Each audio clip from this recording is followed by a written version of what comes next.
birthday. You didn't want to hear his voice in the first place. You know I was kidding, right? Yeah, I know. I love you. Okay, thank you. Go.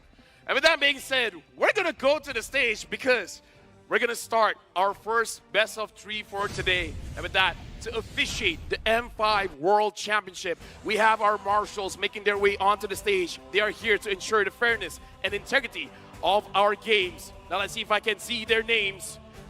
Thank you to Rain, Wilbert, Shun, and Ivan. Knocked it out of the park. On point.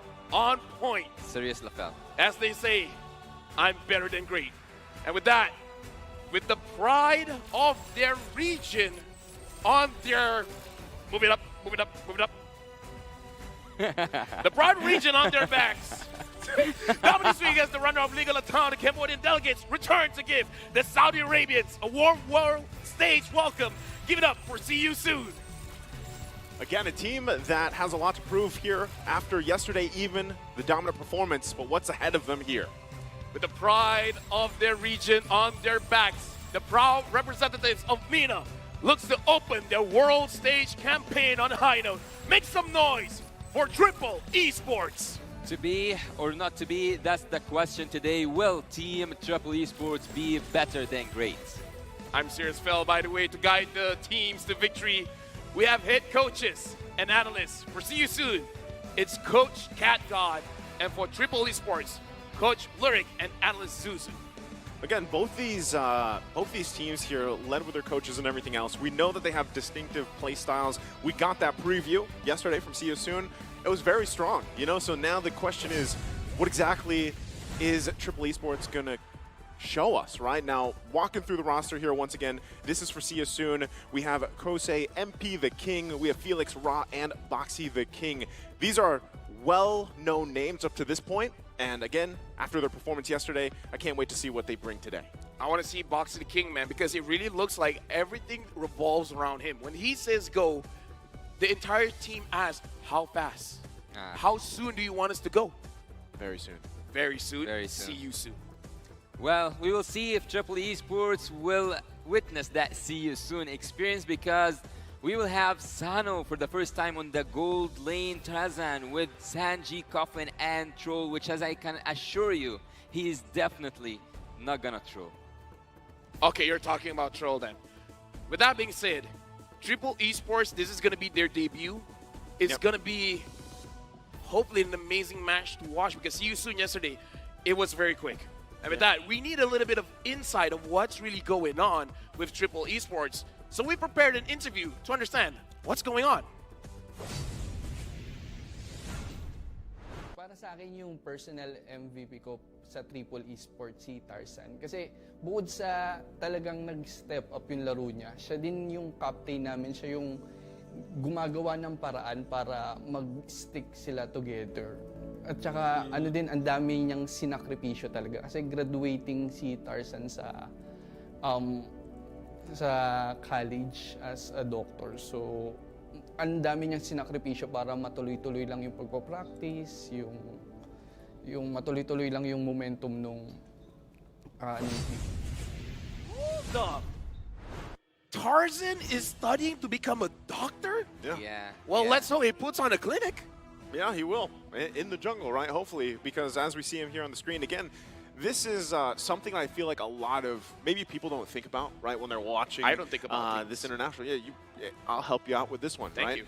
You have to think about the fact that some of these players around the world from these emerging regions and everything else, they don't get to fully focus 110% just on MLBB Pro play, right? They have other things going on in their life, and this seems to actually be the normal for a lot of these teams here, as we've heard.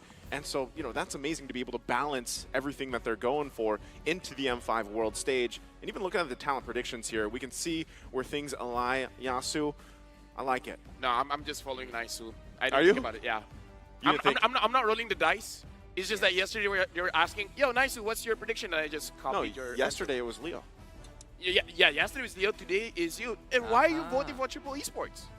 Oh, wow, you put me on the spot right like that? Okay, so Triple Esports, I actually think that they can bring up something new to the table. I think that with that change in the gold lane is the only thing that really worries me about Team Triple Esports. But of course, let's see Sano being up to the test or not. Will he be able to fill Lark's shoes in Triple Esports? Because in Triple Esports and in Minot, Lark, the gold laner who is not going to be joining here today, is one of the best, if not the best gold laner that Minot have. Final MVP, best gold laner, so huge loss, but Triple Esports, let's see what they can bring up. Is that why you said it's 2-1 and not a 2-0?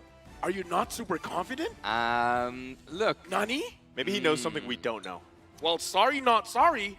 Did you know Stream Felix is not really sorry. That's his name. It's Felix. Oh! Well, I don't think you'd be sorry that your name's, Stream Bell. Sirem No, the Lafel. full, it had to be, Sirem Lafel. what's the first portion? Oh, my name? Yeah. Muhammad Amirul Aiman bin Muhammad Kamal. So add, sorry. What? do it. Sorry, Muhammad Amirul Aiman bin Muhammad Kamal. I don't know if that would fit in the IGN required. Dude, characters. let me just say the hotel requires our last name. I have a very long last name, man. No. I prefer, Merkel's. It's just Loho. It, It's super short. that works too. Shout outs to Merkel, by the way. Yeah, he should be on his way soon, I think. Now he's Yeah. arriving today We will see around him 3 soon. a.m. Yeah, we will see him soon. Speaking of see you soon, yesterday they pick up the tempo super fast with the Kadita, with the Kaja. How do you stop that? Ban them out. I think that's Okay. number one, right? Triple Esports, obviously, they're going to look at what happened yesterday, take those out of the picture, at least either grab it yourself or ban it out. And with that being said, we're going into the drafting phase. Will it get banned? Will it be let through? Or do they have something else up their socks? We're gonna see. It might be a Gopra. It's still 100% for Boxy. When The I- king. When I was learning English, it was the sleeves, but if it's the socks for you, Yeah. that works just fine Listen, with I'm me. being serious today. Yes. No jokes. No jokes. No funny business. Nothing funny. No beeswax. It's all straight face. And look at his straight face. Yeah. If that's what, like, if that's how you want to go with it, I'm gonna be also serious. And speaking of serious, both teams right now have to take everything serious. Team Season actually are known for their early game and early ganks, also the team fight composition that they bring up to the draft. So we are still early, or like it is still early to talk about the draft itself. Let's talk about the bans. The bans so far are witnessing one of the most, or actually they are all one of the most picked and banned heroes. Matilda, Guinevere, on the other side is Nolan and Framis. So far there's no surprises. With this, if that Kadita or the Kaja isn't taken out of the picture, we're probably expecting to see that, right, Yeah. from Seosun in this first phase. We'll see, especially the fact that they are going to be first pick here. So we'll see where things kind of fall into place, but also I guess a big constant, aside from the Guinevere that's banned out and Nolan there as well, has been the Bruno, right? Is that going to be priority here? And even to question, really, what has Coach Lyric done in his time with Triple Esports? Because even back, I think it was for ISF that he was mainly coaching online, but I remember back in the Asian Championships, they actually did not have a coach just yet. So there's been plenty of time for him to leave this effect on them, right? So we'll see exactly what that is. There's the Wan ban from them. The Edith is taken out here. What's the priority? Well, look, you have spoken about Kadita, and also Lafel mentioned the same name. Kadita is one of the most banned heroes against Triple Esports, so they should both be afraid of each other's Kadita gameplay, because Triple Esports are quite known for their pick-off strategy. So if you have a Kadita alongside with a suppression hero like the Franco Cho, not Cho is not suppression, but he's one of those heroes you have to be afraid of when you see Troll, and also the Kaja, so they kind of love to take that Kadita. It was funny because I was so impressed with Troll when he had the Cho in his hands, especially throughout ISF. But the response for priority, it shows here it's going to be the Joy. And that was very quick. Kadita Bruno instantly. Told Quite you. a lot of verse. I mean, at this point, okay, will Triple Esports pick up the Kaja for themselves? Because it's also kind of good against the Joy. Look, with this combo, I would actually remind you, let me put it so fast. Sure. Triple Esports, once they came back after Season 3, they were the same roster, almost the same roster, played under the name Wild Axe. Okay. So when they went to the IESF, the experience they showed means that they, or like indicates that they adopted the style of Team Echo PH. So with having that Kadita, with having that show, I think that the full picture is now being painted for you guys. Not only that, but the name. There's a familiar name there as well, right? And with that, the flip side is going to be the Arlott, the Angela. Here's a Boxy. This is happening so fast. They exactly know what they want to do. It looks like Triple Esports. They already wrote down what they want, and then they're just like, guys, we already know what we want, right? Why do we want to waste time? Time is money. Money can sometimes be gold, and gold is amazing. It can give you the MVP. For now, it does seem like see you soon. They're changing a little bit of their strategy here. They're not really trying to pick up the tempo, so it looks like whatever they showed yesterday was specific against BTR, so now it's something specific against Triple Esports. Yeah, and having that edit ban actually in the first phase shows you that they have done their homework, because it's not only edit is not only used as the rumor for Team Triple Esports, but also on the XP lane, and Sanji have proven once and another every time he showed us that he's really good using that edit. But speaking of the draft and the first phase itself, I see that the Baxia pick here and at this time was quite accurate, or like perfect timing for taking that pick, because the anti-heal that Team Triple Esports need to stop that Joy shields, and also like will at least make her not as effective as it should be, and also the Angela. So the Cho getting banned out here, looks like they themselves don't want it, Wow. but it does seem that they're going to have a little bit of trouble with getting picked off. Looking at their composition for Triple Esports, they can be very aggressive, and I kind of feel like see you soon. They're smelling something. It's like, you're banning out a Cho, we're not going to give you the Kaja. A Franco, Kufra, perhaps? maybe? A Franco, a Kufra? Yeah, either way, I mean, there's a lot left on the table here. And even with the way the second phase of bans went out, you know where they're focused on. But with this, there's the answer. Triple Esports takes the Franco, and someone that a hero we haven't seen too much of so far up to this point, but still huge impact. Even if you're missing, for example, the iron hooks for a majority of the game, a lot of the times, sometimes it just takes that one hook. Actually, I think that Franco at this point is one of the Mina's favorite rumors. Oh yeah, true. I saw the highlights. I don't know how I ended up on that side of the social media, but I saw a lot of Franco highlights over there. And right now, Carrie has been picked up as well, looking ready to go up against the Boxy. And again, it's kind of weird because Carrie isn't really the greatest going up against Bruno. You would usually see the Ixia, but it looks like they're pretty confident because this is one of Kusei's best heroes. Yeah. Yeah, he's going for his he's playing in his comfort zone, but seeing that Angela right now has been swept with the room, and also right now I don't think. Oh, actually they do have. This is a 100% win rate hero for Boxy the King. I think that having the Joy on the side of Team See You Soon actually equalized the equation between the damage dealt in terms of the magical ones and also the physical ones, and the true damage. You have true damage. So right now, Triple Esports. I kind of feel like this Franco is amazing going up against the Joy. And they're having a Damas, a debut pick. Man, I wonder. Remember back in the wild card, like how many? Because I know we all were over there. I remember how many unique heroes there were. For the wild card, it was like 50 plus, I think.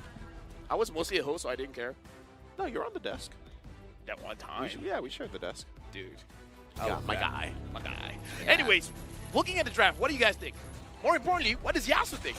Well, I think that Stams is quite a surprise to me. So I don't know. I haven't seen Sanji ever play that hero. But speaking of the numbers and speaking of surprise picks, I would also say that Carrie at this point was kind of surprised. But looking at the meta and the way it's going, and also having 3 heroes with high HP, it actually makes a lot of sense for Team See You Soon. So it's gonna be a tough match.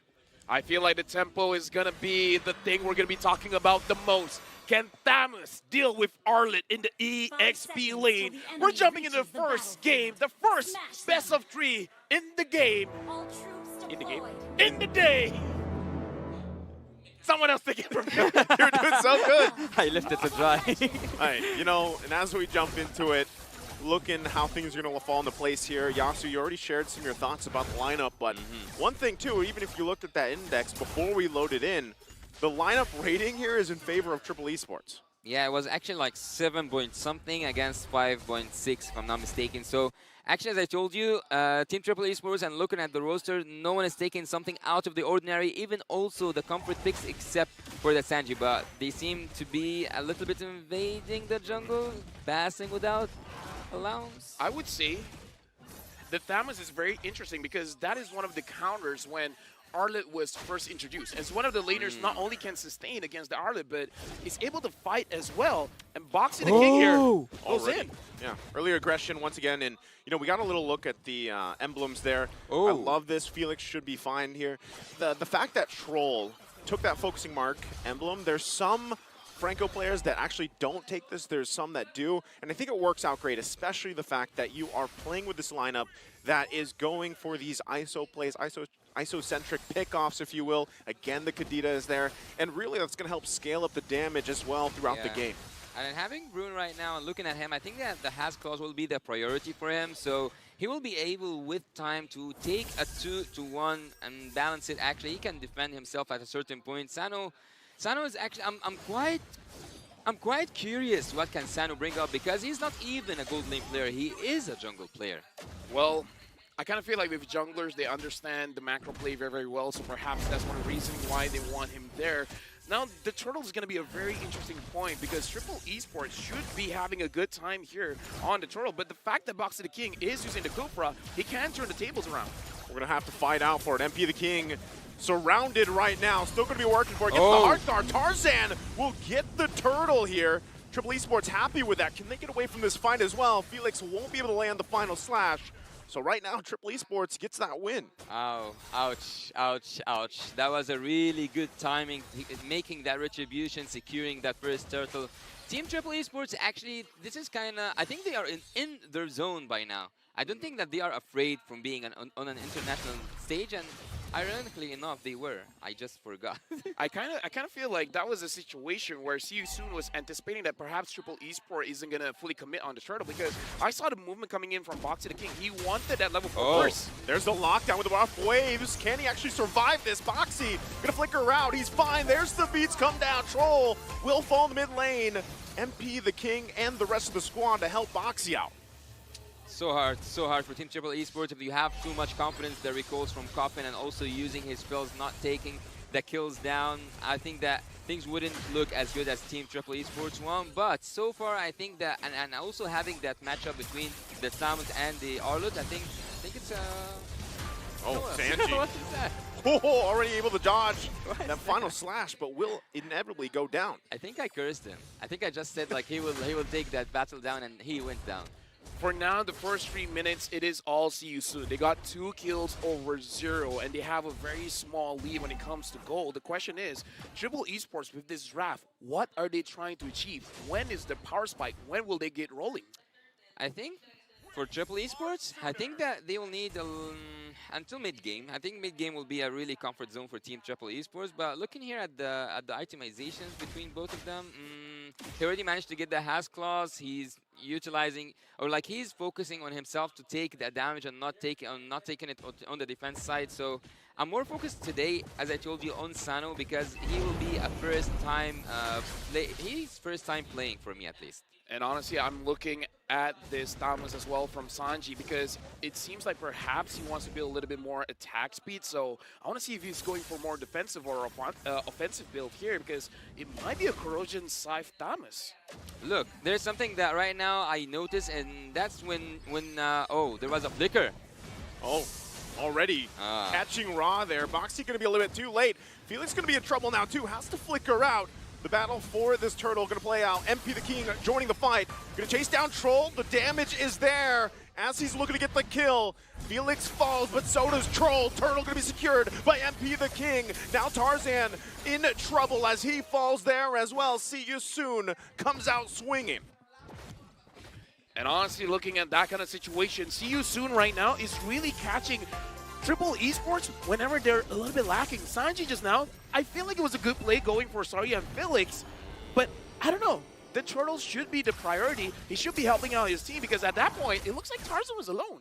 Yeah, and actually, he took that blue buff. Nice, well done by Troll. But looking on the other side of the lane, I saw that Bruno was taking the first turret off the game, which is also a trade somehow between seeing all these kills go down for Team See You Soon. Taking a turret was kind of equalizing that equation, but taking back to the point where I was saying that when Franco hooks someone, when he ults someone, when he focuses on someone, will he do it? He's going to be looking for Kose here, but the rest of the team is there. Oh! Boxy jumps in, finds the rage. Troll is down in an instant. Taken down so easily. And with that, Cuffin also on the bottom side. Sanji has to get out himself. MP the King is hungry, gets a kill. Solo in the bottom side. Now back up the top. Triple Esports trying to keep it together. Boxy gonna jump in once again, but it's Tarzan. He's quite tanky, so just back and forth action here. Whenever I bring up this topic, he always dies, he always falls down. Troll, I cannot bring it up. You can't. They might actually go for this, but once again, it is Tarzan.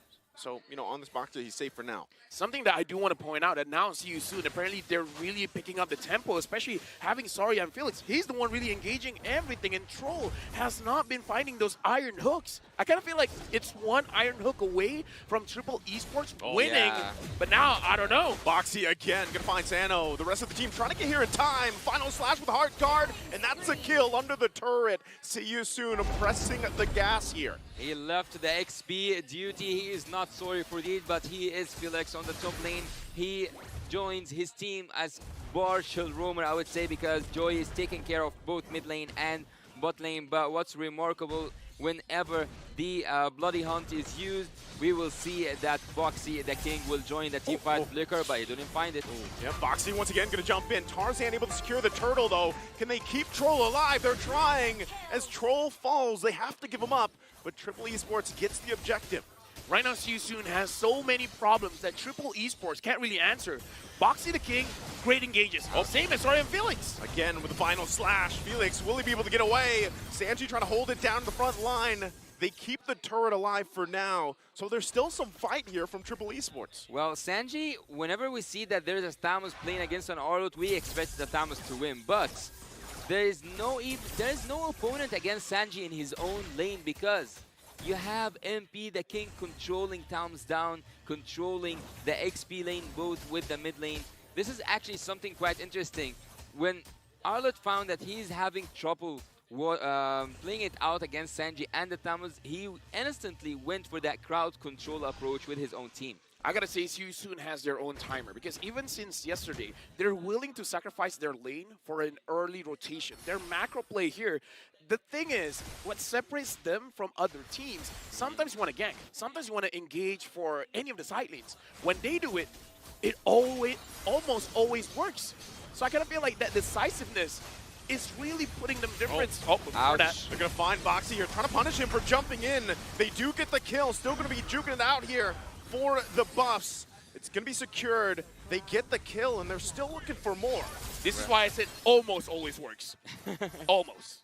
Well, Team See You Soon are known for their utility junglers, but seeing that they are playing with the Joy right now and executing it that good, they definitely prepared something for the international stages. But See You Soon, actually, they have always shown us the need, or they are using a pick-off roamer, and also they are changing that for a team-fight crowd control roamer. I think that there is a lot of surprises on the side of Team See You Soon. Something to note as well, Triple Esports is moving with a 3-2 composition or rotation where for this. Oh, yeah, Tarzan's going to be gone here. Another great setup from See You Soon. Ouch, final slash. He literally took him like by the edge of it. Wow. With that, that's probably going to be just their lore to take. Again, already with quite a bit of a lead. There's not much Triple Esports can do here. I want to talk about the formation here, where Triple Esports, they're moving 3-2. See You Soon is moving as a unit, as 4, sometimes as 5. That's great going up against any kind of pickoffs like the Franco. And Boxy the King engages. Boxy again going to find the mark, the rage, all under the tier 1 turret. MP the King with a hard guard in the backside. Finds the Sano, and now another's going to fall. Tier 2 they go. They don't care about these turrets. They put the pressure down even before the Lord makes its way to the bottom. He cannot die. At this moment, he cannot die. MB, the King, proving right now that he is the king of the jungle. He goes in. He doesn't care about the true damage. He doesn't care about the turret damage. And his team right now with 7k gold lead. Pretty much they don't care about how much HP they lose. And that's why you said whenever Felix decides to go in, it's just about how fast. Yeah, honestly, see you soon right here. The damage is amazing coming in from Kusei as well as MP the King, but the amount of control, it's almost unfair because Triple Esports right now, I kind of feel like if Troll manages to get MP the King, Boxy as well as Felix will cancel out the ult, making it a non-factor. Well, we haven't seen that combo work yet, which is really looking really bad for Team Triple Esports. 11 minutes in, and we haven't seen that Franco Kadita combo. So they really need to know what's wrong with their formation, what's wrong with their position, and fix it, because we are a few seconds away, maybe from the end. Right now, it really does seem like See You Soon with a 9,000 gold lead. The thing is, anyone can engage here. Yeah. And Troll, his hooks, I'm afraid even if he catches someone, the follow-up is just going to be too good that at most, See You Soon, maybe just 2 will die. The Kufra will take it down. They might jump in once again. Boxy waiting there patiently, but they don't want to overcommit as well. We have seen things before turn around even with this type of lead, but so far for See You Soon, they're in complete control. He's taking too much damage, Charizard, and also Sanji, but not the damage they want to take to front anything for their team. It's just at this moment stacking numbers up. Team Triple Esports going back into their base in a really early stage of the game, and there's nothing actually to do. Even if you land an Iron Hook, even if you take someone out from Team See You Soon, it's just the Kufra, man. It's just the Kufra with the first or even a first flicker. I would actually even increase these numbers to 80-85%. Team See You Soon are controlling the game. Right now, honestly, I just want to see the items. Because if See You Soon has Athena shields, then even Coffin won't have enough damage, right? Because the instant burst is going to get nullified instantly. So at this point, they're really looking at Sano, but it's hard for Sano to position when you have 1, 2, 3 members trying to catch you. Well, I just saw that he got the Malefic Roar, if I'm not mistaken. Yeah. So he will deal some decent damage against the tanky heroes from Team See You Soon. But again, See You Soon are taking everything all around the map, and if there is any engage from Team Triple Esports, they will just get punished enough, or punished so hard actually, because Boxy the King, I don't think that he will be the victim of any of that. And that's something that a lot of people maybe disagree with me upon. I think that the most valuable target to take down before this team fight starts is Boxy the King. And again, Boxy here has just been flying around everywhere. You know, for this game one alone, there's a reason why he has that statistic on this Kufra, and it's a signature for him. Right now, we're looking at 2 Athena shields coming in from the Roamer as well as the EXP laner. So, but the thing is, there's hope, because if Coffin is able to catch Kusei, I don't think it's going to be easy to catch Rob. Yeah, it's very hard just because he has that Purify. So even if you do catch him, as long as he hasn't used his dash, he should be fine. And also, if he catches anyone and leaving Boxy the King free, it's just it's a Sunday morning for him. First kill goes in, ultimate from the Kufra, everything down. Right now, the Lord is marching in. This is going to be a difficult defense for Triple Esports. See if they actually force this situation here. Boxy going to charge up once again. Mid-turret can go down. They're doing the work. The final slash, a huge one again from Felix. Going to find Sanji. He falls. Boxy going to charge up, jumps in, forces the flickers out. Can they stay alive? Crystal going to be worked on. Troll still there. Coffin and Sano. They can't keep it together. Game 1 goes to See You Soon. See You Soon. They use a different draft. But I got to say, the result stays the same. They're able to increase the tempo before going to the mid-game, and it was too much for Triple Esports. The mind games are real. Team See You Soon, I believe, and actually I will ask the coach after the game finishes, was he intending to give them that pick-off composition for Team Triple Esports, because he gave them the Franco. He knew that they will go for the Franco. He knew that they will go for the Kadita. So he knew how to counter that, and that's by a crowd control, fight back. I would say. What's the word I'm looking for here? It's fight like back. to play, Counter? to fight back, to encounter engage. Yeah, encounter engage. So the encounter engage actually was the key for this game. Whenever there's a hook, whenever there's a pick off that's happening, if you have the Kufra, if you have also maybe the Minotaur, you could like flip everything around. That's what was the problem, man. And you kind of pointed this out earlier too, with the draft that they had. You know, before we were talking about the Kadita Kaja combination, where it's so pick-off potential. This one, you don't know where to look. Like, you have to look to your left, to right, behind you, because you have a Kufra flying around. You're going to get final slash to whatever way Felix wanted. And so it was just so tough to play against. Yeah, with that, we will be talking about our MVP. Now, I don't understand that language, but I'm pretty sure good luck, have fun, do our best, crush them. That sounds right, That because that's sounds what he right. And the MVP, sorry, I'm Felix. I don't think he's sorry at this moment, to be honest. Well, Team See You Soon, with having Felix as the MVP, shows us that he didn't struggle at all in the XP lane, even though he should have struggled against the Tamus, but he managed to get the MVP. And that's because he took a lot of damage, he initiated a lot of fights, and he moved all around the map. He, at some point, if I'm remembering correctly, Naisu, you said that he didn't care about his own lane. So, looking here at the highlights, we will see how much effective moving around the map for the Arlott was benefiting his own team, and MB the King was able to not just take care of the bot lane or the XP lane and the mid lane, he was also able to take care of all the objectives and the neutral objectives. Look here at the top lane. I think that, yeah, sorry not Felix, with all that crowd control dealt, Sano cannot actually do anything, even if he had all the damage in the world, as you said, Lafel. 2 Athena Shield, 3 Athena Shield at some point, and you wouldn't expect Bruno to carry everything around. I would say the biggest difference here is choices. Because See You Soon, they have the choice to be proactive. When it comes to Triple Esports, if they want to be proactive, it really is on that iron hook. All right. You have other ways with the Kadita as well as with the Taoists engaging, but we don't see them moving quite a lot together to really be able to make a difference. But here's the thing, you don't have a team fight composition at all. It's you are all of your picks are focusing on taking one person down.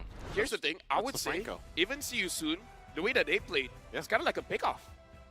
It was kind of a pickoff, but the way that it worked and the way that they executed, especially having a Kufra and an Arlott, was quite dangerous, right? Because we already talked about how kind of carry fits into this current meta, and with the way that things unfolded, you had so much time to build up and scale up that you needed to. You know, and that's kind of how the course of it went.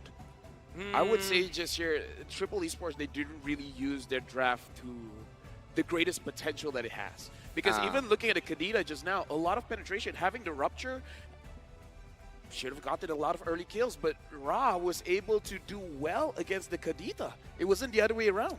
But I would actually not completely disagree with you that they didn't use their draft quite well. I think that even if they used the draft of the Triple Esports, I'm speaking of Triple Esports, if they used the draft quite well, they couldn't have made anything possible whenever they do anything. Boxy the King is just there to just counter that engage, make everything flip around for the side of Team See You Soon. So it was so hard for Team Triple Esports, also focusing on one target at a time. Yeah, it's so hard. Even in the XP lane, you have Tamus, you don't have like that team fight crowd control hero that helps you on the XP, like the Terizla or anyone else.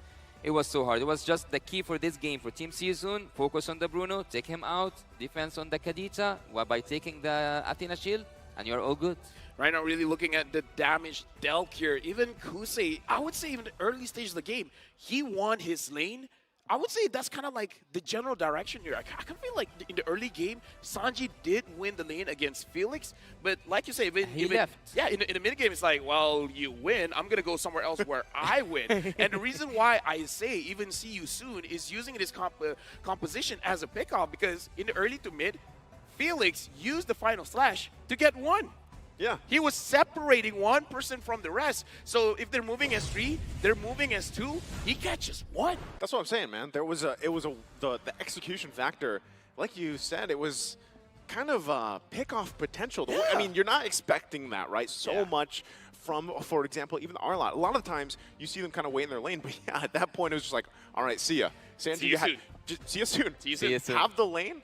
Take the XP you want, I'll get the kills. And a lot of the times, again, the way they kind of layered their initiations, whether it was the final slash, whether it was Boxy jumping in with a Kufra, they had multiple options. And I feel like, again, that's why you have to look back at Triple Esports and be like, you know, they were either trying to catch their breath or constantly looking left and right, their head on a swivel, as they like to say it, because they didn't know where they were going to get initiated from. Even at one point, like you guys saw from the highlights there, Siasoon was deep into territory of the Tier 2 turret with both of those still up, right? They did not care. Again, why we typically see Angela being banned out, right? Because of just how much value the Heart Guard provides. Okay, but okay, we should all give credit for the Angela and also the meta picks, but again, it was for me about the macro game itself. It was about the strategy that Team Siasoon pulled off because they managed to ignore the XP at all to focus all their efforts on one place, which was the gold lane, which was Sano, and they took him out once and again and again and again. And even by doing that, they weren't only focused on taking that lane only. Taking that lane, suppressing every hook, or like preventing every hook, countering every engage. It was frustrating at a point for Team Triple Esports. There was no way to get this game back for Triple Esports. Nice. Do you have a watch? I do. I have two. I kind of feel like for the next game, seriously, I have to. I feel like for the next game, because this game felt a little bit like deja vu. I feel like we have to look at the timers. When does See You Soon decide enough's enough, we're going to move as a team? Because I feel like even yesterday, perhaps it's around between 3 to 6 minutes, is where they say the lane doesn't matter. We can start moving as a team and start getting those pickoffs offs. Because it really does seem like, okay, they're not going to move, we're going to move. They're the aggressors. The timing is something that I kind of feel like all teams should pay attention to. At that moment, if you don't see the opponent laner, you have to assume they're moving around the map. Enemy it was missing. just 1 minute. Enemy missing. That's I when think you it hit was that. just a minute. Just 1 minute and he left Tamus alone. Enemy missing. No, I think... No, I Yeah. think the first minute he was still there because... He got burst down underneath the turret, if you remember, in the early stage. And then after that, I didn't see him at the XP lane again, to be honest. Well, I got 2 watches, so I'm gonna prepare. I have 2 phones, so I have 4 watches. Hey, Hey, that works too, right? yeah, you can. But speaking of Triple Esports, if you're talking about the timing here, right? The timing for this, from what we've seen from Siasoon even yesterday, this is very reminiscent of that, and that's why you said it's deja vu, right? That's Deja how it vu. works. Deja vu.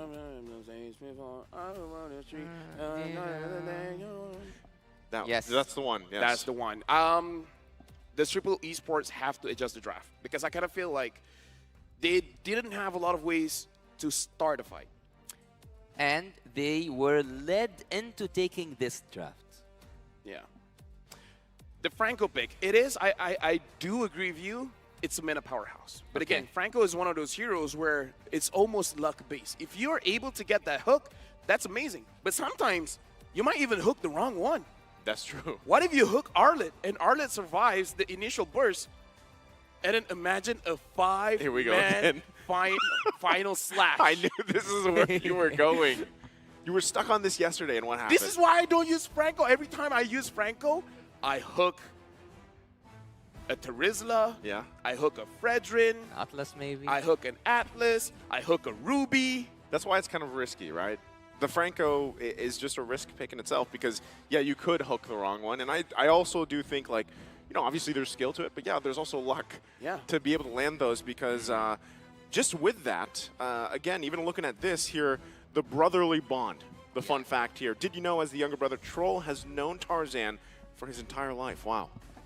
Well, that's a quite a lot, like a lot of time. That is. So the brotherly bond. Well, look, we had this word in Mina describing the situation, which Coach Lyric actually called them on an interview, or Lark, sorry. He said that Coach Lyric always calls them the brother's instinct, that they have The the brother's instinct. Yeah.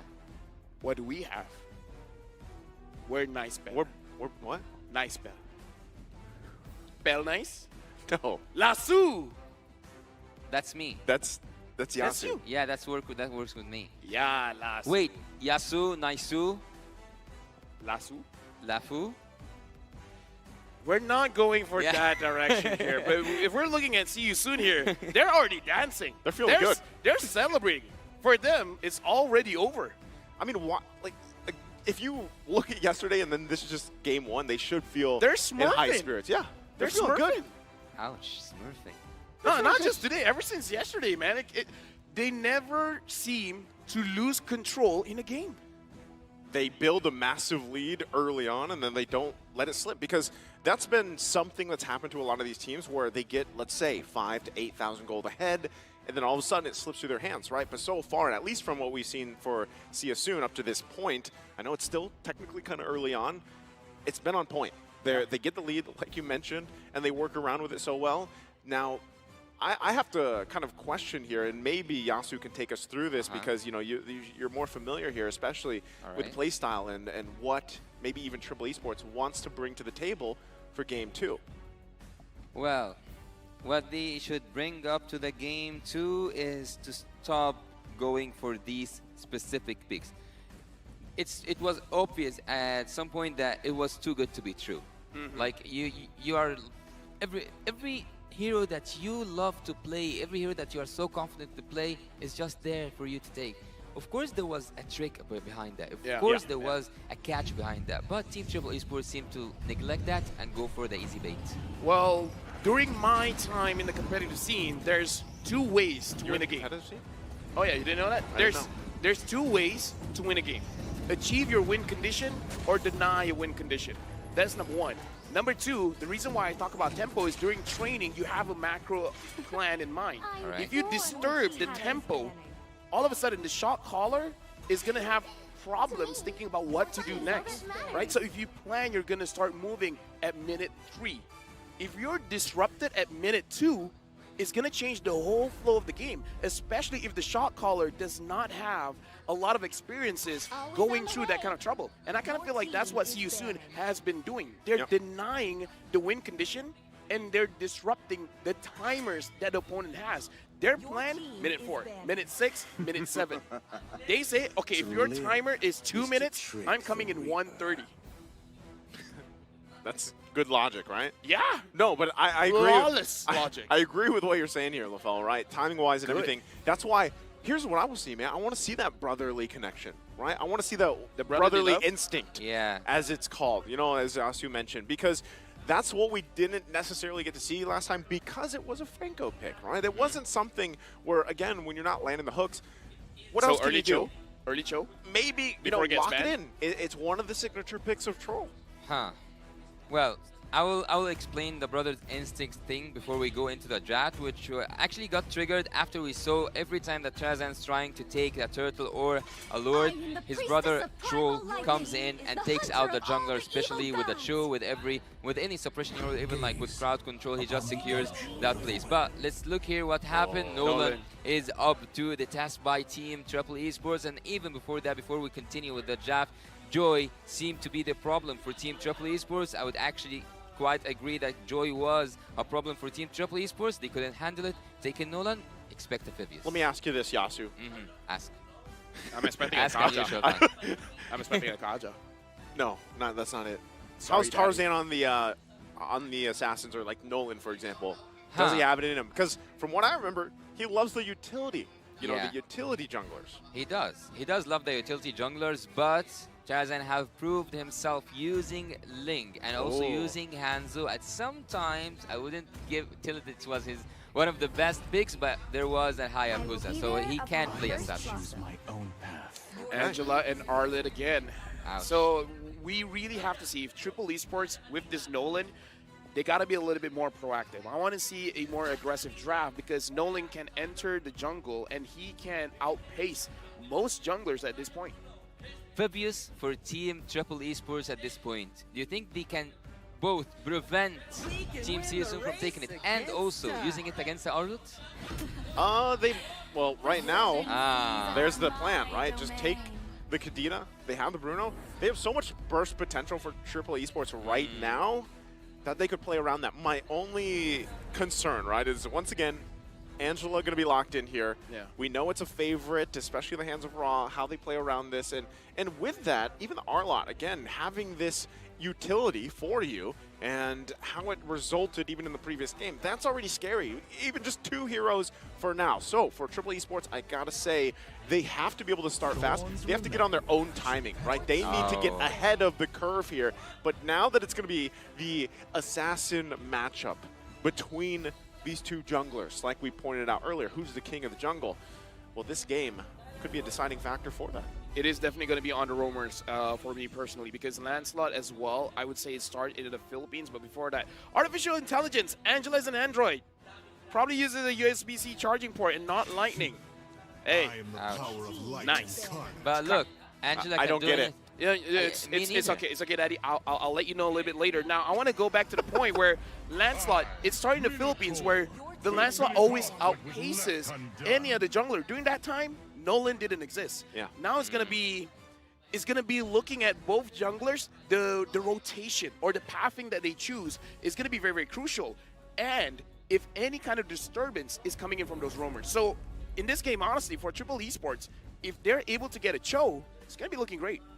Well, it's one of the best picks to have that show, and also having it with the Kadita would actually make more sense to me to see. But Team See You Soon with the hard guard, with everything they have right now, with the Lancelot.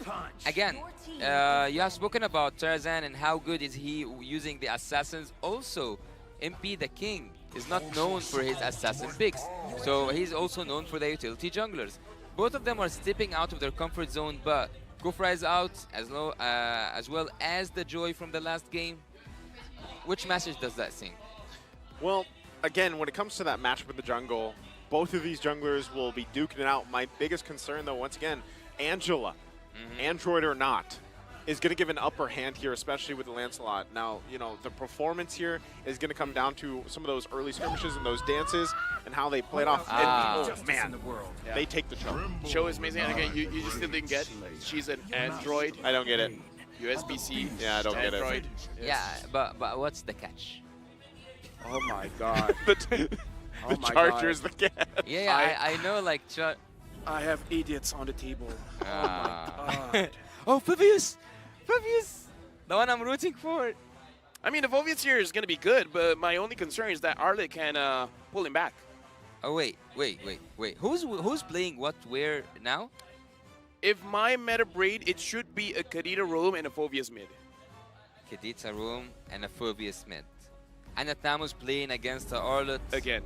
I mean, he did Well, technically win before. Technically. Yeah, but it didn't matter. It didn't matter that he won the lane. No. Okay, imagine. We're imagining. Thamus can win the 1v1, correct. Okay. If he wins the 1v1, where can he go? In the jungle. Isn't that where Nolan wants to be? Yeah. Isn't there where Lancelot just goes to Nolan's jungle then? That's why I say the pathing is going to be very, very important, because if Thamus wins, goes inside the jungle looking for Lancelot, and Lancelot's in the opposite jungle, the pathing is going to be important. Well, the last Mark thing... my words. Mark.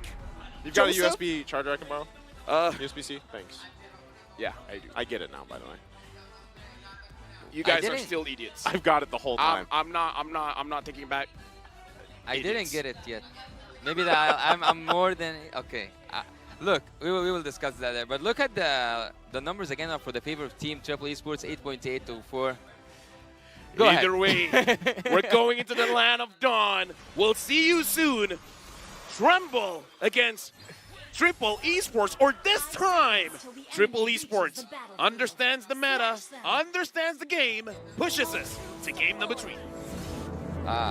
Game number 3. I think that's a dream for Team Triple Esports to look up to, but it seems like from the early game we will see some action happen in the jungle. This time it's not the action Triple Esports wants to see. Right now, okay, go ahead. No, I was just going to say, you know what's interesting, too, about this? You're interesting. Thank you. Is, yeah, going back to the timing thing, pressure-wise, you know, LaFell is really, how do these roamers even put the pressure on these junglers? Because that's typically what happens when it's the assassins being locked in for that role, right? They kind of have to play around that. And also, on top of that, I think with this, when it comes up to these objectives, you have to be able to win and extend some of those fights. And again, that's where I feel like Nolan's going to struggle a little bit, because we know that he can get whittled down a little bit earlier. I would say when we're talking about tempo, it was quite a few patches ago where the buff, the way that it operates, the more people there, the tougher it's going to be. And the Cho just now, as we saw, just being close to the buff, it doesn't matter that Tarzan secures the buff. It's going to be a little bit slower. So in this way, without really doing anything, just by showing your face, MP the King will have this advantage of being able to clear the jungle much, much faster. Well, having the tank slot will actually make more sense when you go into the engages. We will see that he will have a lot of fun. There's not that much. There's even no crowd control that can be mentioned here from the side of Team Triple Esports. So he will have fun playing that tank slot. But there's something I'm really concerned from the side of Team See You Soon, which is Kosei on that Claude. Where's the setup that he needs to have? Is it just the final slash? I don't think that that's enough. I mean, I kind of feel like the Cho can be able to do a lot as well with the Jeet Kune Do. Because even here, see you soon, I saw the difference in gold just now. It's 200 difference. Oh. Well, with that, both of these just trying to get that level 4. Turtle now going to be spawning here, still battling it out. They're going to put the pressure once again on Tarzan here. Boxy almost at level 4 as well. Oh, still the top side, though. They actually might just decide to find out. They get the flicker out.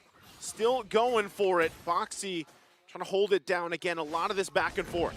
And look at this. A level difference. MP the King just with one. Before that, go ahead. There they go. They're going to jump in. MP the King able to secure the turtle. Has the heart guard alongside with it. Sandy trying to hold down this front line. Cuff in there as well. There's the final slash. It's going to be canceled out. They're still working for it. Sanji will fall. See you soon running here, but they did get the turtle. And I'm sorry, even though I'm the anchor, I gotta analyze here because we saw the difference. Because the difference in gold just now for MP the King and Tarzan before the turtle was 200 difference. That's one small item, and it was one level difference. And that what happens when Boxy the King is able to slow down Tarzan. He only slowed down for one buff, but that one buff made a huge difference. Yeah, and also as an analyst, I would say that Team Triple Esports were so behind and also triggered the previous ultimate so early on. Oh, is it an ult? Oh, he's going to go ahead and use the Way the Dragon, but again, just kind of messing here with Tarzan. Rest of the team here as well. So Triple Esports, as you guys were mentioning, you know, they need to kind of keep things under control, right? Early game still, but that small lead is starting to build for See You Soon. Yeah, I think that Team Triple Esports could have done much more better in that team fight because they triggered everything right before the turtle fight. And not just that, the positioning was off point. It was totally off point. Impede the King with the second skill with the Retribution. That's what we know about the Lancelot. Also having one level advantage that made his Retribution even more dangerous, let's say, for Team Triple Esports. Everything is aligning for Team See You Soon win. Oh, wow, kicking him right into the Phantom Execution. Ooh. Cuffin, though, going to use the Demonic Force, trying to stay alive for it.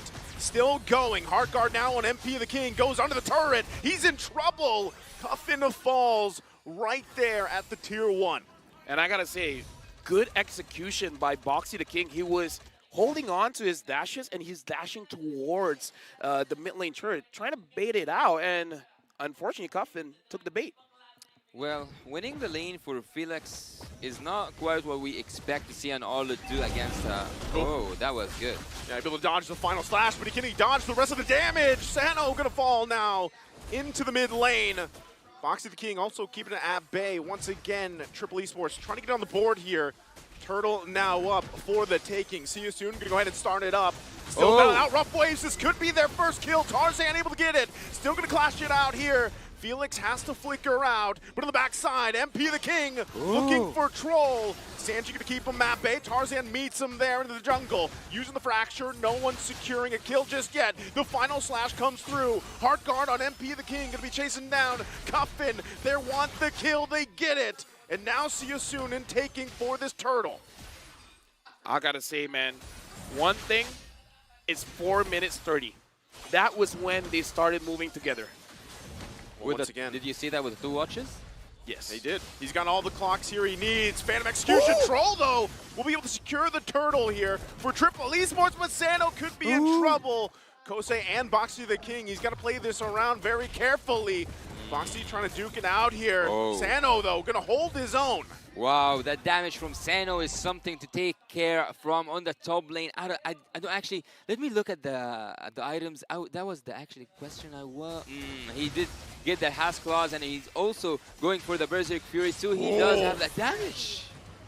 I mean, this is a Kadita roam. What you want to do, what you want to accomplish is to be able to catch people off. And the genius one is to make sure that you get to do your job.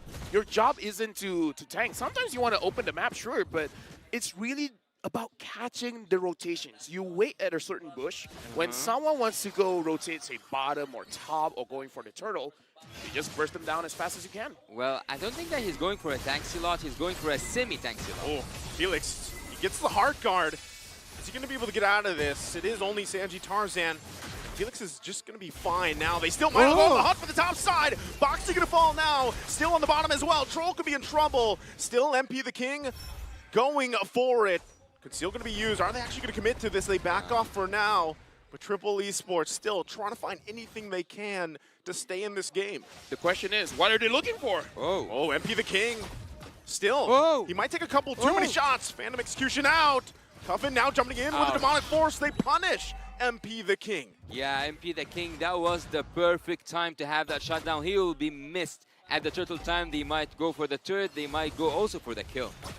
And now this on the top side, the tier 1 Boxy trying to keep them together. Away the dragon. Felix there as well. Gets the final slash. They're going to find Sano. He can't get away in time as Kusei gets the kill. Now Sanji, confident Troll here to meet them for the fight. Still going to be down out. Raw has the heart guard available. Still trying to join the fight here. Blazing Duet going to come through. The heart guard alongside with it. Troll will fall. Cuffin still trying to hold it down, but he is next. Now Turtle for the taking. Tarzan has to get his buff and get out. Looking at the time, it's 4 minutes and 7 minutes respectively, because it looks like See You Soon. When they have a Claude, they're really waiting on the second item, because once that's completed, they just go ham. Oh, they're still going to be going again. Sanji, everything thrown at him as he falls, and the turtle also taken. Now the mid lane, the focus here for See You Soon. See You Soon are increasing the tempo indeed. Look here at See You Soon. They are just taking everything they want, even more than what they want. Taking 2 turtles, two turrets, also having gold lead, really good compositions. Everything is aligning for a win to Team See You Soon once again. So I just don't have anything to do but to wonder, was that the plan again from the coach? Was that what he wanted Team Triple Esports to fall into? Give a Nolan, give whatever Team Triple Esports won, open that Kadita again, and just to counter it back. I mean, I don't know about Triple Esports, but See You Soon, they've been very disciplined, because they've been doing this for like, what, 4 games straight at this point? Yeah. Right? 4 minutes, first rotation, 7 minutes, don't care about the lane. Just go and try to get as much as you can, and they never stop. And I like the way that they're layering the engage. Is like, Boxy, can you go in? No. Felix will do it. Felix, can you go in? No. Boxy will do it. Neither of them can go in, MP the King will do it. Oh, Troll trying to go in, forcing his own situation, not even going to use the Petrify there. He knew that that wouldn't work.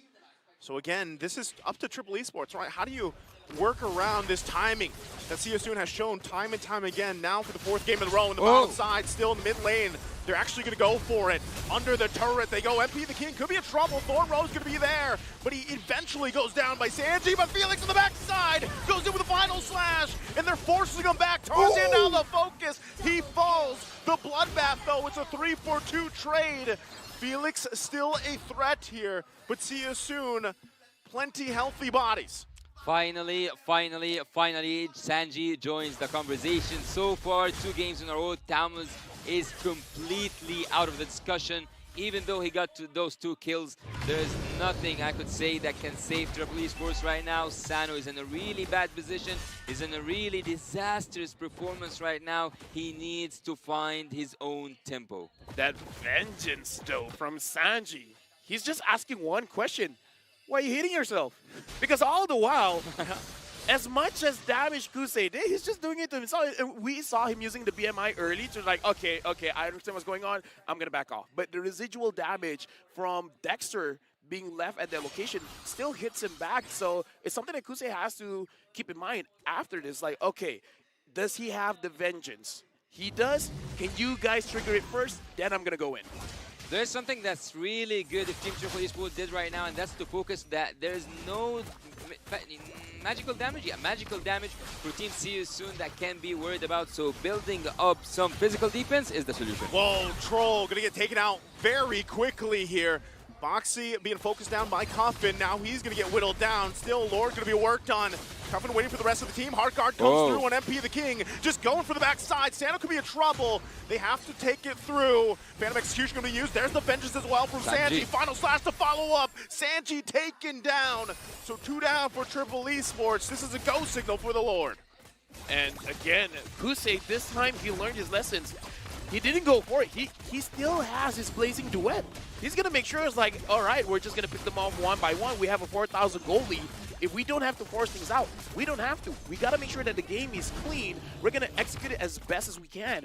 Tarzan right now, also with this Nolan, he's not finding his targets. Yeah, Tarzan, I wouldn't say that Nolan, even though it's one of the best picks, if not the best pick right now at the M5, arguably, I would say he didn't show up in this game so far. But Triple Esports, I don't know. Right now, honestly, the question is, Triple Esports, what are they looking for, Yasu? What can they do? What can they do? to buy more time.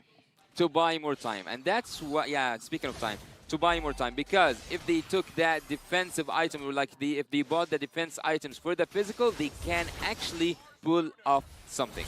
Well, they just got the Wind of Nature on Sano, right? That might help them out. They got to deal with this Lord as well. Final slash going to come through on the right target. Cuffin taken down in an instant. That was obvious. Now down 1 member. Still the assault on the base going to go. They should be able to clear things out, though. But most likely going to lose something. Boxy going to jump in. Looking for his own setup. Can't find it just yet. Blazing Duet with Kosei. And now they go in further. Another final slash. Whoa. Looking to end the game here. Tarzan going to be in trouble. See you soon. Waiting for their moment. Sanji trying to keep them at bay. But it's a full force besides Kosei from See You Soon. And they're going to go ahead and work on the base. But are they actually going to be able to end it here? Sanji trying to keep them there. Couple hits, no minions just yet. Boxy will fall. Ra has to flicker out. Cuffin's back here with a vengeance. Chasing down Felix. Now MP the King gets the Heartguard. He's going to find it out. But they will disengage. See You Soon gets the 3 turrets. 2 turrets. Buying some time, making the defense possible. That is what Team Triple Esports are aiming for. But will they use that last opportunity to make a defense, to make it back against See You Soon? They need defensive items. They need to buy more time. The time manager, what do you have to say? Well, right now we're going to look at the instant replay and really see what happened. See You Soon looked a little bit desperate. We really want to end the game as fast as possible. And I kind of feel like part of the mistake is they start to tunnel vision. And I'm not so sure why, because they're in control of the game. And they're just allowing for Triple Esports to catch their mistakes. And also something really interesting is that Team See You Soon, when they went in for the base or for the crystal, they didn't have Kosei alive. So they didn't have that damage that can take the crystal out. But I don't think that this will be the case for the next time. Team See You Soon, if they want to go in and to finish, they will do it the proper way and not the savage way. Honestly, having the blade armor onto Sanji as well, I kind of feel like it falls on his shoulders. Yep. He's the real reason why Kusei can't get away with all those blazing duets. So at this point, it almost seems like you want to bait See You Soon for an engage. Let them go in first, and then you just counter back. Yeah, I think this is kind of the plan here, because if you cannot deal, or if you don't have that much of a output damage, you can be baited. Oh, troll! Oh, are they actually going to go for it again? MP the King able to get the Lord. Now they're actually going to collapse down on Sanji. Cuff in there as well. Heartguard going to go through. Troll to fall. Now Tarzan on the run. 1 hit away. Ra gets the kill. Still going to be fighting now. Cuff in there, waiting for Sano. Sano and Sanji left to their own. Kosei jumps in, looking for more. Boxy flickers in. Triple for Ra on this Angela. And that looks like it's going to be it here as they clear out the mid lane. They wait for the minions to push in from the bottom. See You Soon. The timing is there, and they clean it up from Sanji. Ra is crazy. He's godlike. They sweep the series 2-0. Godlike Android Ra able to claim a victory for his team. And again, See You Soon seems to be the master of time, where they are ending games at a blazing speed. 2-0. That's not what we all expected here on the desk. We expected to go for a full series, but it didn't look quite good. And also, I can tell from the faces of Team Triple Esports, they didn't like what just happened. They didn't enjoy the game at all. It was a dominant game, one-sided game 2 times in a row. And not just that, they were led into the traps one time after another. Triple Esports, they have to up their game if they want to make it and survive this group. It's gonna be really tough coming up from here. They still have Onyx.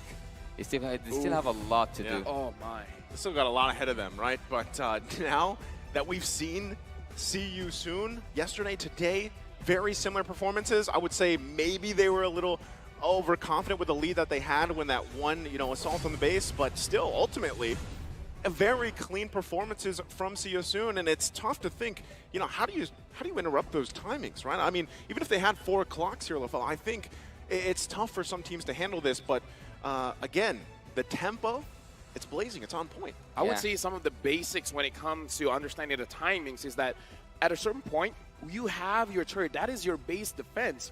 But some moments, you got to let it go. You got to wait at the bush behind the turret to make sure if someone is looking for a kill, you don't give that kill. Understanding when they're going to move is the first step to know when you're supposed to hide. Yeah, they weren't in position actually to do what they did, Team Triple Esports. But looking here, we have the MVP of the match. I think it should be the Angela. Yeah, it is the Angela. Ra takes 7-0-11. Wow. That's not the KDA you expect to see from an Angela actually, but seeing that he went for the full damage, also really good cooldown with that fleeting time, 7-0-11. I actually want to see how much damage output did he deal, because he was the one and only magic damage dealer from the side of Team See You Soon. Okay, here's the thing. This is the kind of Angela that will never allow you to have a Savage.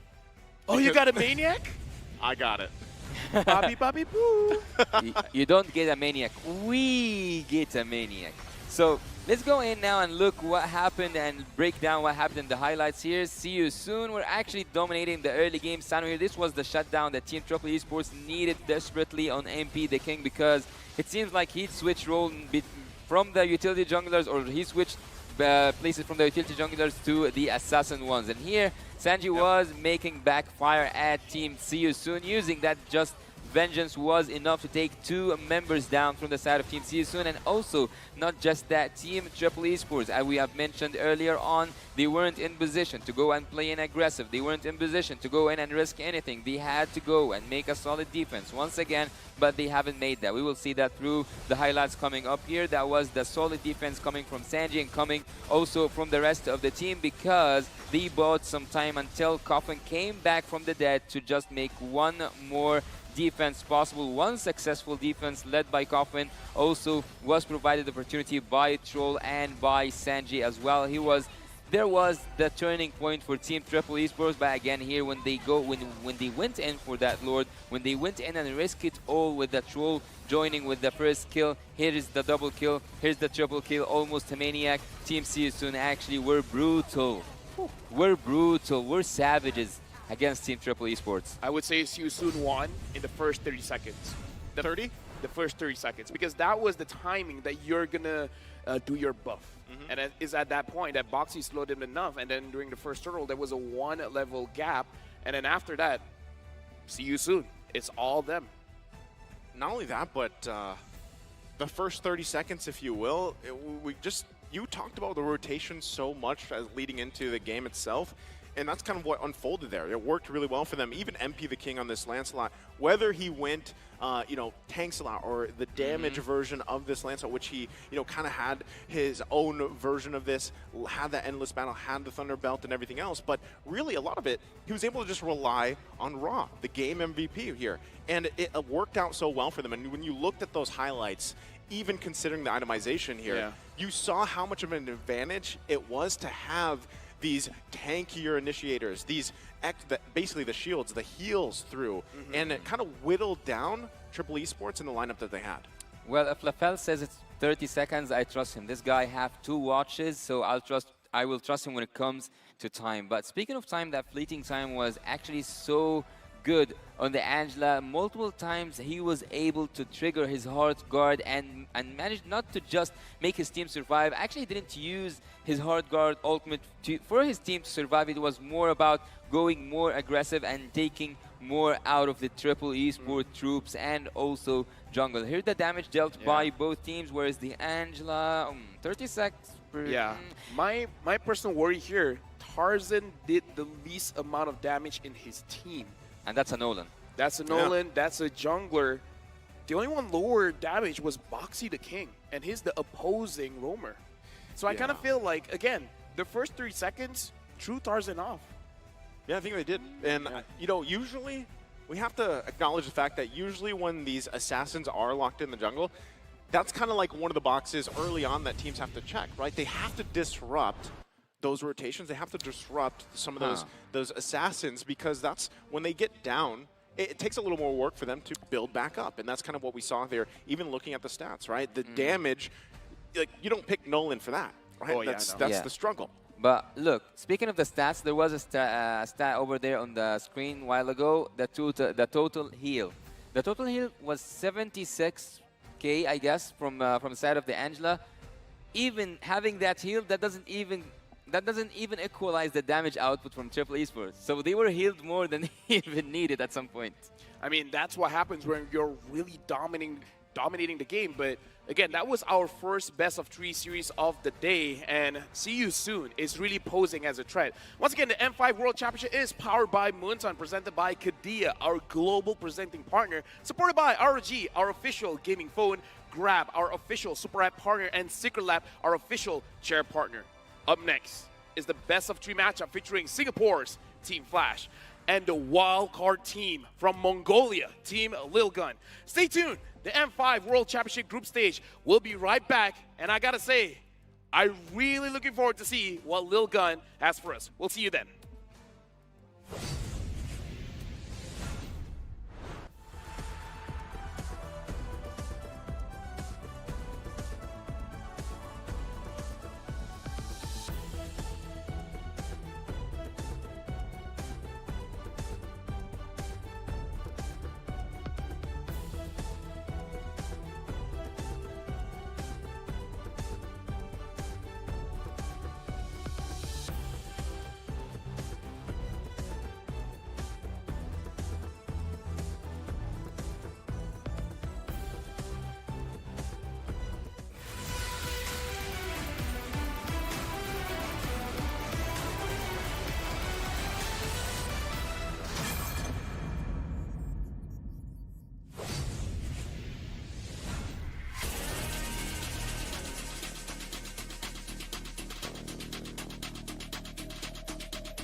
the #1 seed, the champion of the arena. The fans adore me because I've never lost. Yet you are afraid. Afraid that you will lose everything.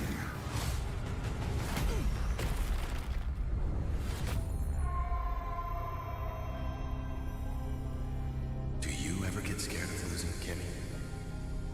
Well, big girl, I think we should cherish the joy and excitement of each game. Not who won or lost. That's right.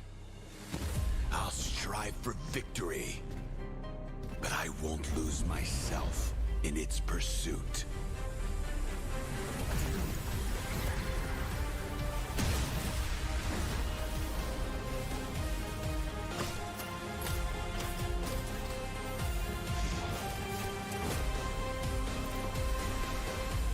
World Championship. I'm back.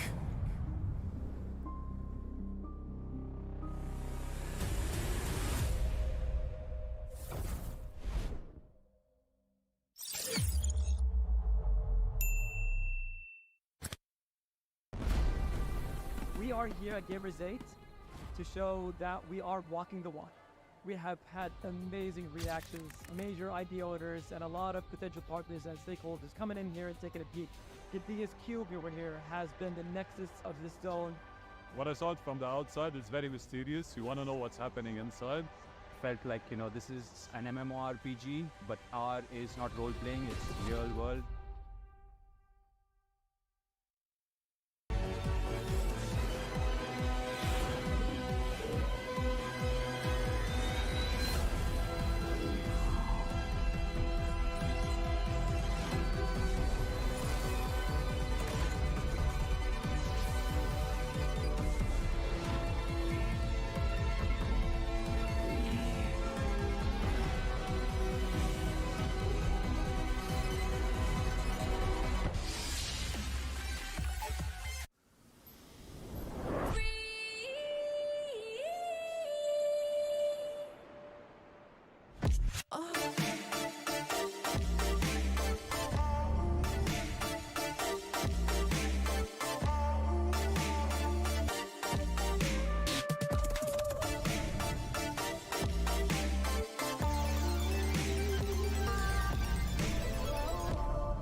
Grab only, savings and dami, your wallet sings tonight.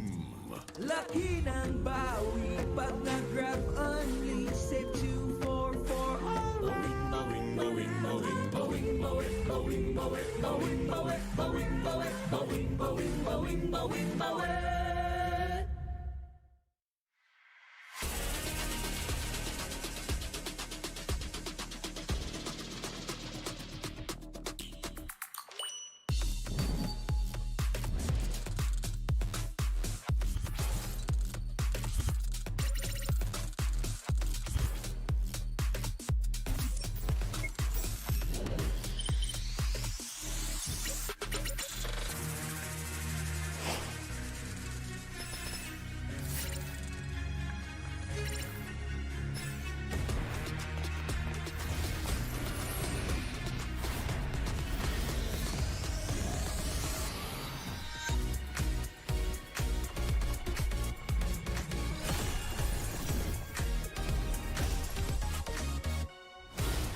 The Shadow Dragon was once my biggest weakness, but now it's my most potent weapon.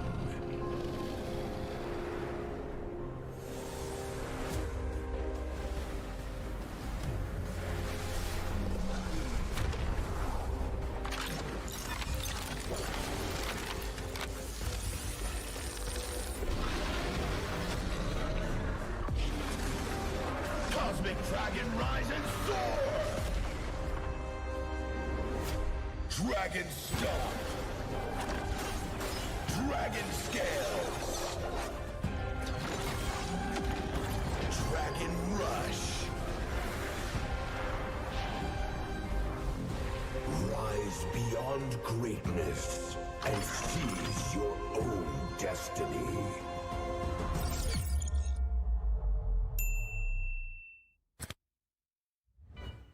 Tonight, we celebrate MLBB Esports.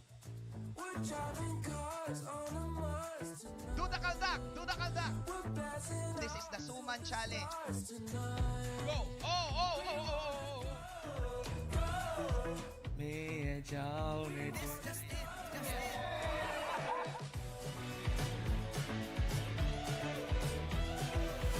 Welcome to M5 Gala!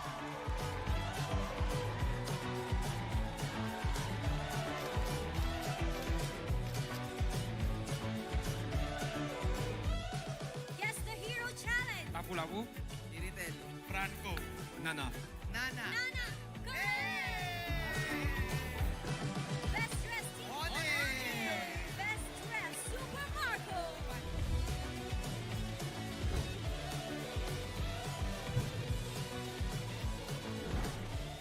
Thank you so much for joining us at the M5 Gala, and we'll see you at the M5 World Championship.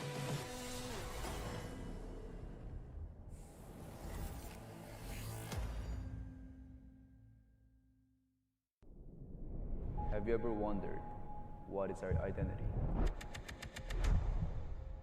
Our identity isn't limited to just esport players. Our style. Sweat. Our passion. And vibe. Feel our energy. When we dominate the stage,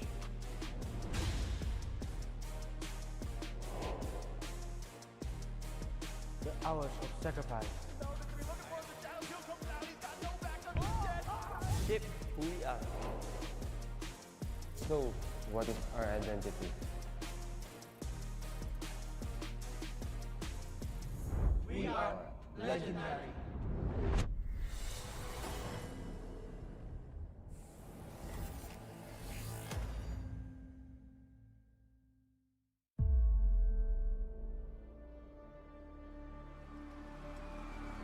In the history of M Series, no host country has ever won the championship title. No other region has ever claimed the throne. No team has ever secured the championship twice. In this thrilling showdown, 16 teams across the world have gathered once more to seize the trophy. Which teams will prove themselves in their epic rivalry rematch? Will a new region unveil their strength and climb to the top? And who will leave an unforgettable mark with their skills? Behold, the old guards, seasoned titans returning to reclaim glory.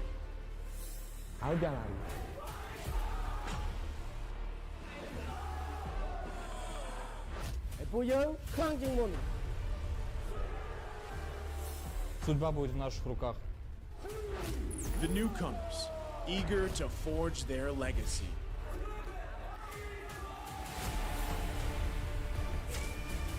Kita di sini untuk lawan yang terbaik, kami nggak takut tantangan apapun.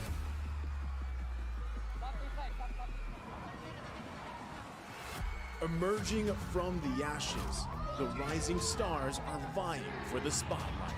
Kita orang dah tunggu lama untuk momen ni. This is our time. It's now or never.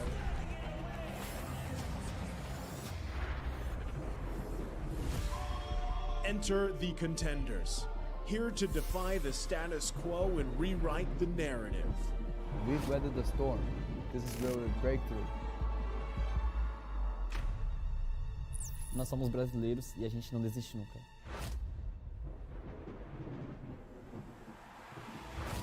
The Kings, legends in their own right, descend to defend their crown.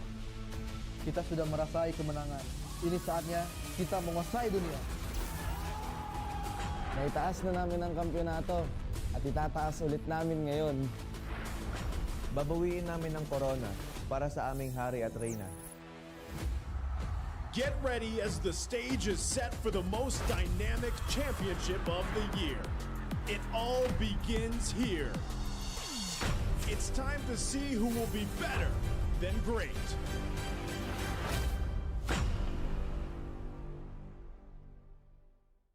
I welcome you to the M5 World Championship! M5 group stage day 1 was a showcase for the carries. Where we are entering a new era, it is finally time for the junglers to shine again. AP Brand, the Filipino champions, are determined to rile up the home fans with a win against their old rival, Burmese Schools. The dreadful Nolan was left open by Burmese Schools in both games for Kyle Teasy to take advantage. It's stressful to see. Oh! AP Brand coming in with the Lord, and they are going to take this series in a 2-0 sweep. The home team achieved the opener that they'd hoped. Next, Team SMG tapped on family buffs in a quest to take down the Turkish champions. Fireflux rallied on with a great display from TNZ in both games. The base! Fireflux takes game 1. With that, the rulers from Turkey are off to a great start in the group of death.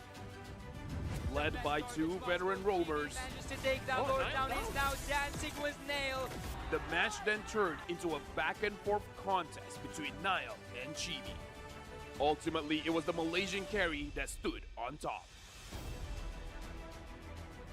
The last match of the day, it was all Onyx from the get-go. Onyx, they just have that Tiger. Even luck was on their side. He died! Will he die? Oh! No way! No way! No way! The Sky Kings were way too dominant for the Brazilian robots to overcome. We saw plenty of spectacular jungler plays during day 1 of the M5 group stage. For day 2, what else would you like to witness that is better than great? Let's find out.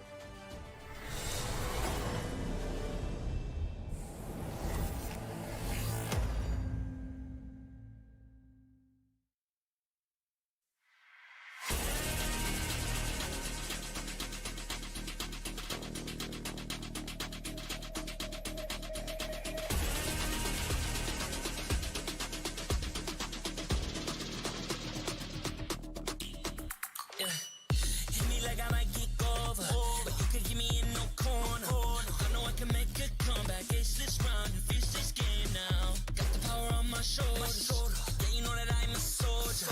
You could keep me off my guard, but you can't keep me from my honor. I feel like the floor is over. The energy's getting higher. You're saving my arms. 'Cause I know just what I got.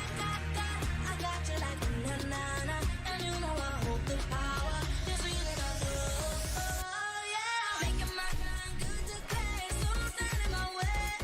Standing tall and I won't fall over. We are better than great.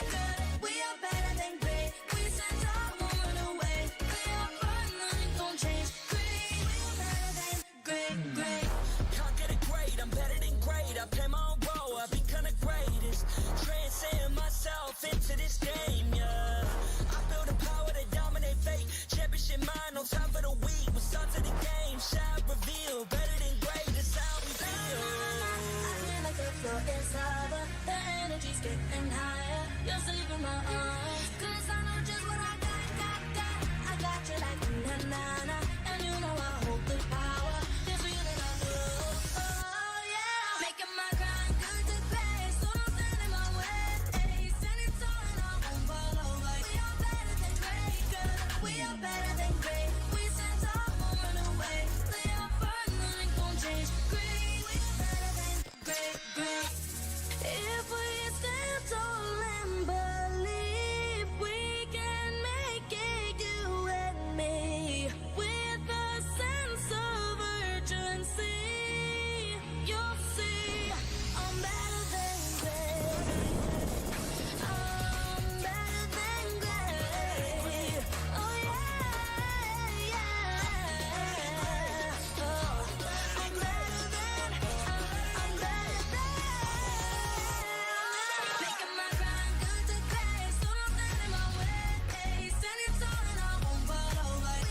number 1 seed, the champion of the arena.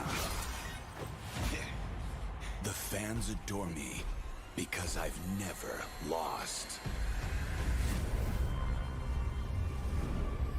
Yet you are afraid.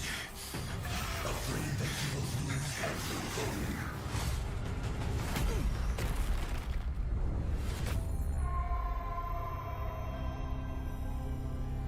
Do you ever get scared of losing, Kimmy?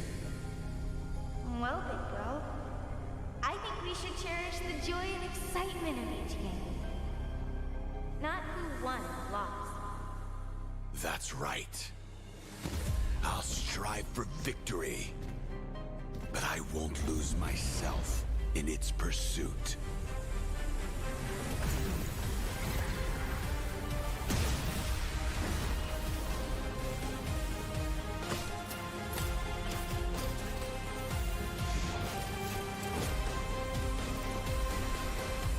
World Championship. I'm back.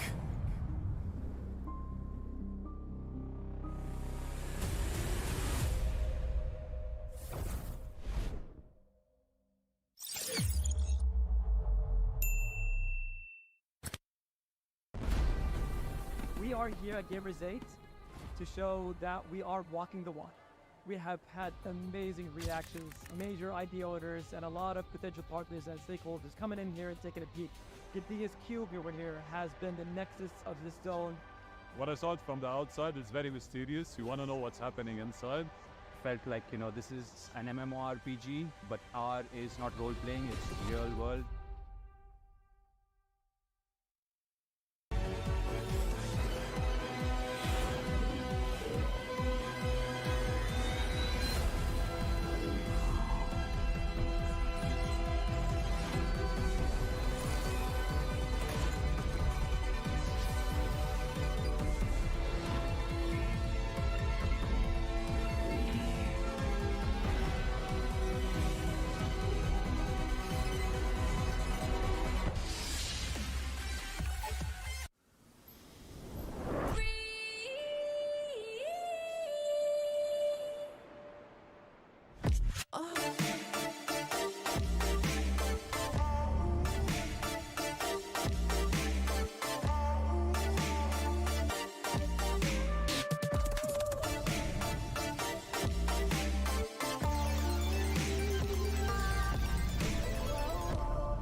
Grab only.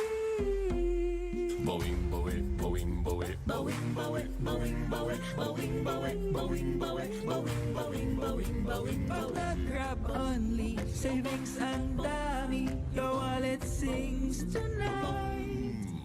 Laki ng bawi, pag nag-grab only, save 244 alright. Boing, boing, boing, boing, boing, boing, boing, boing, boing, boing, boing, boing, boing, boing, boing, boing.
The Shadow Dragon was once my biggest weakness, but now it's my most potent weapon.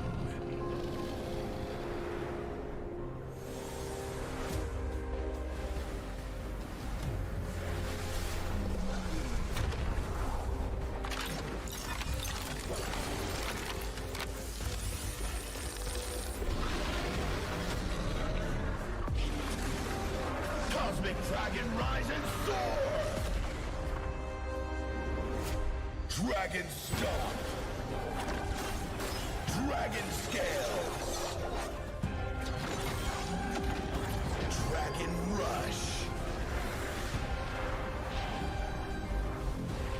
Rise beyond greatness and seize your own destiny.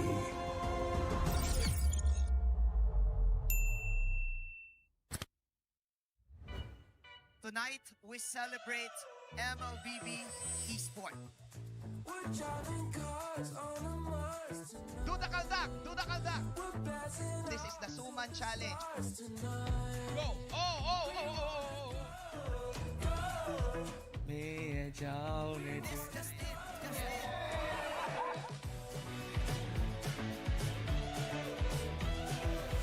Welcome to M5 Gala!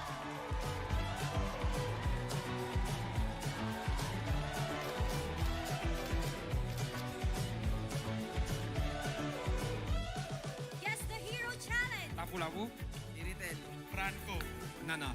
Nana! Go! Best Dressed Team! Ole! Best Dressed Super Marco!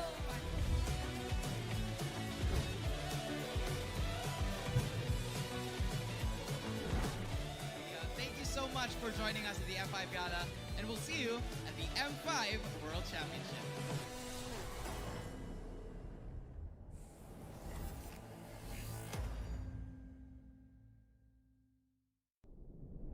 Have you ever wondered what is our identity? Our identity isn't limited to just esport players. Our style. Sweat. Our passion. And vibe. Feel our energy. When we dominate the stage,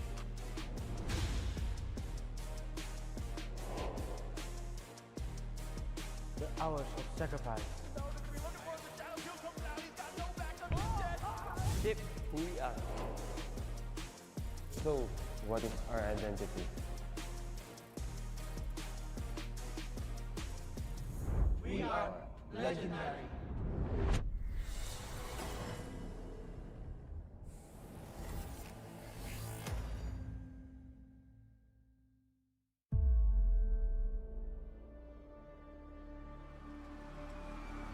In the history of M Series, no host country has ever won the championship title. No other region has ever claimed the throne. No team has ever secured the championship twice. In this thrilling showdown, 16 teams across the world have gathered once more to seize the trophy. Which teams will prove themselves in their epic rivalry rematch? Will a new region unveil their strength and climb to the top? And who will leave an unforgettable mark with their skills? Behold, the old guards, seasoned titans returning to reclaim glory. Jangan.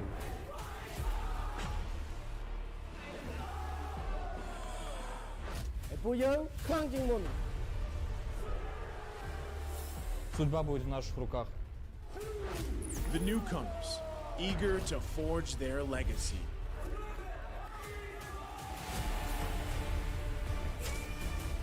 Kita di sini untuk lawan yang terbaik. Kami nggak takut tantangan apapun.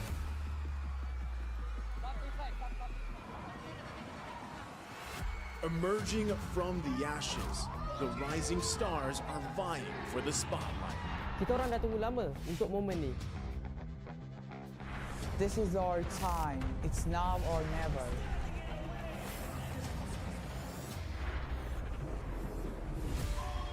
Enter the contenders, here to defy the status quo and rewrite the narrative. We've weathered the storm. This is where we break through. Nós somos brasileiros e a gente não desiste nunca.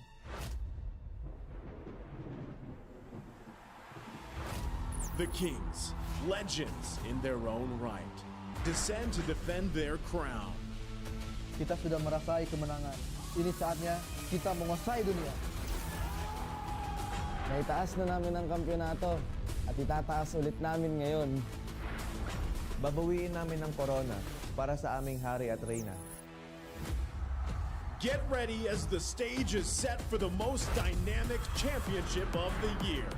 It all begins here. It's time to see who will be better than great.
this round and finish this game now. Got the power on my shoulders. Yeah, you know that I'm a soldier.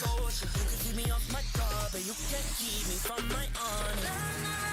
I feel like the floor is lava. The energy's getting higher. You're saving my arms. 'Cause I know just what I got. I got you like na-na-na. And you know I hold the power. It's real that I love. Oh, yeah. Making my grind good to great. So don't stand in my way. Standing tall and I won't fall over. We are better than great, good. We are better than great. We stand tall, won't run away. We are fun, nothing gon' change. Great. We are better than great. Can't get it great, I'm better than great. I play my own role, I become the greatest. Transcend myself into this game, yeah. I build a power to dominate fate. Championship mind, no time for the weak. We start to the game, shout, reveal. Better than great, that's how we feel. I feel like the floor is lava. The energy's getting higher. You're saving my arms. 'Cause I know just what I got. I got you like na-na-na.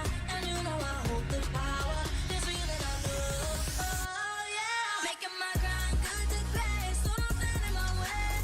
Standing tall and I won't fall over. We are better than great, good. We are better than great. We stand tall, won't run away. We are fun, nothing gon' change. Great. We are better than great. If we stand tall and believe we can make it, you and me, with a sense of urgency, you'll see I'm better than great. I'm better than great. Oh yeah, yeah. Oh, I'm better than.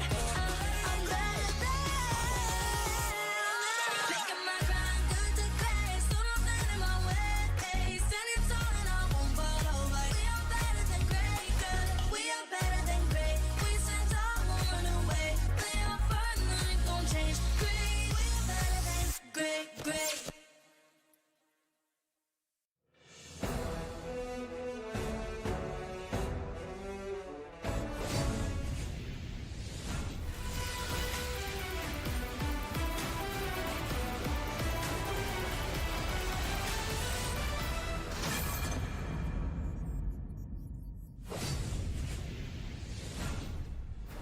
It's another match, another series ahead of us. Hopefully a bloodbath one going the distance. Again, welcome back to the Mobile Legends Bang Bang M5 World Championship Group Stage. I'm Naisu, joined here with the boys. Of course, it's Leo, LaFell. They're both rocking the 2 watches. I need to get one. How are we feeling? I'm great. I can only imagine the birthday boy is doing much better. Thank you very much. We called the last match. We're in for another one here. Yeah, and again, do not call me LaFell. Today, I will be known as the birthday boy. All right, the birthday boy again. We've got a crazy matchup ahead of us. Team Flash, Team Low Gun. And there's more in store for us because we do, of course, have to thank our sponsors. That's right. The M5 World Championship is powered by Moontime, presented by Kadia, supported by ROG, the official gaming phone. Grab, the official Super App partner in Secret Lab, our official chair partner.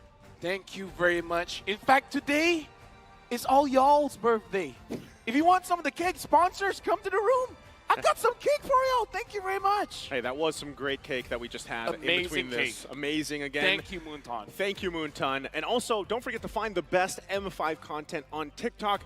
Just search the hashtag MLBBM5. And also remember to use that hashtag to share all your content and stand a chance to win rewards. So we can't wait for that, of course. Now for this matchup. Let's focus on it, what's ahead of us. Again, we saw Team Flash yesterday. They performed very well in their series. Team Little Gun, we saw them in the wild card, right? One of the winners, one of the victors there. We got to see that unfold. And I know, we probably have a lot to say about them ourselves here, Birthday Boy. Oh, yeah, definitely. Now, here's the thing. For all of you that don't know the lore of Team Lil Gun, they will lose the first match because they want to download what's happening in the game, and then they'll have a reverse sweep. Okay. The downloading team. I think it's high time that they stop doing that. If it is indeed a habit, a tendency, or a reliance to actually have to download against every single opponent, every series, given that 2023 has been owned by Team Little Gun. Them coming to the world stage, them coming to the M5 main event has been prophesized. The writing is on the wall. The first time we laid eyes on this team, from out of Mongolia. Who'd have thought that they would be here today? I'll tell you, this guy. Oh, this guy same knew here. they were going to come to the World Championships. Same. Hey, I had a good inch as well when I was kind of... A good inch? Yeah, a good itch. Itch. Sorry. That makes sense. You, All you right. must have heard wrong. Sorry. Right, but I course. had the idea exactly what they would prove here, especially after seeing them in the international stage. But the rise from the wild, just looking at the statistics alone, the M5 wild card, right? This kind of just unfolded. They were first in so many of these statistics here. Get out of KDA, here. average kills, average assists, goal per minute, average damage dealt. The only hero that does not have a 100% win rate is that Valentina, losing 1 out of 5 games. Get out of here. That's cray-cray. Get out of here. Are the Mongolians the new Burmese? The new region that has no professional league but creates high-quality athletes? Again, what happened to Burmese Ghouls last night was unfortunate, but here today, I got my eyes on the Mongolians. I got my eyes on Team Little Gun. Let me just say, Little Gun is just their way of being humble. They got the big guns. They got the big guns, right? And looking at the rankings here, do you guys agree with this? The M5 World Championship team rankings, number 12 for Little Gun. Is that fitting for what we've seen from them, even for the wild card? Nah, Claude. Nah, fam. I believe they're at least 11. Okay, they have the chance to do that in this matchup because the Burmese Ghouls, number 11, have yet to win anything here in the group stage. If Little Gun can beat Team Flash, they would have done what the Ghouls have yet to do. So already, all right? And I'm feeling great. I'm feeling good. I feel like they could. Honestly, yesterday, Team Flash, they lost their first game as well and then won the other 2. So whoever loses first might win the game. Maybe the headline should be the battle of these reverse sweep teams, right? That's what they go for, yeah. Because again, that was the kind of trend that we saw from the wild card. So we'll see exactly what kind of unfolds here from them. Now, Team Flash, we got to see them yesterday. Team Low Gun, can't wait to see what they bring to the table now. But before that, we have to bring out and thank our marshals here to officiate the M5 World Championship. We have our marshals, of course, making their way to the stage. They are here to ensure the fairness and integrity of the game. We have Rain, Wilbert, Shun, and Ivan. Again, bringing everything out, making sure that we have the best environment for these players. And now we're going to welcome the teams here. The never give up mentality remains closely attributed to this squad, especially after their World Championship campaign with a reverse sweep. Armed with this, they look forward to closing another victory. Don't blink or you'll miss it. It's Team Flash. Cheryl Yao forgot to give me the treats, man. With that said, I'm going to be very objective when I'm looking at Team Flash. Well, let's see what's across from them. This Mongolian powerhouse went all guns blazing in their wild card campaign with their wide arsenal reloaded for the group stage. Their Singaporean adversary should be prepared to take cover. Making the group stage debut, Team Little Gun. Let me just say, even though they came from the wild cards, but this is one of those teams that, in my eyes, is one of the favorites. And now let's welcome their coaches. For Team Flash, Coach Reminiscent and Analyst KZP, and also for Lil Gun, Coach Z-Mitch or Coach Mitch. All right, I need to be a little specific about what I just said. The context. Yesterday was proven that Cheryl Yao being present for Team Flash's matchups lead to great things. And here today, let's see how true that is once more. There's a Filipino coach, folks, and there's a Filipino player. Well, let's see here. Taking a look at the lineup here once again for Team Flash, we have Vanix, Hades, Adamir, Jay, and Lalzi. We saw what they could do yesterday, and anything that sticks out here, particularly for you, Adamir.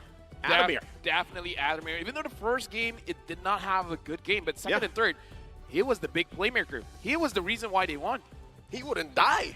He refuses to die. He had a choice, and he said, nah, fam, not today. That's what he keeps going for, right? The nah fam, not today. But across from him, once again, Team Lil Gun. We have Bebex, ZX Aura, Eisen, Forbin, and Ethan. These two teams, I feel like playstyle-wise, are going to just clash at each other here.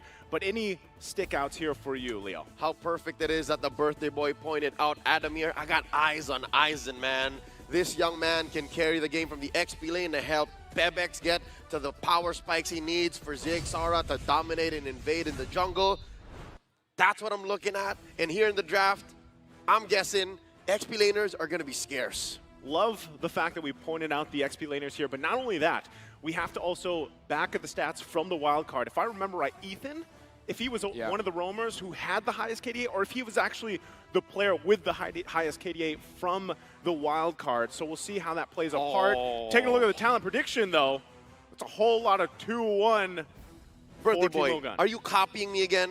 Actually, this time I'm copying Naisu, and I'm helping out Cheryl Yao. I promise her I will never believe in Team Flash. So is this the C word in action? This is, I think. This is the curse. Because I made the promise as well. I think we all might have. You broke the promise? No, I knew what you were planning here. Speaking of promises, I gotta say, you were talking about Ethan. I want to talk about the history a bit about Team Lil Gun. Before this, they were independent. Yeah. Ethan took it on his shoulders to think about the draft, to think about the rotation. He was the player and the coach. This time, Coach Zimich has been helping them out since wildcard. Yep. A lot of pressure off his shoulders, and I don't know, I kind of feel like that's a pretty big buff for the entire team. They struggled, but now looking pretty good. Coach Zimich, responsible for taking home a big win for Burnex Flash from Cambodia. Now he is with the Mongolians, best known for downloading. Yeah, they're downloading, right? All of Team Logan series during the wildcard group stage were reverse sweeps. They're great at reading their opponents like a book. And I got to say, you know, as we saw that unfold in Malaysia, that was the case. But then when we got to that final matchup, it was like they decided to train in a hyperbolic chamber for so long, and then their power level just was out of the roof, man. I mean, they're downloading, but looking at their gameplay, they make me feel high. Yes. So up. Up. Oh, sorry, up. Yes. Yes. I was gonna say up. Uploading. Wait, what? No? That works. What do people feel about them? Well, right now, we're going to have to look at the audience predictions once again. It seems like it's kind of a 50-50 split for, you know, across the world. Why? Wow. Why do the Mongolians not believe in Team Lil Gun? Because they're passionate. Shame on you. They need to, again, hey, talking about it, yes. They are a developing region. Maybe Yes. they're so used to watching the rest of the world, right? They're not really sure just yet how they're going to perform here on the group stage. Okay, they're just being realistic. They're being realistic. A lot of misclicks, I think. That could work too. Perhaps, I don't know, the button just... Okay, imagine a scenario. Imagine. They're holding their phone. Yeah. Okay. They're voting. Right. And then someone forgot to throw away the skin of the banana. So the banana was right in front of them as they're going to vote. And as they step on it, their fingers slip. So you're saying this happened one ton, just 1,000 times across Mongolia? At least half of the population of Mongolia slipped when they were voting. Well, that's unfortunate. Maybe they'll get a better chance of watching out It's for a problem. Those, hey, watching They have out a for lot those of banana bananas. kills. Yeah. You know, you have to work around that once in a while. But speaking of that, we're going to jump right here to the draft for game number 1. Again, Team Flash versus Team Lil Gun. We'll see exactly how this plays out. Again, both teams going through their own reverse sweeps up to this point. A lot here, obviously, on the line as we get through day number 3 here of this group stage. We have Team Lil Gun on the blue, Team Flash on the red. First phase of the band's already coming out. I'm excited to see that they're respecting the joy. All day yesterday, she was hardly contested. And now, Team Lil Gun with Coach Zimich at the lead, taking out that, the Fanny, and the Valentina. While Team Flash gets out a couple of hot picks as well. The Faramis and the 1-1. I like the way that they're approaching it because the Valentina ban kind of shows they want to prioritize the Faramis. And the fact that they open up both Nolan as well as Guinevere, it opens up the possibility of Team Flash having the Guinevere as well. Where we saw Hades using the Genius Wand, really stepping up the tempo for Team Flash. Yeah, I remember you mentioned that, right? Specifically, I love damage. Genius Wand, yeah, might as well, right? Worked around that. But the other thing, too, is in the previous series, you know, we saw Nolan picked up, and it was actually counterplayed really well. There's the Guinevere, like you mentioned, and also a very often pick when it's left open is the Bruno to be able to scale really well early on, even just with those 2 items. The item spike, the power spike that you get with that, usually the Haas and what, the Berserker's Fury, typically. One of the better matchups against Bruno is the Ixia. However, during the wildcard stage, Bebex didn't really use Ixia the best way possible. Like, he did the laning phase well, but during the team fights, he's not being all that aggressive. The Arlet, however, is one of the better picks for Lil Gun, and as we saw today, a lot of flashy plays. Actually, no, not just today. Ever since yesterday. Yeah, no, it was you. Birthday Boy was looking for a 3-man, 4-man, 5-man final slash. I didn't get it, though. Let's see if Aizen can pull one out, because the Matilda here confirms that it is going into the XP lane. There's only really the roam for the Matilda these days. How does Team Flash want to close up? Do they want to go ahead and give Adamir the XP lane hero now? I would believe Terizla is a great pick, because if not, they're just going to ban it out. And if he wants to be a little bit more aggressive, perhaps even the Khalid. Because I do believe if they don't pick up their EXP, high chance it's going to get banned out. So either the Khalid or Terizla. Terizla didn't do too well for him personally yesterday. Right. Khalid, much better. They could play around that. Also, the fact that just with the first 2 picks, right, for Team Lilgun, I like this a little more because you have the Nolan. And going back to the point, what we saw from the previous series, he had a very hard time finding those initiations in. But with a Matilda and Arlott there to help you with, finding your own angles or even getting out in, sticky situations, that's there available with you, like we saw even from the Matilda play yesterday. So the answer here to round out the first phase is going to be the Lilia parking that into the mid lane here. How you feeling so far, Lefel, about Team Flash's lineup? I would say a lot of control here. They're making sure that they have the priority whenever they want to engage on Churl or the Lord, because Lilia, Guinevere, as well as Bruno have quite a lot of AoE, either damage or setup, so it makes it a little bit easier for you to contest those turtles, especially going up against Nolan. Now, I'm looking at the hero pool in terms of the mid. Not much is open right now. Like, the best that I can think of is perhaps a Novaria. Sand rises. Get the vision, work around that. There's the Khalid ban, that we kind of were theorizing if it would pop up here for the XP lane for Team Flash, but that's not going to happen. Also, we'll see if that even the last ban is, again, the other possible option, which was the Terizla. We'll see if that works, but so far, I would say, yeah, what is going to be in the mid lane there for Team Lilgun? Novaria probably, right, at least for a vision to work around that, but still, is that really the best case? Also, we have, because the Guinevere is there, does a team possibly even want to take a Diggy? I know there's already a Matilda there. There's the ban, right? So, because that's what I'm thinking. They could actually go with a Diggy in the mid lane and then the Matilda in the roam, and they could even flip those around if they really wanted to, but it's banned out. So now, once again, what is left on the table here? Good question, Joseph. I forgot. What was your question again? What's left on the table? Available. What could they go with? For Lilgun or Flash? Yeah, for the mid lane, for Team Lilgun. Honestly, it's not a bad situation for quite a lot of mid laners. They're just not all that meta. Going up against Guinevere, you want someone that can protect herself. I'm thinking of the Kagura, one of my favorite heroes personally, and you can burst down the Bruno pretty fast, but the problem with Kagura is that your speed is going to be pretty slow. You need level 4 minimum, and even at that, sometimes you don't have enough damage. So I'm really looking at Novaria as a possible good pick here. The other crazy one is the Lunox, but you only pick up the Lunox if it's super tanky from the opposing side. You'll see that smile on the face of Adamir. He knows that Mitch, he knows that Team Lilgun are afraid of him on that Terizla. So he leans hard into it. All right, coach. They know. They first pick up the Minotaur. So I'm guessing what's left for him. The Paquito. Yeah. The Lapu. Paquito, probably, if they want to go that route. Really, the bases, though. If they pick something up like a Ixia, even a Yuzong.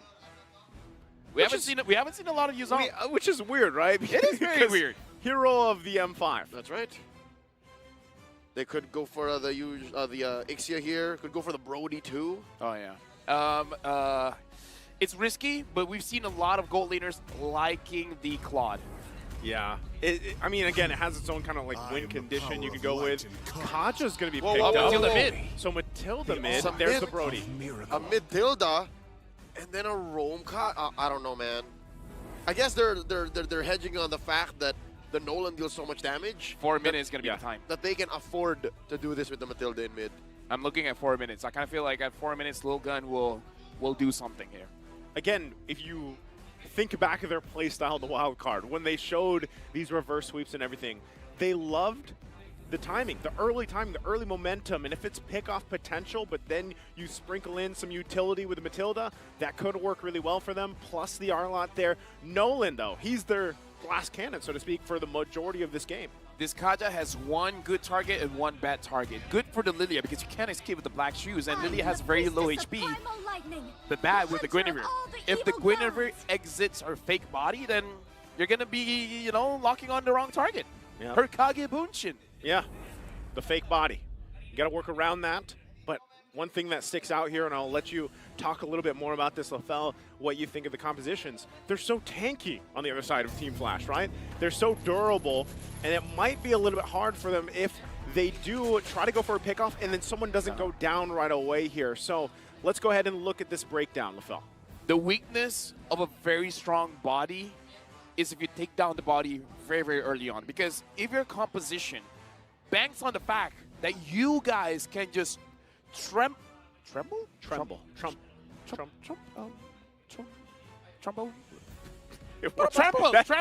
you can trample over your opponents, if that's your win condition, if your tramplers cannot do the trampoline, then it's not going to be looking good. So I feel like the Kaja in the early game, just kill the Minotaur, just kill the Edith, and then there will be no problem.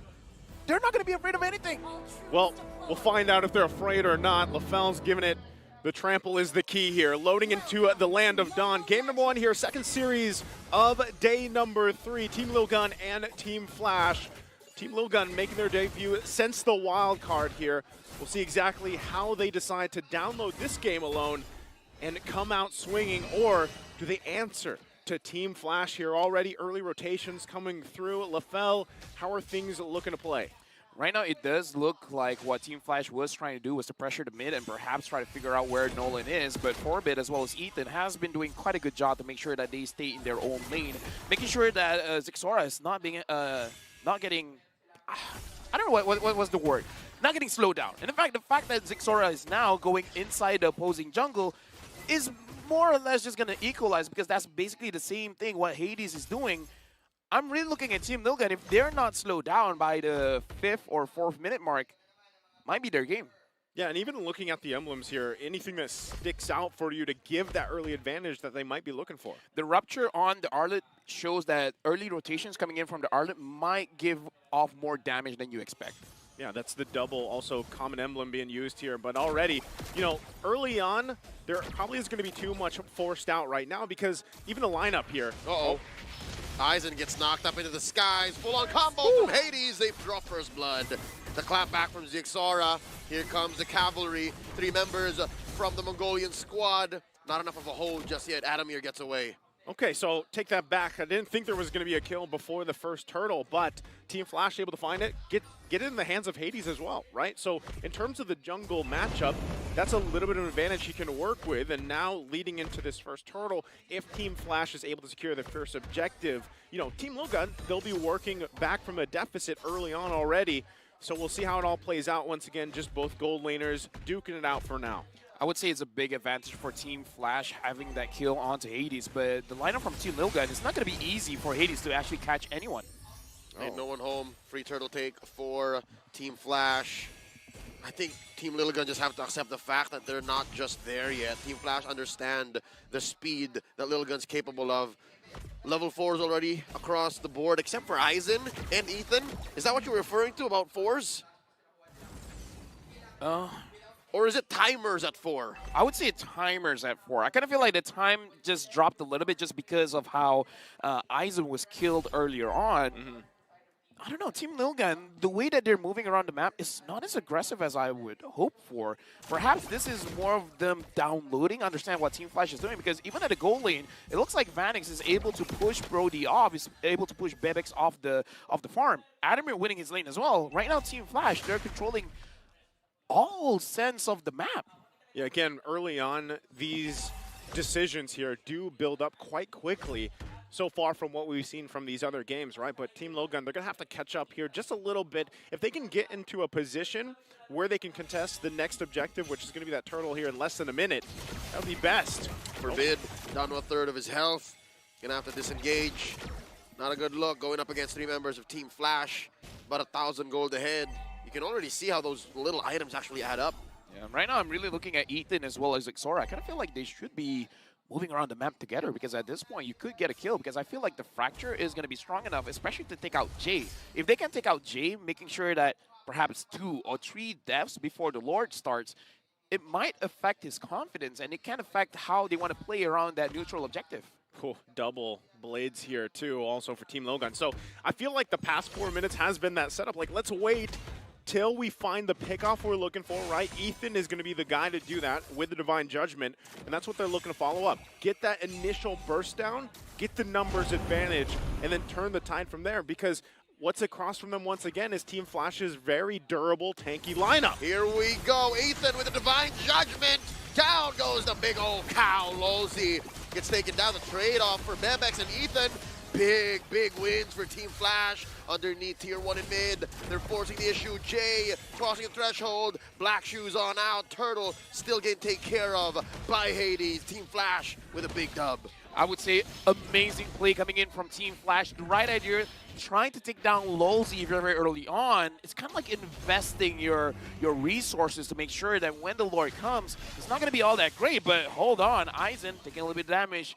Going back to my point, Adamir as well as Hades tried their best to protect Lolzy, and just by default, you got a lot out of it. So amazing play by Adamir as well as Hades. Yeah, again, when you saw that team fight kind of unfold, that's exactly what they were going for, right? They had the double blades they were working for. They got a quick kill on Lolzy, but after the initial burst was done, there was nothing else they could do, right? They just kind of run out of firepower, so they kind of have to upgrade and get to a point where then you have Bebex there later on to provide some of that damage, pump out the torn apart memories, because when that initial burst is gone, Team Logan just kind of runs out of, firepower, so to speak. So with that, they might want to just go ahead, stay a little passive for the most part. If you can't grab a kill with Ethan utilizing the combination with the Divine Judgment, then maybe just play a little safe for now. But really the question is that the right choice with a Nolan in the draft? And that is tough as well. That's miserable. Grand Theft Purple, Hades guilty of 1 count already. Zixar has to lick his wounds. Yeah, Hades as well. Oh, Zexora finds Hades, and Lolzy finds Ethan. And the full-on combo using the ult to cleanse. Team Lilgun on the back foot. Right now, honestly, Team Flash, they're looking very good because Hades already completed his Genius 1. So at this point, he kind of doesn't even need his team. He can go in by himself. Yeah, the damage was kind of scary, right? Very scary. And you, and I think even Gideon yesterday talked about this with the Guinevere, the way that it works. But again, when you line it up with having this Minotaur, having an Edith by your side, you're not so worried, right? Because you can jump in with a spatial migration. If you land it, great. You pump out the damage, you get out, and you can have still set up peel even available for you, right? And that's why this whole time, man, Vanex has just been having the gold lane experience. He hasn't had to do too much. He's farming up, and eventually he's going to be the big threat here for against Team Lilgun. The way that I look at it, with the build coming in from Hades, all the crowd control that Guinevere has is just icing on the cake. Yeah. Shout out again to Mundan. Because at this point, he doesn't really need all those crowd controls. He could just run them down. What are they going to do about it? The Genius 1 is enough. Yeah, that's the scary part of it, right? Again, can you buy enough time? We've seen so many games here get to that first Lord spawn, and you have this lead now. It's almost nearly 5,000 gold, and when it gets to that, oh, hold on, Ethan. Oh, the Divine Judgment, circling Eagle, got the answer back. Minnow and Fury, ain't no one home, backing off. Team Flash, tight formations. Lilgun calls for the back off. At least they know their dynamic. At least they know that neither team could have forced that in that jungle pit. A little bit of mistake there. It looks like Ethan was a little bit desperate trying to get any kind of kills that he can, but the fact that Lolzy was there trying to protect Hades, that was the big difference maker, but he could have gotten the kill if... Oh, that's tough. Oh. And the flicker as well. Oh. Yeah, that's tough to recover from, right? They're downloading. They're downloading right now. They're trying to download. I don't think they're going to convert anything here, really. They're going to lose that tier 2 in the bottom lane. And this is looking very dire right now, right? It's 8.5 minutes in. You still have a little bit till that Lord's up. But really, Team Lilgun, where do you find this moment to turn things around? Is it Aizen that has to land this final slash? Because even if you final slash, any of these members in, Lolzy or Adamir can most likely just jump in and cause chaos. Honestly, at this personally for me, Team Logan has to find a way to get some kind of map control, because the strength of the Kaja is that you don't know where this Kaja is going to come from. If they find a way to flank from behind, catch Vanix off first, hide away, wait for your cooldowns, and then go back in for Jay or Hades, that's probably a good win condition. Look at this. Lozy caught up, circling Eagle, the answer back from Forbid. Lozy very low, Lozy gonna survive. There's the ult spent up. Oh, Primal Wrath, keeping Adamir alive, extra HP. Just like that, Team Flash still with the senses. So even with that, you can see, even here in the items, right, it looked like that should have been a moment where they could have gotten a kill. What happened there, LaFell? Not enough damage. It really, Bebex probably needs a Malefic Roar, then it might be enough. He's 2K behind. I mean, that, and they have a Matilda where the Matilda's damage is conditional. Oh, here we go. They're looking to blitz it. Circling Eagle, the answer back. Lozy knocked out. Final slash. Big ticket ult, but Forbid bites the dust. Bebex trading in. Isaac taken out. Vanix gets his first kill. Down goes the Ixora. It's almost a hat trick for Vanix this time. Ethan running off. There it is. Ole! Team Flash. Big wins. Ethan running off, the only survivor. The Singaporean squad takes everything. The reason why I say the Matilda's damage is situational, the way that her wisp work is that they're gonna find a target and then they're going after it. But if it's a singular target, that's maximum damage. If there's a lot of people there, you're gonna spread it out, and sometimes that makes it that it's not enough. At this point, the whole problem with their composition is it's very pick-off heavy. If teams are moving together, you don't have a good target that you want to pick off, and at this point, Vanix has skilled up. He has all the damage. He can 1v5 if he wants. So I was saying, you know, you get to that point where you're in the gold lane experience and then you just pop off like he just did here. Look at the massive gold advantage that Vanix has as well because of that triple that he got. So this gets even scarier because for Team Little Gun, that's what you're seeing, right? If the final slash is going to be utilized by Aizen, or let's say even Ethan jumps in, really once one of those are taken out, you don't have this kind of front line to really deal with a lot of the damage being thrown at you from Team Flash, right? And that's the whole point of the draft. They wanted to go with these pick-off oriented plays, but right now they're going to have to defend into their base here at the whims of Team Flash. First turret already going to go down. They're already inside the base. They're making work of that Lord. Divine Judgment on to Adamir. Forbid gets the kill. Lord taken care of, sacrificing their mid lane inhibitor. Bottom lane up next. Big siege canyons. The minions are still crashing on through, and Team Flash not going to force the issue. I would say that's still a pretty good trade. I mean, they lost Adamir, but they got 2 inhibitors at this point. Team Little Gun, it looks like the way they can get a kill is if they actually pull Team Flash into their base. But again, there's a cooldown on that Divine Judgment. You can only get one. After you get that one, what are you going to do next? Not only that, but the disparity between the damage dealt between both gold laners speaks for itself because of how much of a gap there is in terms of the gold that we talked about earlier, right? So really, when you're looking at it once again, Team Logan probably has to buy another 5+ minutes. And if that's finding some pickoffs, great. If they can make that happen, but really, a lot of that has to rely right now on Bebex. He's got to get to a point where he can pump out the damage. Oh, Hades.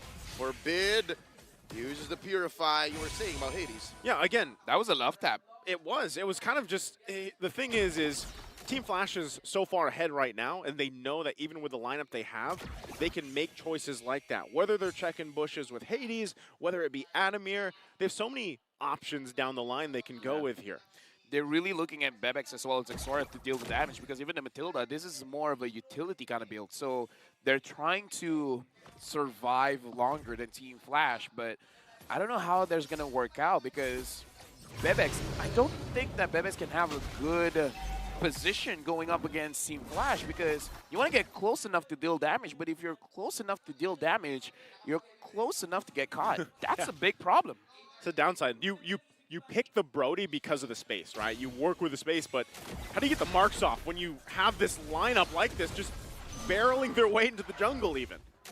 An additional problem is the fact that bro, he needs time. You need those stacks. And Team Flash, they're not letting Lil Gun find those windows of opportunity. But wait, they're coming in. Conceal play from Forbid. Finding that angle up top. Big knockup from the Lord. Circling Eagle. Haka! Unless Eisen gets taken down first. So that's already a man down. 2 men down. Adamir gets 2. Adamir traded out for. Ethan goes as well. Bebex, where you going? Hades takes him down. ZXO falls, but steals the Lord in the process. Not worth it. Team Flash gonna go straight for the base. Oh, I think that's gonna be it here. Again, he did get the Lord. There's still about 14 seconds, 10 seconds for Ryzen, and Team Flash will run it in. That's it. Game 1, 15 minutes under. Team Flash, 1-0. Again, I just have to remind you, that was an amazing game. Team Flash ended it in a flash, but this is the way Lil Gun plays. Is this what they wanted? Do they want to download first and apply later? This is the world stage. This is not wildcard. Can they do it? And that's why I'm wondering, because we have experienced this in the wild card, right? This looks like, again, regardless of if they are downloading or not, Team Flash, man, they dominated this game. They executed the lineup that they had very well. They worked around it, and they knew, hey, there's going to be a pick-off potential and threat from Team Logan with what they have, but it wasn't the way that it should have been with that lineup for Team Logan. Team Flash came out swinging. They played it perfectly. They rounded their bases with the draft that they had. They're quite tanky to deal with, and we just got to a point once again where you had that gold lane experience. You had the fact that Hades could jump in, pump up the damage if he wanted to, but still rely on peels and everything else. So really, this was just a well-executed game for Team Flash. I'm of 2 minds here. The fact that Team Lil Gun is notorious for allowing Game 1 losses, and the fact that this is a different stage. I don't think you should be playing this way, especially since Team Flash are not holding out any aces, specifically this ace right here. Here we go, MVP of the game.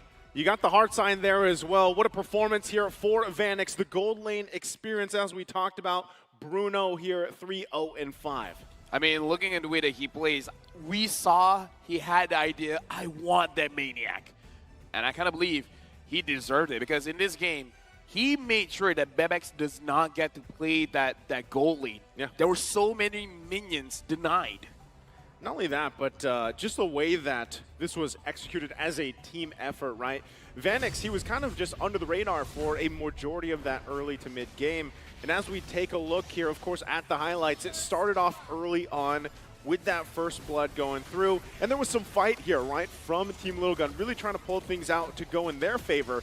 But once again, like I said, the initial burst damage that they had early on, if it fell off eventually throughout an extended team fight, when you have these tanky heroes across from you, you just kind of run out of firepower. What makes Vanix worthy of the MVP nod here is the fact that if you're playing a game this one-sided, wherein you're having, as y'all fellas call, the gold lane experience, it's so easy to throw a lead away like that. It's so easy to overextend. It's so easy to just click your ult and then say, hey, where's everybody else? Why aren't y'all protecting me? He stayed on 100%. He was woke.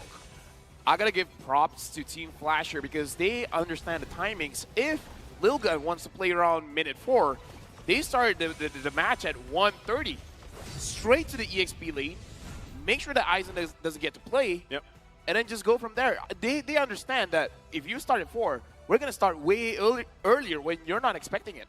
And not only that, but even just looking at the breakdown here, once again, it was, Team Flash just coming out swinging. They really punished when there was an overextension from Team Logan, or even if they didn't give them time, right? Sometimes it was, okay, we're gonna probably get Divine Judgment. They might be able to get our way. There's gonna be a final slash thrown at us, but really they had the answers they needed. And when it got to the itemization part, right, it just, with the lead that you have, especially in the gold lane, for example, or any of these across from them, you just have that advantage that's hard to deal with. And now I'm wondering, even Nolan has struggled so far. We've seen it now time and time. He struggled, but he actually had quite the farm. This is very respectable from a losing lineup that's able to out-farm the opponent, right? I mean, call it what you will, a utility tank build Guinevere, but ZXaura had the items, ZXaura had the farm. It's just he couldn't find the opportunity. Yes, at that very last moment, he stole the Lord, but that's the very last thing you want to do as a Nolan. You want to kill. Yeah, I would say it was way too late, because if he was able to dish out damage, especially to Lolzy earlier on, making the Minotaur a non-factor, it will make it much easier for the Kaja to catch anyone off guard, because having that Minotaur was one of the big reasons why Lil Gun couldn't really catch anyone. Minotaur, the Edith, even Hades as well. Because not only that, but if you did, let's say you did try to catch someone, right? It was difficult enough to get Vanix, but then it's a Lily across from you, right? Most likely she's just going to be able to get away with the Black Shoes and work around that. So really, target acquisition here for this lineup that Team Lilgun had, very difficult to work around with, right? Yeah. Even, yes, again, you have crazy farm on that Nolan, but really, what does that translate to? Where are you able to bring that? Personally, for me, the best way to summarize, they had a small window and they missed it. Yeah. What is that window? What's the time? Was it the 4 minutes you were talking about?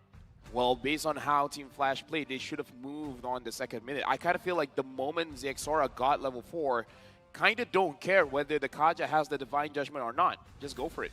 Tell me I did not just ask you that question. Tell me I did not say, are we waiting for 4 minutes or level 4? Yeah. Because level 4 is when I thought that you could bear down on Vanix, where you could have stopped him in an alternate universe from getting this MVP victory. But here we are now. At least we're still leaning on the fact that maybe it is indeed a download game. I'm trying to see this through. I want to see this match go as close to 50-50 as possible, because I want the Mongolians to show up. I want them to be the actual threat, the powerhouse that we've yet to meet here in the group stage, here in the world stage, here at M5, because that didn't really look like it. By the way, sorry, I misheard the question. You did earlier? Yeah. What'd you hear? Wait level 4 or wait for 4 people? Oh. Yeah. So just like inch. You know what? It's my birthday, so it's not really my fault. It's fine. It happens. It happens. You know what? Right now we got to move forward, right? What's the next plan? Next plan is exactly trying to break down how the adjustments can be made.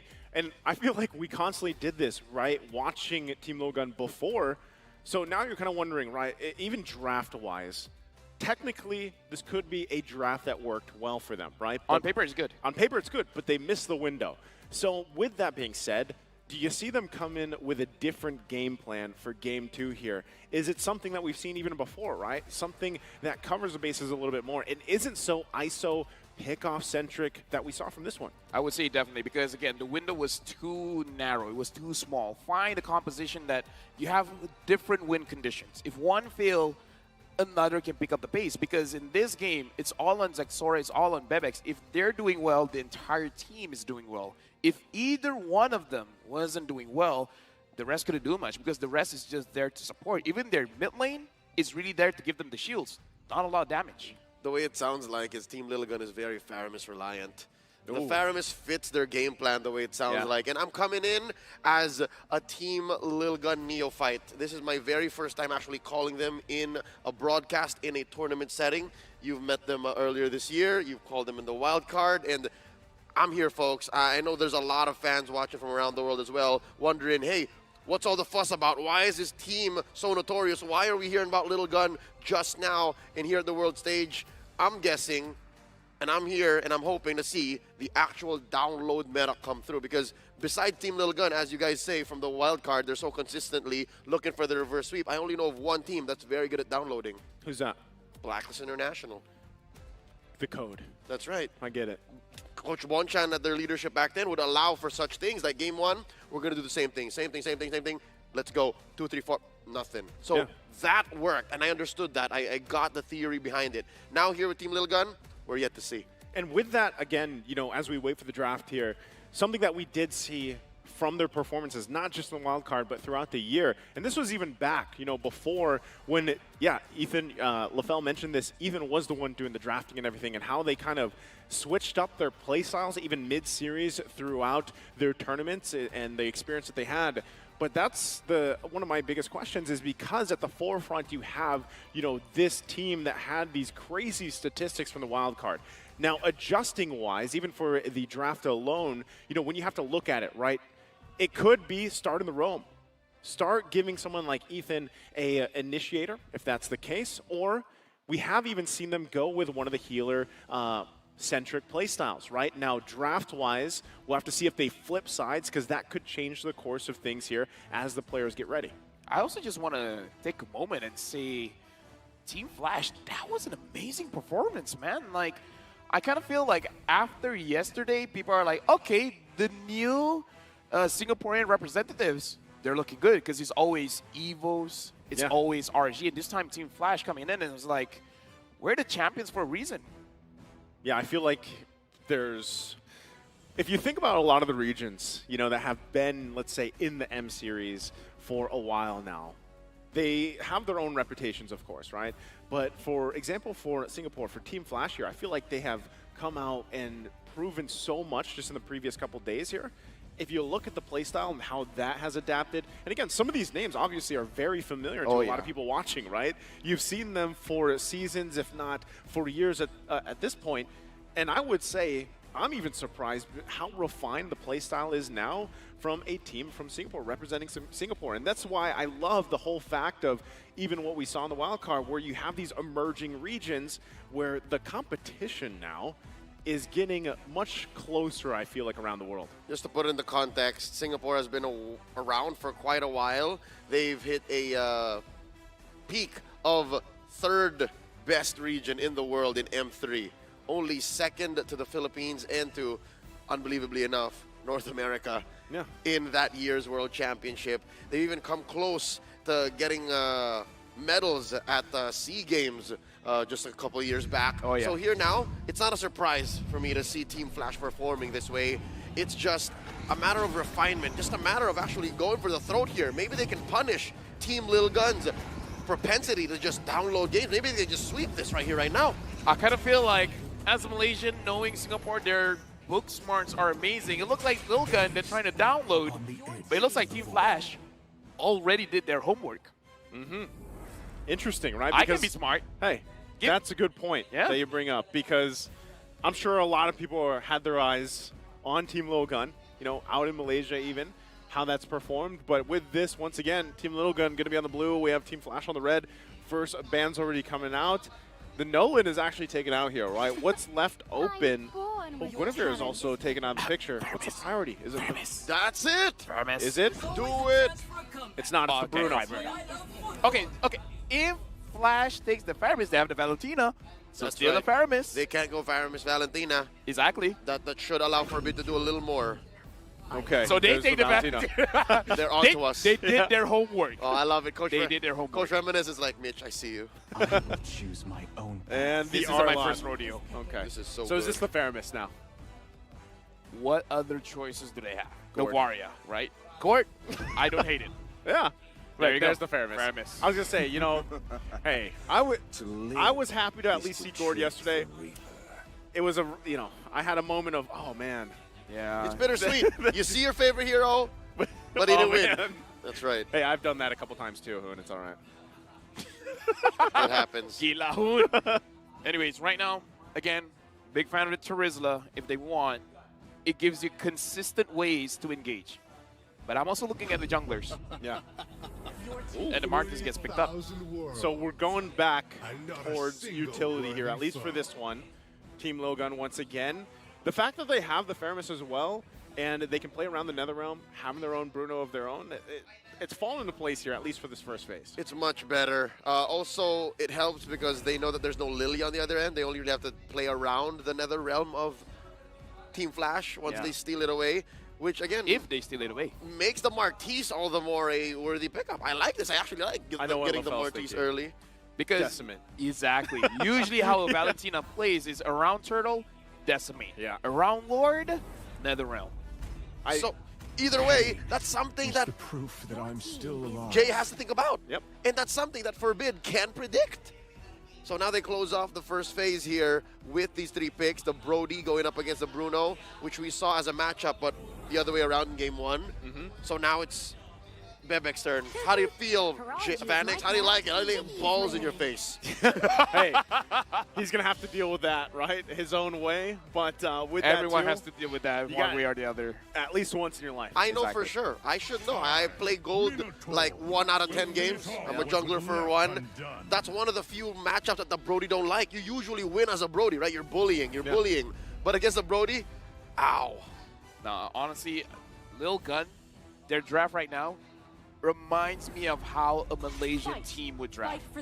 Having the Bruno, having the Martis, especially the Martis, That's right. as well as the Faramis, you're kind of hoping for a very good mid game because the Martis does exceptionally well the moment he gets 2 kills. Once the Martis gets 2 kills, it's all Martis. Yeah. The rest can just chill. Which is weird because I feel like Martins is one of those junglers where, yeah, if you get the early decimate, let's say even a double, as you mentioned, you're kind of unstoppable for these objective takes for the most part, right? You work around that. Gentlemen, I smell an assassin afoot. I smell Hades going back to one of his old flames. They had the band, the Hilda. So Don't tell me. They're coming up. Lancerling. Oh, I was thinking we were going crazier with it. Hayabusa? Amon. Not impossible. I don't hate it. Amon. Amon, man, I don't hate it. There's a lot of, honestly, with Hades, there's a lot of these unorthodox picks that you might not assume could be pulled out here. There's nothing that the young J. Mark Lazaro can't do, man. Yeah. Growing up in the mean streets of Pasay City in Metro Manila, Philippines, come on. What do they call those that grew up there? There's a name for it. Batang Pasay. There it is. Kid from Pasay. Batang Pasay. It's Did like, I say that right? Reminiscent asking him is like, how's your hero pool? Yeah. Yeah. It's good. Yeah. Actually, no, it's just, yeah. Yeah, just yes. Just yes. Well, right there's the Kufra. Kufra jungle. Okay, maybe not now. Okay, okay. Sorry. That's a little too Batang. That's something else. that is something else. So with that, pretty sure that's Lolzy. Yeah. Last 2 picks here for Team Low Gun. I'm gonna keep you guys on your toes. I'm actually on my toes right now. My feet is off the ground. Yeah, secret lab chair. Thank you. Thank you, secret Adjustable. Yeah. EXP. That's right. What's a good laner against Adamir's Arlott? Do they just take there is. there is. There it is. You do this voice line all the time. Yeah, something like that. I was so confused. Was it the clip or you? Yeah. You were the clip. Last pick, Matilda. So they're going to go with... They're playing the double roam again. Yeah, they're going with that well, support. Double support. Double support. The Faramis here. I like it, though, better this time around because Ethan is definitely playing the Matilda. I don't really like mid Matilda, man. Not enough damage. So now it's a choice. Lance, Ling, or Amon. They can't afford to pull the double swap, by the way. You can't go utility this time around. There's not enough damage. Yeah, definitely not. Definitely not. I would say they scale much better. So even if the Martis doesn't do well, it's not the end of the world. But you do want a very good good start to the game. So the safest, honestly, is Lancelot. Right, but I do want it to be a little bit crazy. What if they just throw out the Fredrin? It's not. Okay. Oh, Hayabusa. All right. Hayabusa. We'll take it. Debut pick here. Again, I'm really wondering how many unique heroes we've been at, including the wild card. We had like 50 plus there. Let me just say, I played the Faramis. Yeah. I hate the Hayabusa. Why? Shadow inside the Faramis before a fight starts. You don't even use your abilities. Maybe just your shuriken. Scare him. And then you just basic attack, force the Netherrealm out before any fight. And then there's nothing that the Faramis can do. You're basically making it into a 4v5. Crazy how time has changed. Crazy how now it's the Hayabusa that actually counters the Faramis. Exactly. Oh, it used to be the other way around. It used to be the Hayabusa just trembling in their pants, you know? No, I've been told by pro players, like, don't fight against the Hayabusa. The Hayabusa just force out the ult, and then you're done. Well, we'll see if they're actually going to be able to pull it off here. You saw the lineup rating, though, for Team Low Gun. It's 8.4. Can they pull the lineup off? Take us to a game number 3 as we load up here into the Land of Dawn. Game 2, it's match point for Team Flash here as things get situated. LaFell, what does Team Low Gun have to do here to get on the right foot? I kind of feel like Forbid has to find a very good catch, trying to give an early kill onto Zexora, because this is one of their very niche win conditions. If the Martis is able to get an early kill, he will feel unstoppable.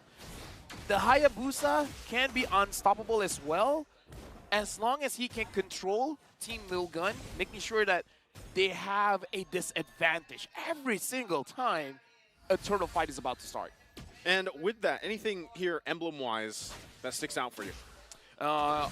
Honestly, the thing that sticks out for me is the tenacity coming in from Forbid as well as Bebex, making sure that if the Hayabusa comes and ganks them, they have a better chance of surviving. I also like the fact that Team Lilligan now respect the power of Wilderness Blessing. Yep. They're rocking more of it now, and that means it's go time. They want to go a little faster. We'll see if that is able to play a part here. Once again, too, Aizen on this Terizla pick, the Riz himself, he was able to pull off some amazing things, you know, throughout the performances of this year alone. So that might play a big part in this in comparison to what we saw from game number 1. Once again, a lot of that will come down to that first big objective already, though. Look at the top side, the focus here. Hades just checking it out. Oh, Aizen's fine. I think Aizen understands that there may be shenanigans here. There may be a Hades hiding in the long bush. And now Forbid and ZXR is going to check. Oh, they know. Yeah, they got to be here for him, of course, and deal with that. Once again, everyone getting in position here for the first turtle take. And again, that level 4 from Aizen, a penalty zone could turn the tide of some of that placement here. But also, Lulzy already using that flicker to get out. Here they go. Forbid looking for a pull. Lulzy going to get popped here. First blood drawn by the Mongolian squad. Proud of myself. Called it. Forbid pulls someone in, give the kill over to Zexara. But again, this is how you play with this kind of draft.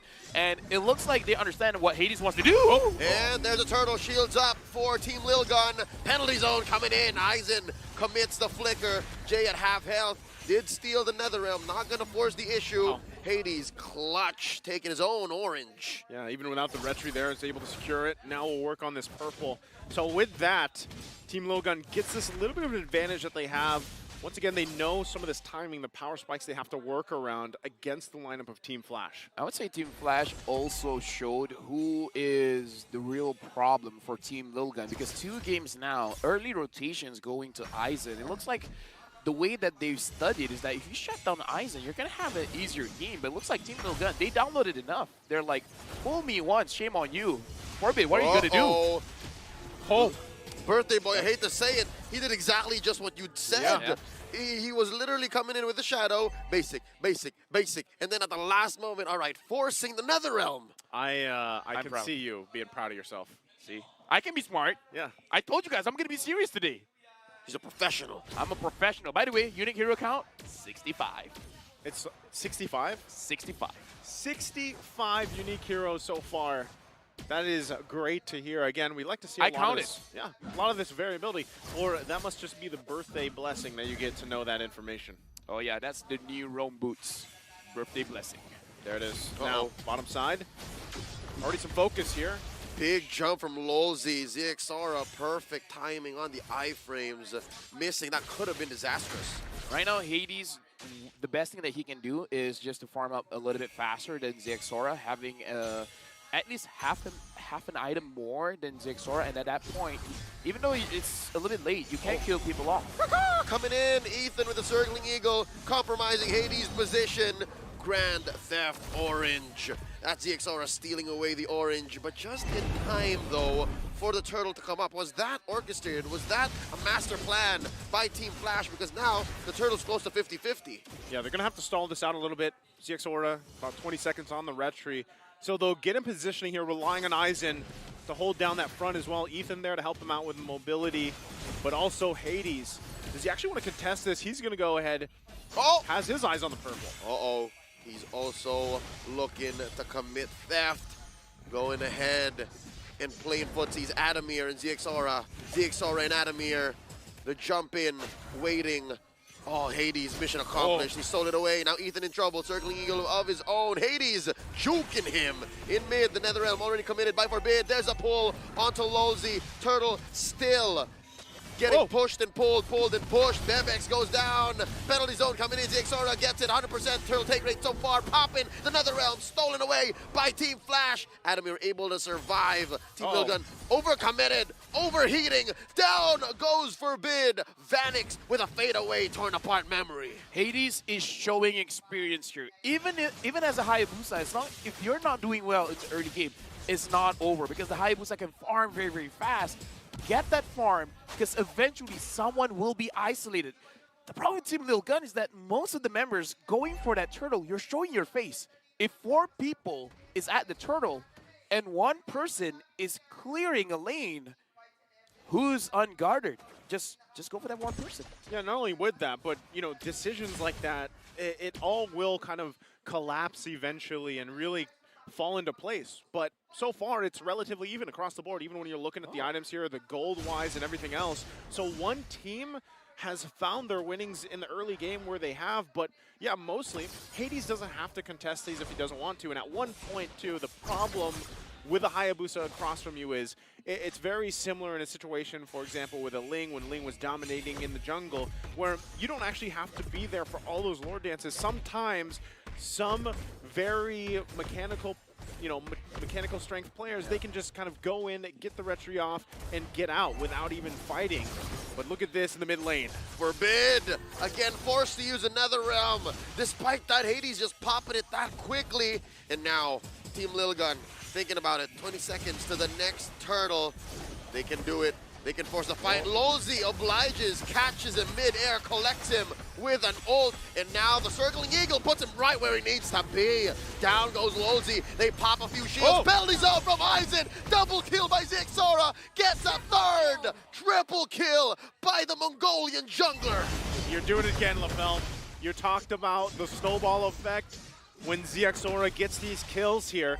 Is he where he needs to be? Oh yeah, definitely, but Hades definitely made a mistake. He did not have to use his ult just to bait out Forbid from using his Nether Realm. That was a little bit too much.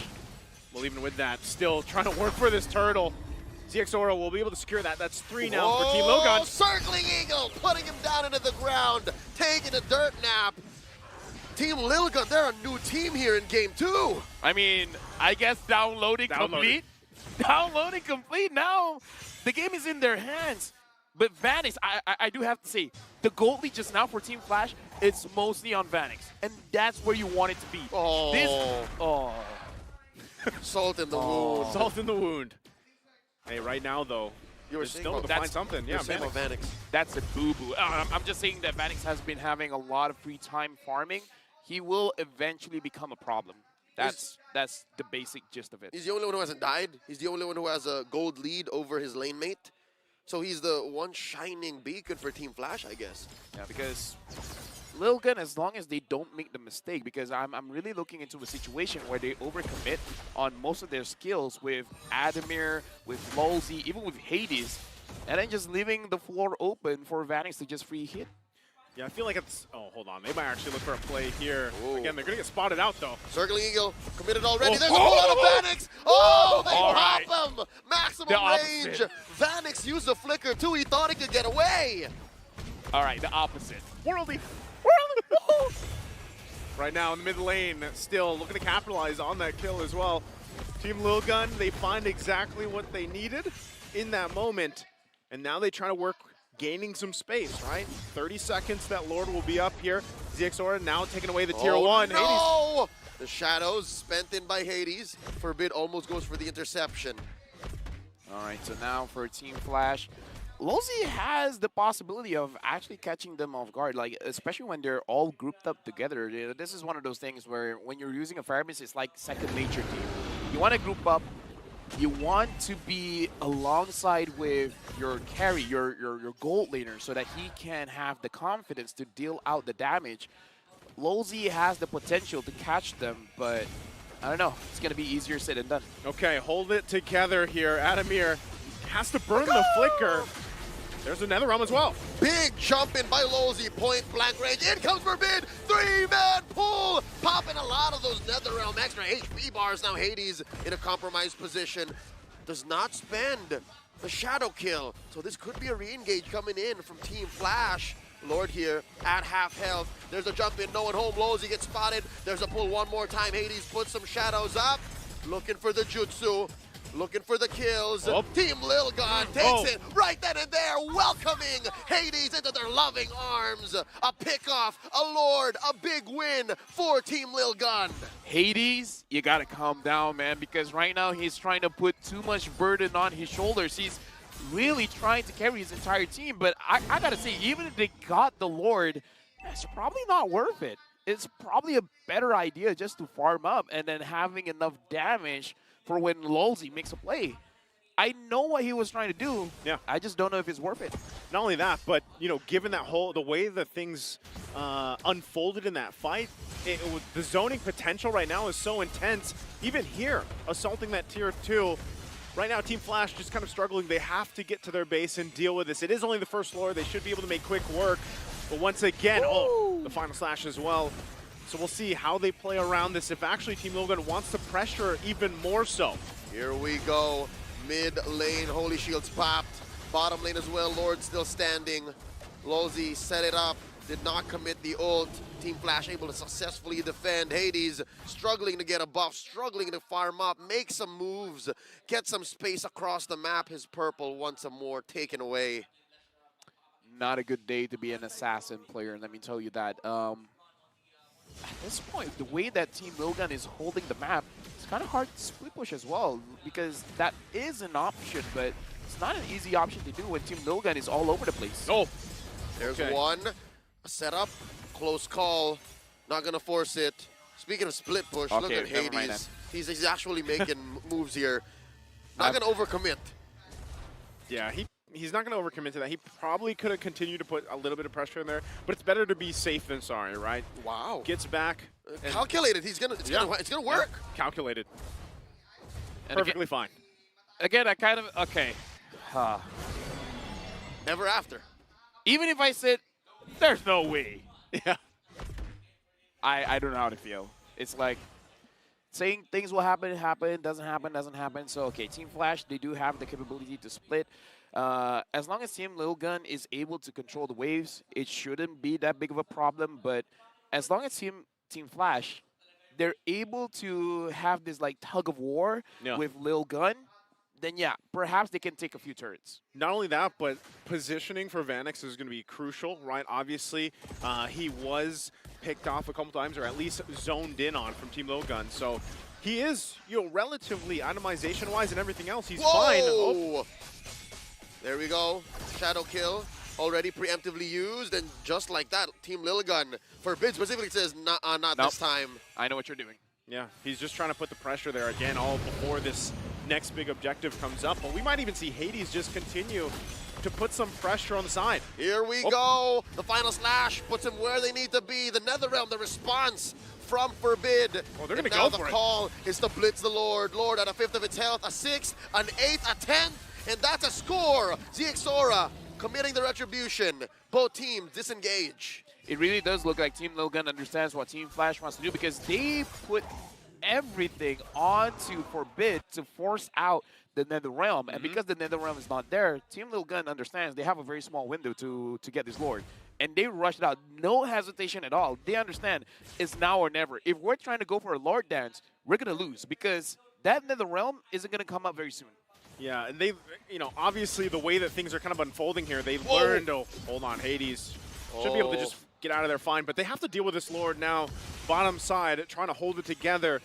Once again, looking with their backs against the wall here. This could be a moment for either Lolzy or even Adamir to find their own setup if they can, or at least respond to Team Logan here. And they go for it. Here we go. Hades gets caught with a lot of wisps, forced to use a shadow kill, already to protect himself. Netherrealm committed. That's Jay saving his teammates. Mid lane gonna go down. Bottom as well gone. There's a big jump in by Lolzy. Life bars, HP bars melting. Hades playing with all of his shadows, the world he spent in. And just like that, both teams juggling damage, juggling resources. No one falls, save for all inhibitors inside of Team Flash's base. I gotta look at the items. I kind of feel like Vanix may need a Demon Hunter story, because the damage doesn't seem like it was enough to take down the... for that. The conceal play, forcing A Forbid winner tranche activation, and just like that, the the clapback, response. the turn from Team Lil Gun. 8K ahead, let's see how much lead this gives them. Forbid pops Vanix, and now the Netherrealm, the Forbid aggression knows no end. Lolzy gonna get taken down here. The turn on the turn. Hades from the back line looking for more, cutting the wave, clearing as much as he could. He gets taken down by ZX Aura. Ladies and gentlemen, this is it. Gentlemen, now I see it in my own eyes. The reset. They're going to go ahead and run it in once again. Adamir trying to do something. The regroup. The download. Team Lilligan are inside Team Flash's base. They are short on minions, but they are going to have to wait. It's just Jay left. Oh, what's Jay to do here? Jay can only watch. There's the wipeout, the unofficial wipeout. We're going to see Game 3. And with that, we go to a Game 3. It's downloaded. What we talked about before, Team Little Gun comes out swinging for Game 2. You know what? Don't look down on the downloading meta because download complete.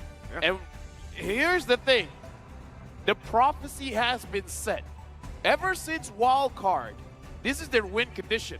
Lose the first one, win the rest. As the Mandalorians say, this is the way. This is the way. And with that, I gotta say, it's impressive because you don't know. Like, I mean, it's almost like a conspiracy theory at this point with the way Team Logan plays. I'd like to think it's less of a conspiracy theory, more of a preference, Yeah. more of a strength, if anything. And now I'm wondering, I'm imagining, how did Coach Mitch take this? Meeting the guys for the first time, all right? How's everybody? So I hear you like downloading. How did he take it as a coach? I mean, here's the thing. We got to remember, Ethan was basically the coach for the team when Zimich wasn't there. So I probably feel like he is the one downloading. He's absorbing the experience and distributing to everyone else. It's like, guys, you know what happened early on? They went to the EXP. We got to expect that. Not only that, but the lineup here worked so well for them. Again, for MVP for this game, who is it going to be? And there it is. Once again, a performance here on the line for them to get to Game 3. ZX Aura, man, LaFell, you called it here. I don't know if it's because it's your birthday, but you laid down the foundation when this Martiz was picked, and that's exactly what happened. This makes me feel very uncomfortable. being right feels weird. I mean, here's the thing. My first prediction today was right. Yep. Second one, there's a chance. It's already at 3 games, right? So I don't know how to feel about this.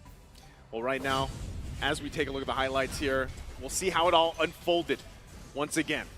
What I love about what Team Lil Gun did and the fact that we're giving the nod over to ZX Aura is the fact that, yes, a lot of these moments, it was Forbid who came in. It was Forbid who set it up. But it takes a lot of killer instinct, a lot of situational awareness to know when to commit and to know when it's your turn to be aggressive. And ZX Aura was right 100% of the time in Game 2. And during the highlights, we can see a lot of it was on Hades as well, where it looked like he put himself in a situation where he tried to make the hero play. He tried to be the reason for the comeback to happen. I love that mindset. However, it was not the right conditions because I see him trying to do that, but not with his team. It looked like Team Flash as a team didn't perform the same as game number 1. A lot of individuals tried to make individual plays. So that's what I'm wondering. When you go back to the draft here and we take a look at this, the breakdown alone, was the Hayabusa like too much risk? Was there something that better, could have been better in that situation? Because we know that Hades likes to pull some of these picks out. Okay. With the Faramis on Team Lil Gun and the now norm of forcing out the Netherrealm with your kit as a Hayabusa, all fair, right? There's a rhyme to the reason. But was it worth it? Was that one single solution for this one problem worth it? Because you also have your own Netherrealm. Yeah, I would say using the landslide could get you the same result. As a Link, perhaps not, because you're playing with energy. And your energy could run out when you're trying to take down the Faramis. But with a Lancelot, as long as there are minions there, you can accomplish the same thing. So I kind of feel like there are other options. It's just that since they ban out the Hilda herself, it seems like they already planned for this Hayabusa pick, but maybe a little bit of like being unflexible there. Like even though you banned the Hilda, doesn't necessarily mean you have to go for those assassins. Other options were there. And even looking at this, you know, the breakdown here, once again, ZX Aura having an amazing game, MVP for performance. Adamir was doing his best with, you know, what the hand they were dealt with this game, but still, overall, the story was told, and that's one of the things that struggles, right? When you lock in an assassin hero in the jungle, we even talked about this kind of extensively, usually when Nolan is picked up, right? Now, in that case, I kind of agree. Lancelot might have been better, something along those lines, because you can still kind of get into the team fights without worrying about getting just blasted, you know, at one point. So even with the Quad Shadows, it's still difficult there. And with the few hopes for Team Flash to actually bounce back, you're looking at Vanix. You're looking at that Brody, where we noted around, what, 8-9 minutes? Yeah. Oh, yo, he's having the gold lane experience again. He can do this. He can help Hades turn it around.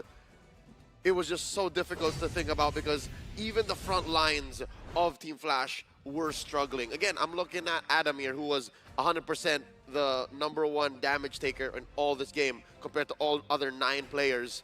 He was the only real frontliner. I dare say, because Lozi was always looking for the catch. I'm just saying we're getting a lot of things right. And Leo, perhaps you get this one thing right.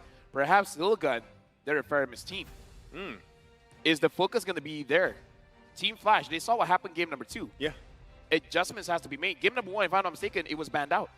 And I kind of have this assumption that it might just be banned out for game 3, right? Because we've come down essentially to a game number 1 here. And both teams, I mean, it's when it comes down to a best of 1, you really have to decide how you approach that draft. Once again, both these teams are known for the reverse sweeps and downloading things, so we'll see how they adjust. We are going to be taking a very short break before we head into game 3, so go ahead, take your break, get some snacks. We'll be back after this for game number 3.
If we stand tall and believe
Welcome back here once again, the second series of the day. We are heading into game number 3.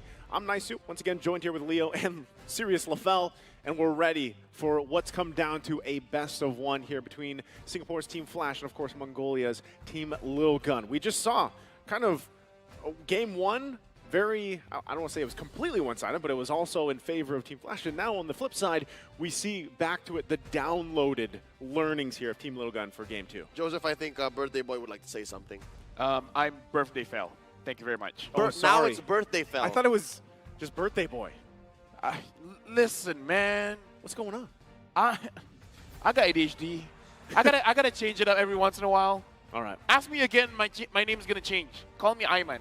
Okay, Ayman now. All right, it's your birthday. No, you get what you want. Birthday Fell. Birthday Fell. Birthday Fell. All right. Birthday Fell. Birthday Fell has been uncomfortably getting a lot of things right, reading the situation, and now I think we are in agreement. And for you guys at home watching, you'll also say, hey, you know, that's on point. Team Lil Gun needs the Faramis. Yeah, I said it before the break. I think the assumption is they don't get the hands on the Faramis. That's either going to be banned out, like we have seen from other drafts, banning phases. But still, really, there's a lot left on the line. I mean, even if you look at the previous game, Aizen on the Terizla performed really well this time around. I would say one of the mistakes as well was for Team Flash, they went on the Valentina a little bit too early. Because Faramis does has a counter as well with the Lilia, where everyone's grouped up together. Instead of going for a lot of crowd control in a very tight spot, you can deal a lot of damage in a very tight spot. And that's one of the things that we saw during the wild card. So I kind of feel like them investing in the Valentina too early showed their hand a little bit too much, and it made Lil Gun feel all the more safer to pick up the Faramis. Even though people will say, oh, the Faramis isn't good going up against the Valentina because the Valentina can just copy your Nether Realm, but you got to think about all the skills. Not a lot of heroes can do what Faramis does, and that's the Shadow Stampede. That's right. Not a lot can be done there. It's less about the Nether Realm. It's shown even in game 2 alone that you're able to time through between that. You're able to weave in your aggression and win despite your opponents having the superior timing on the Nether Realm ult. So now we've come to a crossroads. I'd like to take the road less traveled. Maybe it's not about the Faramis. Given the fact that the Faramis was picked up second in game 2 by Team Lil Gun being on the blue, something tells me maybe they'd want to focus more on the Bruno. Maybe that's the linchpin, because even if, let's say, your opponents do get something as good as a Faramis or even a Nolan, you can play around that. You can be better than great with the Bruno. Not gonna lie as well, I feel like Bruno all throughout the World Championship has been amazing. It really has. And for Team Flash, I don't know, I feel like macro-wise, they gotta change things up as well, because I kind of feel like game number 2, what they were doing apparently was pretty obvious for Team Lil Gun. They knew what was gonna happen before it happened. All right, let me propose this, gentlemen. Yes. Whoever has the better synergy wins. Not even about the draft anymore. We'll shake on it. I was going to say, how do you gauge that? Who has the better synergy? As a team or as certain... The look in their eyes. The look in their eyes. The look in their eyes. Well, we'll see how that plays a part. We're here in the draft now. Game number 3.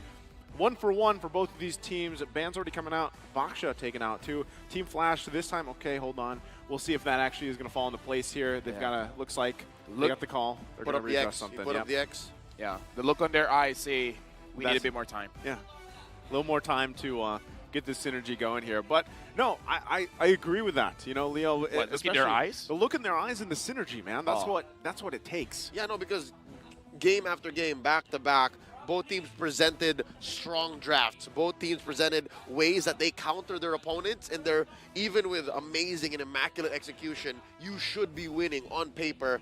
But truth be told, game 1 and game 2, the team that actually executed on that all together at the same time and pushed the advantage when it mattered is who wins. So you got to be able to draft and make your heroes work with their kits more to the sum of their parts. Hades tried to make a lot of hero plays before. If he wants to make the hero play, I kind of feel like the entire team has to get on the same page. So that's why I do agree. They all got to be heroes. They all got to be heroes. They all got to be better than great. Yep. They can't just wait on one person to make that one move and then just let all pieces fall into place. And they can't rely on Vanix to have the gold lane experience anymore. Yeah, That's true. just not how it works. Losey has to get out of his comfort zone and say, guys, I'm going to get the big job. I'm going to get the big CC. And I don't know, I hate the point figures, but now we're going to have to name everybody. Adamir has to do more than just get a big ticket ult. Adamir has to be more than just, all right, I've annoyed them enough to get ults from their end as well. And Jay, poor Jay. Jay's just always caught in the middle. Yeah, he is. Literally. And with that, you know, when you break it down like that, he's in jeopardy.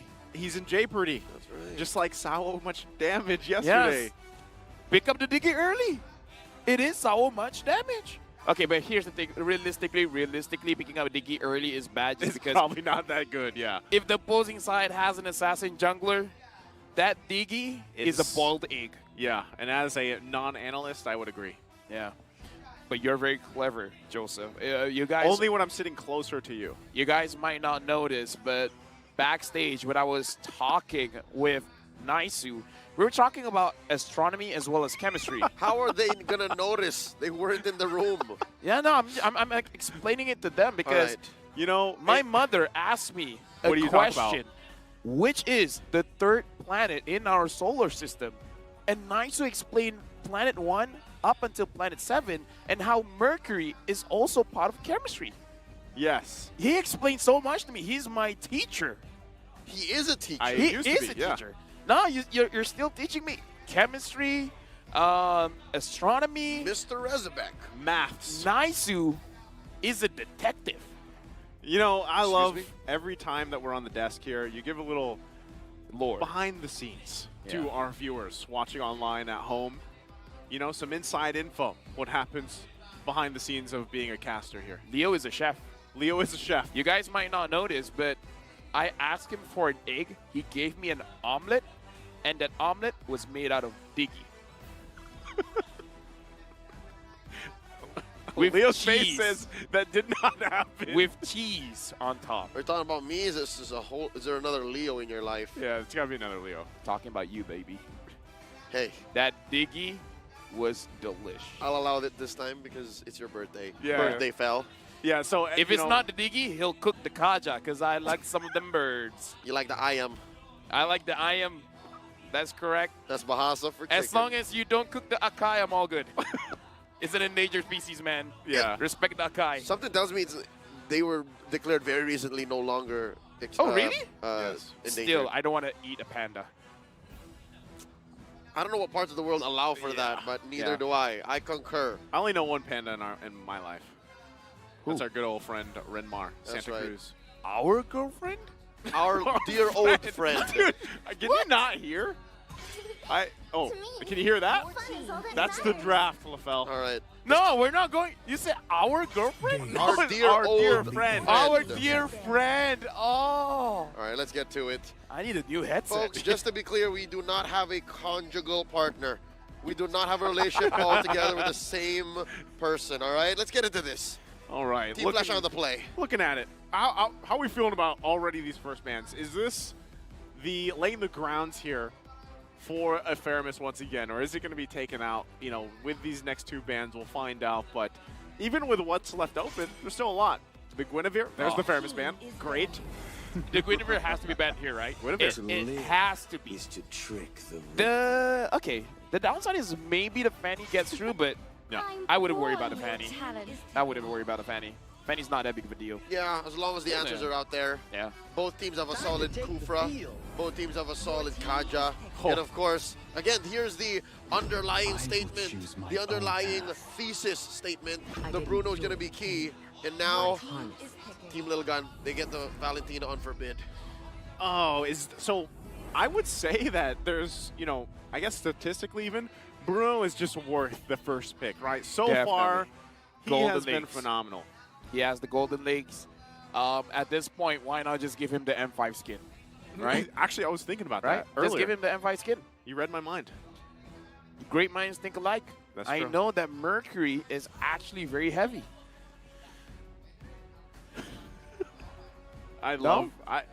Yesterday we went to astronomy. Today we're back to astronomy. This is chemistry. This is chemistry. Oh, is it chemistry now? Teacher, please. Sorry. Catch up. Even some of the other IQ that you have rubs off All on right, me. something tells me we need to see a Matthew Hilda very soon. Matthew Hilda. That didn't sound like it. They take up the Lilia and the... Oh, now I get it. It's the Matthew Hilda. Do you need your headset changed as well? I think I do. Right? See, it's not just me. Matthew Hilda. I get it. Just like the Android thing earlier. What's wrong with your the IQ? fun fact. Yeah, I know. I was surprised you guys didn't get it. Yeah. Howdy, partner. Okay, well... Yeehaw. Yeehaw. Is this actually... Speaking of yeehaw, the Bruno is there. We don't... I would say Brody not the play. He loses that fight, man. Do they want to go with... 100% loss in this series so far. Yeah. Right. Is there a better option? I know Claude's not banned out yet. Clint. Could be the Claude, Yeehaw. the Outlaw, or the Clint if you want to be on the side of justice. But instead, they're going to go ahead and commit to their role as well.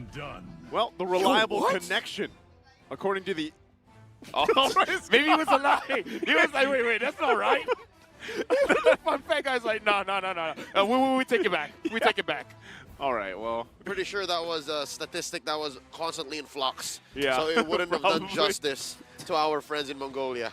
All right, going into the second phase of bans here, Sir, they can start what's your attacking command? Oh, Hades. XP laners or junglers. And yeah, they've already committed their roam, so they don't have space for a Kaja or a Kufra or a Cho. So they're like, you know what? Forget about it. Do you respect the Khalid? That's right. No. It was banned out in Earlier. Game two. one. Game one? Game Yeah. one, right? It was banned out there. All right, looks like they've done their fact checking. Here we go. Okay. According to the internet, the median download speed in Mongolia is 60.13 Mbps. Yo, that's a lot, probably. Is that faster than I have no here? idea. Pretty decent. I'm not a Filipino, man. It's less than the speeds I get whenever I'm connected Dude. at home. I'm on smart, by the way, just saying. Yeah. 60 Mbps is like the speed of light. Okay, so that means that amount of time is usually the first game worth. rises when I Right? give the Yeah. word. Oh, they do respect the Khalid. Yeah, the Khalid has been banned out. Okay, so we're looking at what Team Flash wants to park in that XP lane, Time and and of tide course wait what they for want to no jungle with one. too. The Beatrix going to be banned out. That's a good ban. Yeah, that's Good ban. also some respect there, of course, for Bebex. They know. Amazing performances on that hero alone. So we'll see what the answer is from Team Logan for this fourth pick. They need dive. They need someone to get onto this Bruno. Legit. Yeah. Not lying. Do you see my Luckily- face? It's not lying. Luckily, they haven't committed to a jungler. Yeah. So we don't know just yet if they're going to go the hard way and pick up an assassin that can find. Oh, wait. No. What do you think? There's no room. There's no room. Hellkurt. The huge. There's no room Yo. for the huge. Yo. Hell? Maybe Yu not Zhang? Hellkurt. Nah. See value in me? Oh, That's wow. not a dive. That's not a dive. Not a That's just the dive. front line. Okay. I'm guessing I'm going to think ahead of Coach Mitch here and posit that they set up a solid front line. Yeah. Ixia. Yeah, because they need an ultra late game goal laner here. That's right. A lot of protection, but you need a lot of damage for that A protection. glass cannon. A glass Cannon. cannon. I know that one. Glass cannon. This has to be a glass yes. Excuse me. Glass yes. You can only Glass keep up so available. long with LaFell. Glass Available. yes. Glass present. Yes. Because none. Yeah, Glass. we'll see. That's You capable. heard it. Oh right. my goodness. You're looking for the Hellkurt. There it is. Where am I? Alongside the Let me Riz. play my play. Oh wait, no, you're no. okay. Let me anchor. I called it. I said, there's No, a no. chance. It's good against the Fredrin. That's right. You're blind. Okay, here's the thing. You pick up the Fredrin for that turtle. You can't kill the turtle that you cannot see, and then the build coming in from Hellkurt is all gonna be HP base. Right. Yep. This Fredrin Is scared. will be Fred out. You're going to be melted. Okay, what is the answer, though? for There's Team no Logan? answer. There isn't. Oh, there's always an answer Okay, here. fine. Clint or Ixia. The Ixia is the The best. Ixia, I think, If is they the want to go best. crazy, Leslie, but I don't think so. Because even if you're blind, Leslie you just does- lay down the full barrage. Leslie does nothing. Leslie does nothing here. Don't do it. Spray and pray. No. Leslie don't spray. But No, Ixia does. okay, that's The definitely. art Oh, well. We were Boys. very adamant on this. Wait, Cheryl Yao might be happy. I don't know. Vilga has to make this She work. is, because if folks, you're listening, if you're with us, Lilgun's draft is less than optimal right now. It's just because the Brody hasn't been winning. So Yeah. our confidence is not there. No, that and okay, I see the logic. Brody needs time. Brody needs a solid front line so that he can get the moments to put on the stacks and then press the button for the ult. I'm just saying this should not be a good game for Zixora, because going up against Lilia Bruno as well as the Hellcurt is not a game for... It's a minefield. Yeah. It's a minefield, gentlemen. Well, again, team lineup rating still favoring Team Lilgun here. You know, like we saw even from the previous game, it was in their favor. Obviously, all this comes down to the execution factor here as we get ready to go into what has come down to a best of one in this series number 2 for day 3. Is it going to be Team Flash or Team Lilgun coming out with the series win? Looking at the rotations right now, we have to see if below 2 minutes the EXP gets attacked again. Will Flash go for that? But at this point, they don't have to.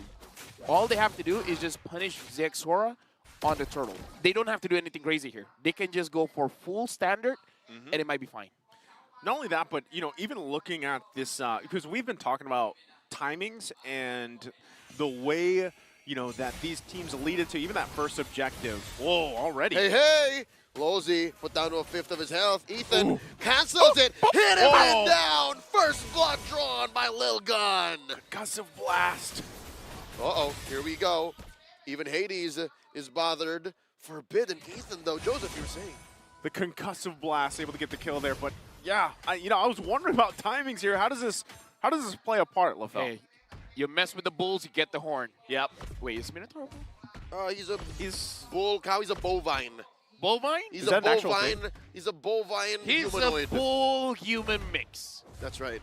Magical bull human mix. Mess with the horns. Wait, what? Mess with the bull, you get the horns. horns. And the horns is... That's a lot of items. Is a concussive blast. And No, we're starting this game off Whoa, in mid, Forbid goes for the flicker, spends it, and that leaves Hades here with no quarry. Up top, though, Adamir gets caught up by it between two. Aizen and ZXara, they get the kill. It's all Lilgun so far, all the time. 2 minutes in, Turtle spawns. So right now, still playing with this advantage that Team Lilgun has. First Turtle for the taking.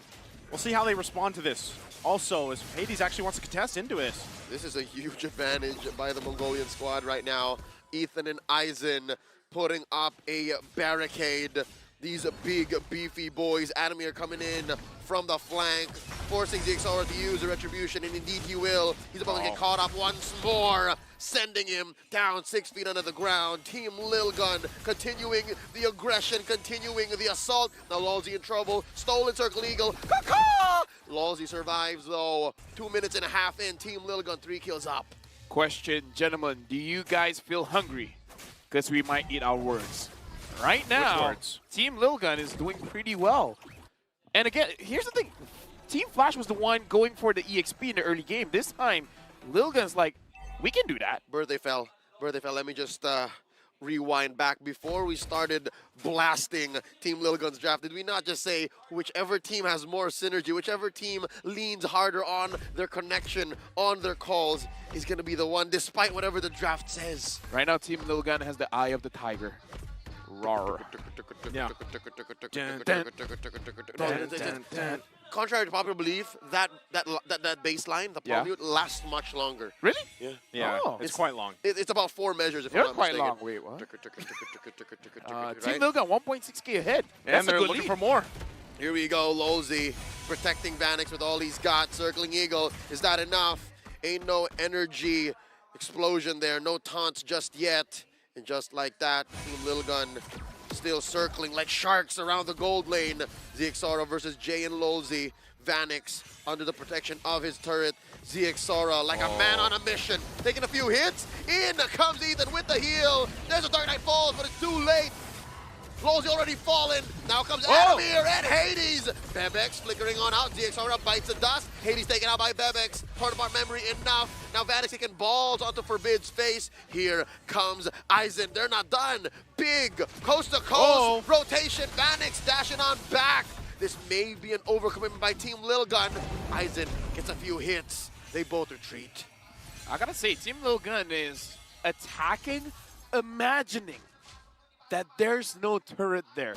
One thing that you guys have to keep in mind, below 5 minutes, right? Yeah. Minute 1 up to minute 5, whoever is in the gold lane turret, you will have some damage reduction. 25%. So probably not the best idea to dive that turret specifically.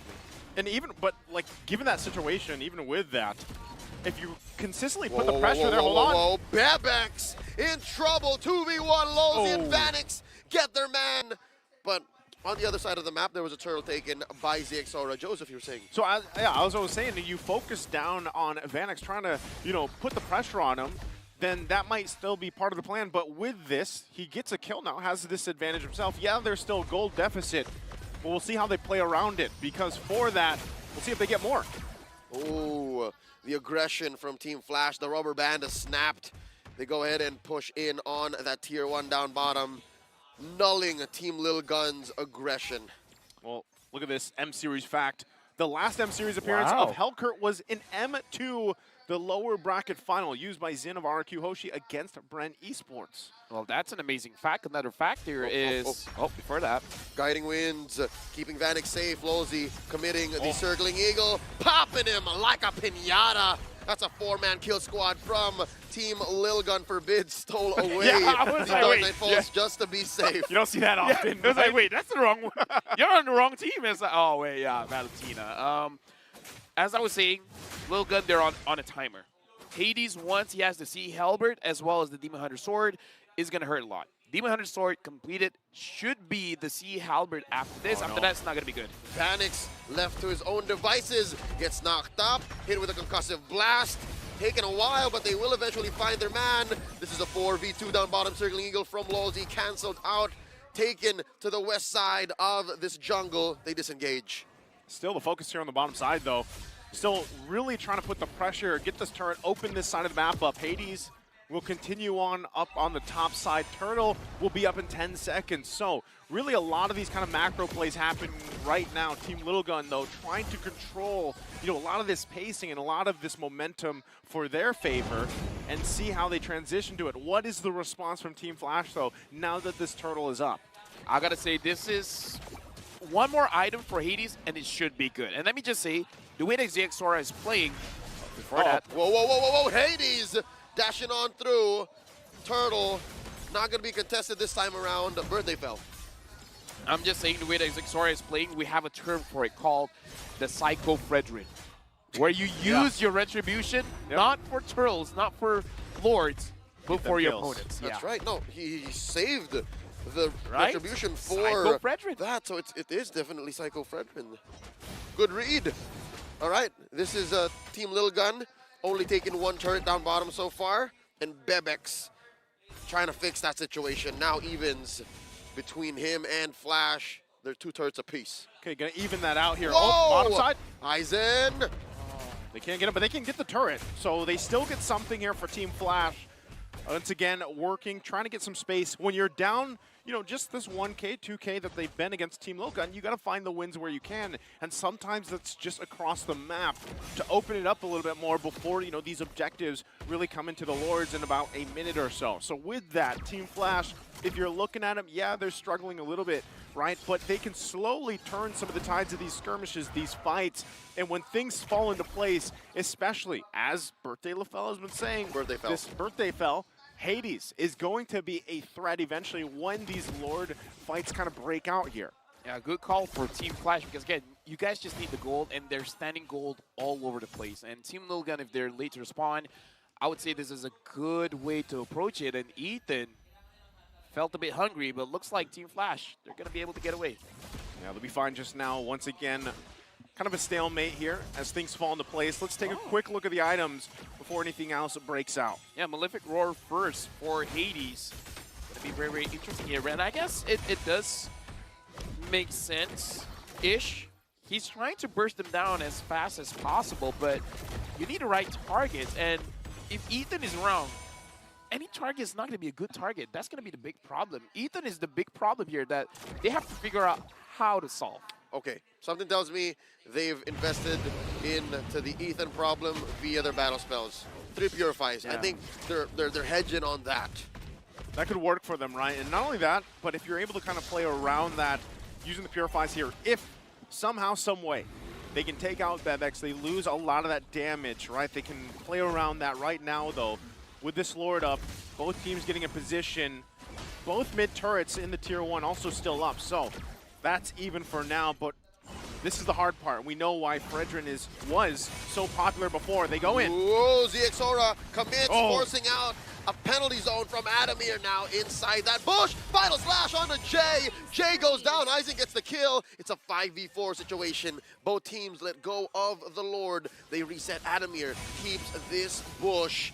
That's an engage right there. Ethan checks in onto Hades.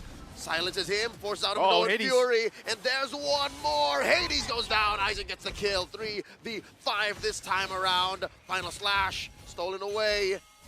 Moved out of a position. The Lord clearly taken here by Team Lil Gun. Hades is a non-factor right now. Team Lil Gun, they're on him 24/7. Is the reverse bodyguard. Like, they're always threatening him, making it so that he's nowhere near any neutral objectives. Yeah. Like, at this point, even if you get all your items, if you're not there for the fight, the items don't matter. And with that, I'm you know, it's tough to see, but Hades is in a very similar situation from the previous game. You know, when he had the Hayabusa, this time with the Hellcurt.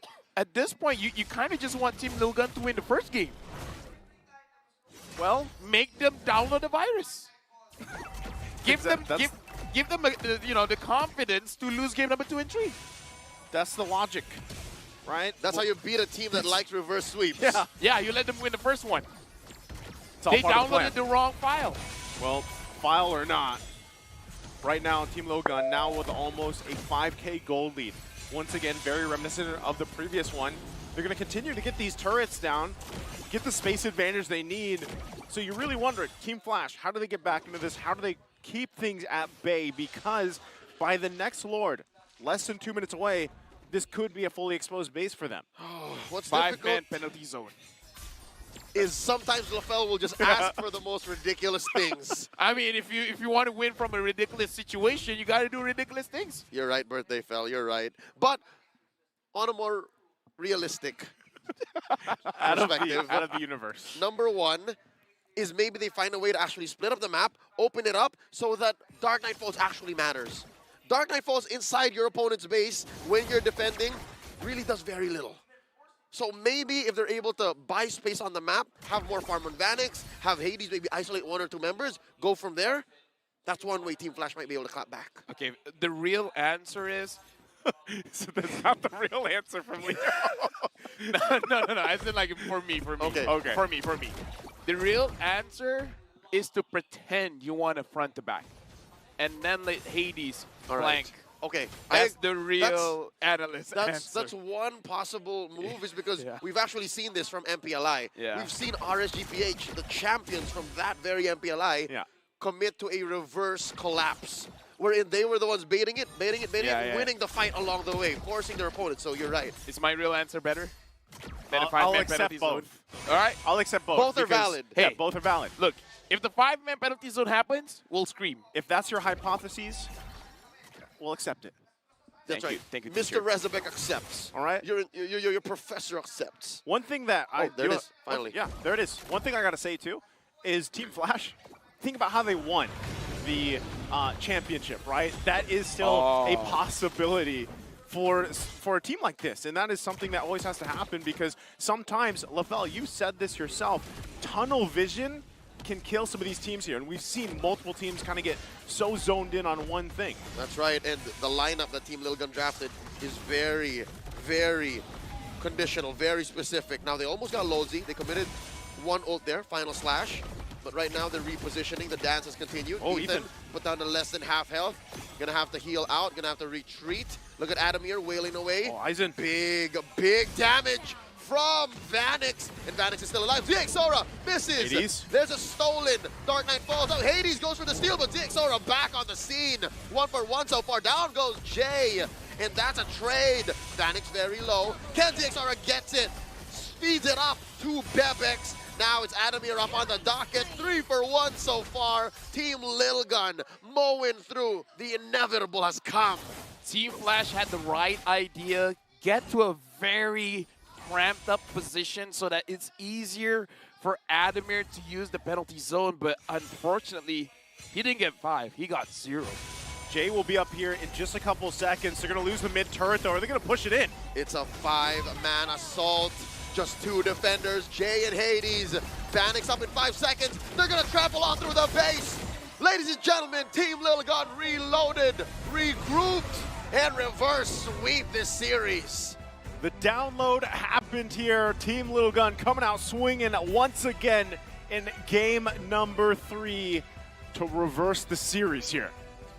Coming in from the wild card, I don't know. This is definitely, like I said, one of the favorites. They lost game number 1, but at this point, that's their win condition, man. All teams pay attention. Still 100% from the wild card all the way until the main event. From Kuala Lumpur to Manila, Team Lil Gun loves the reverse sweep. Again, it's their own method of madness, maybe. Whatever it may be, you have to acknowledge the fact that this team is a force to be reckoned with, and teams are definitely going to take notice if they haven't already. So as it all plays a part, you have to wonder, again, what more do they have in store for us throughout the group stage here ahead of them? But what a debut they had here for today. Okay, now that you asked the question, Joseph, I'd like to think Coach Mitch, he's brewing a lot, man. As they say on the internets these days, let him cook. Let him cook. Then again, Leo can cook. Was there more to that? Dude, stop being so humble. Give yourself some credit. Mental health matters. That it does. It's okay, but looking back into the game, I kind of feel like it's not over for Team Flash. They won a 2-1. They won yesterday. They won yesterday. That's right. Today they lost. The group stage, sometimes you just got to take it as a learning experience. But again, you got to get through that group stage. Oh, I didn't notice that there was going to be a focus shot. Hey, what's up? Gentlemen, Birthday fell. can I just say, Birthday Fell, you put this into context. I'm loving Group C. Group C is the group of opportunity. I mean, say for one of our competitors. But yeah, no, it's back and forth, back and forth. It's back and forth. I would like to just say that even, group stage alone is kind of wild itself. But let's take a look at the MVP here once again. This man has done it the previous game. He did it here for game number 3, ZX Aura on the Fredrin, who has been a staple hero for a while, kind of fell off. And then, once again, you kind of reminded why he's so strong. 0, 1, and 10. Dude, I'm gonna be so full. Like, why do we think that, oh, this draft isn't gonna be good, and then the opposite happens? Caster curse, man. I'm going to play more Fredrin now. Yeah. I'm so happy that ZXR showed us the way. Fredrin Gold? Do we want to actually go back to that where Fredrin's always picked up? Hey, I was never one to complain. I actually thrived in that meta. Okay, well. And here we are. Here we are. As we take a look at the highlights, you'll see things kind of unfold with that. And even so, ZX already got MVP, but early on, Aizen was helping put the pressure here with Ethan. And maybe this goes back to the point, Leo, that you mentioned. That synergy factor, this just painted that picture for them. Honestly, as an analyst, the highlight that I want to see is game 1 and game 2 and game 3. What's the all of what them? change? What no, look at the movement on game 1, right, and the change in game 2 and the evolution on game 3. Talking about adapting. Okay. They're evolving from one leg of the tournament to another. If this continues to happen into the knockouts, if Team Lil Gun are able to come through, there has to be some science to it. There has to be some statistics and mechanics that show, all right, after game 1, we know how to do this, this, and this. Then we step on the clutch. We switch gears, we win. Man, I don't know. If it stays like this, I don't know if you can call them Team Lil Gun anymore. They might have to be Team Big Guns, because as they download and they adjust on and on. Honestly, at this point, they have the Sharing gun. Game 1 is the Lil Gun. 2, 3, 4, 5. Big guns. Big guns. That's when they bring it out. Dude, as a caster, I'm terrified of the idea of a best of 7. against Lil Gun. Against Lil Gun. If Lil Gun's involved, man, dude, I would love to watch all 7 games. Let's go. I would still say, you know, as this breakdown here comes through, I said this in the wild card, like, this is my dark horse team here for the M5. I think they are so impressive just in the past months that they performed, and then wild card, and now here. It's the dark horse so far all year long. The real wild card. Yes. Something to note, though, the fact that Team Flash invested in 3 Purifies, get this, gentlemen, was not enough. Yeah. 3 Purifies was not enough to quell the frontline heavy lineup that Lil Gun drafted, and it led to this very swift victory. It makes sense why they took the 3 Purifies, and it still wasn't enough, right? Because of synergy, because of the layering of these ultimate abilities that was thrown at them from Team Lil Gun. It was so much to deal with that eventually, remember the pressure that we saw from the highlights in the bottom lane, a lot of the times you didn't have any room to move because there was so much pressure there around the turrets, even with, you know, that damage reduction buff that you get early on. It didn't matter. So do you guys still want to disagree with me? Just let Lil Gun win game 1? I mean, lose the battle to win the war, why not? Okay. Download the virus? That is an unprecedented approach to a problem that no one really figured out up until this point. Yeah. So I don't know. I'm not one to speak on behalf of the teams, man. It's tough. Because imagine a world. Imagine a world. Here we are. Where Lil Gun does this every single game. At what point does it become like something's up? Okay, it fails. Oh, sorry. It's successful until it's not. So only when they lose game 1 and then lose game 2 is when it changes. At this point, we need some kind of bet. If they keep doing this, they make it the knockouts by always losing game number 1, I feel like we got to commit to something. This is why I was saying, you guys can call it what you want, but this sounds like you guys have your own theories, conspiracies that might play a part. You're talking about losing game 1 against Team Lil Gun? This is my first time witnessing it. I'm still in awe. I know. This is how we felt in the wild card in Malaysia, right? Because the download meta? Yeah, it's something. It is something. And if that becomes the identity that they have and how they adjust things, it's probably their strategy until it isn't. Until they come out swinging in game 1 and they dominate it, right? Because that is a possibility as well. It's like fighting against a computer. This is my strategy playing chess. If I'm facing someone, I just load up the chess app on the computer, and I just do what the computer does. It's a weird thing. But I'll explain later behind the scenes. We're going to have time hanging out. Yeah, we'll talk about all that and every other subject out there. But we want to go ahead and thank you guys and, of course, our sponsors as we wrap up here the second series. M5 is powered by Moonton. It's presented by Kadia, our global presenting partner, supported by ROG, our official gaming phone, Grab, our official super app partner, and, of course, Secret Lab, our official chair partner. Now, coming up next is an important matchup for Group D featuring the Ohio Brothers and Geek Fam. Stay tuned for the M5 World Championship group stage. We'll be back after this.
the floor is lava. The energy's getting higher. You're saving my heart. 'Cause I know just what I got. I got you like na-na-na. And you know I hold the power. This feeling I love. Oh, yeah. Making my grind good to great. So don't stand in my way. Standing tall and I won't fall over. We are better than great, good. We are better than great. We stand tall, won't run away. We are fun, nothing gon' change. Great, we are better than great. Can't get it great, I'm better than great. I play my own role, I become the greatest. Transcend myself into this game, yeah. I build a power to dominate fate. Championship mind, no time for the weak. We start to the game, shout, reveal. Better than great, that's how we feel. I feel like the floor is lava. The energy's getting higher. You're saving my heart. 'Cause I know just what I got. I got you like na-na-na. And you know I hold the power. This feeling I love. Oh, yeah. Making my grind good to great. So don't stand in my way. Standing tall and I won't fall over. We are better than great, good. We are better than great. We stand tall, won't run away. Lay our first, nothing gon' change. Great, we are better than great. If we stand tall and believe we can make it, you and me, with a sense of urgency, you'll see I'm better than great. I'm better than great. Oh yeah, yeah. Oh, I'm better than. Making my grind good to great. So don't stand in my way. Standing tall and I won't fall over. We are better than great, good. We are better than great. We stand tall, won't run away. Play our part, nothing gon' change. Great, we are better than great.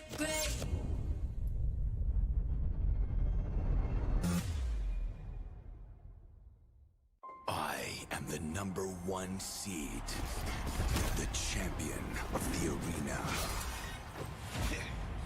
The fans adore me because I've never lost.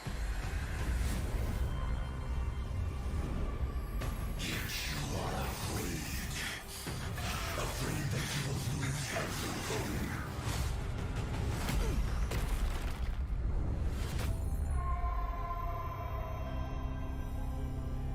Do you ever get scared of losing, Kimmy? Well, big girl, I think we should cherish the joy and excitement of each game. Not who won or lost. That's right. I'll strive for victory, but I won't lose myself in its pursuit.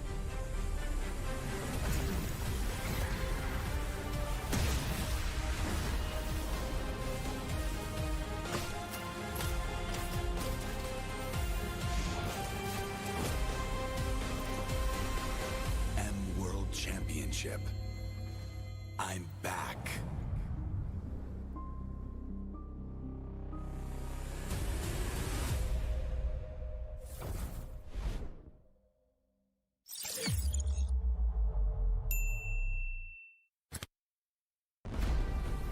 We are here at Gamers 8 to show that we are walking the walk.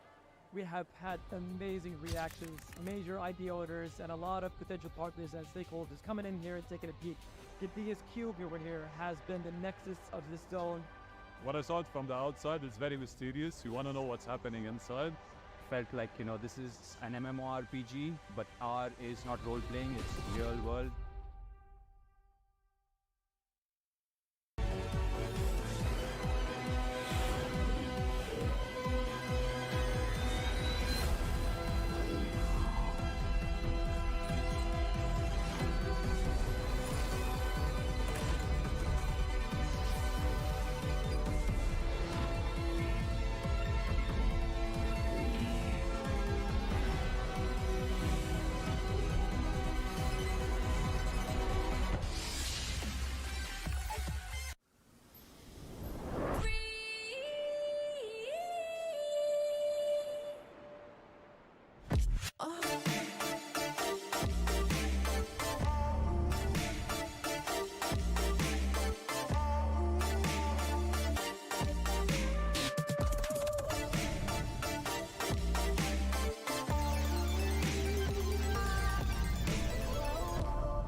Pag-grab only, savings ang dami, your wallet sings tonight.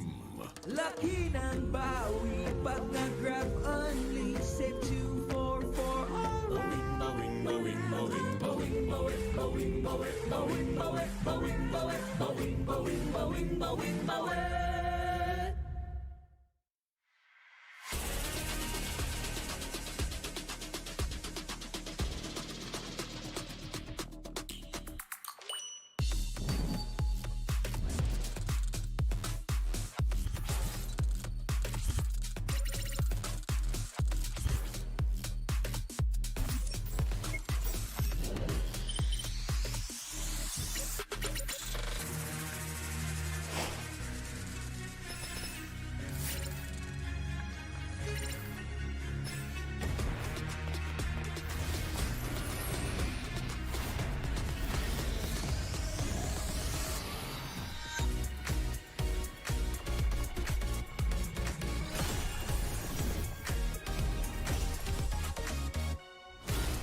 Kingdom is born. The Ohio brothers stand above. The throne is taken. The crown is theirs. T.O.B. claiming what they thought was theirs. What is greatness in MLBB Esports? Backside, lots of damage, basic immediately deleted. Tell them that nobody's safe. Gotta put food on the plates. Right now I'm taking the safe. Whoa, wait, I just been doing the race. I just been catching the cases, and it's already too late. People say he diabolical. Right now I'm feeling unstoppable. Learn to avoid all the obstacles. Black it get hotter than tropical. Ay, do what it takes. We taking it too. Yeah, breaking the bank, breaking the rules. If my people starving, then I gotta steal. I get on the meals, yeah, you know the deal. I'm keeping it real. What is greatness in MLBB Esports?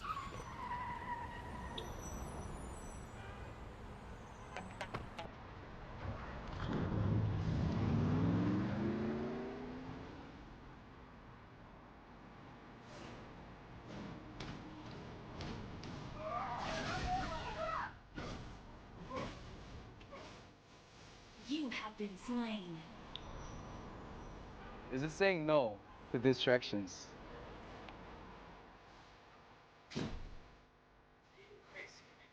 Very close call. T.O.B. Officially the first grand finalist taken down.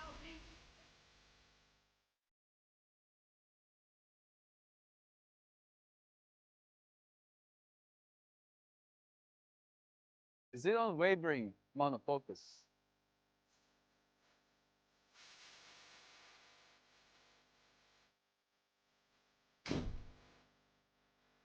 Let's do this. Promise. Gonna get locked in. Elo. Final toss once again. And Cole will face it.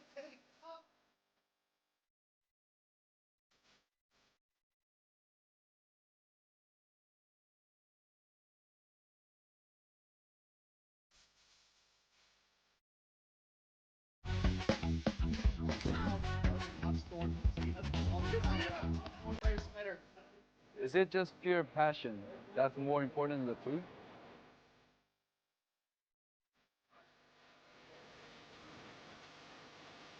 How about hard work and no sleep daily?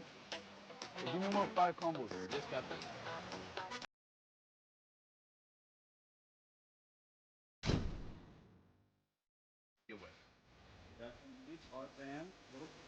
Territory, Bobo comes in, gets a suppression. Superstar still to get away. Hoon, dying you basically can stop that thing out. 3 members down already. Cold World and Tarzan also in trouble. Cold World chased down, a double kill and a double kill. Up on top. Oh, but top on up. A lot of damage on the CM, but it comes Phantom Execution. They able to counter back. Shark though, Tarzan finding it, now he's in the back bucket. Terrified to take it out from Hoon. Or is it just old school discipline and determination? This is what you get for face checking. We know every one of us is great, but only together we're better than great. Okay, let's go, guys. We have a plane to catch. Boys, it's time for M5.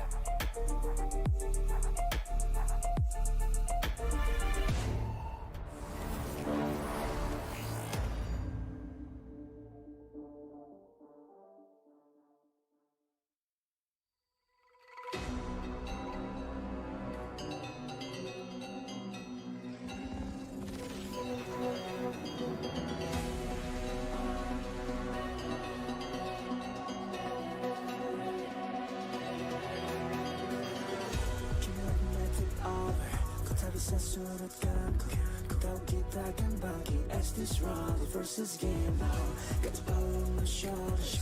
Tahu ku sang petarung, kau bisa buatku lengah, but you can keep me from my order. I feel like the flow is lava, the energy's getting higher. It's every night, 'cause I don't just want you. I got you like na-na-na-na, and you know we hold the power. 'Cause we are better than great.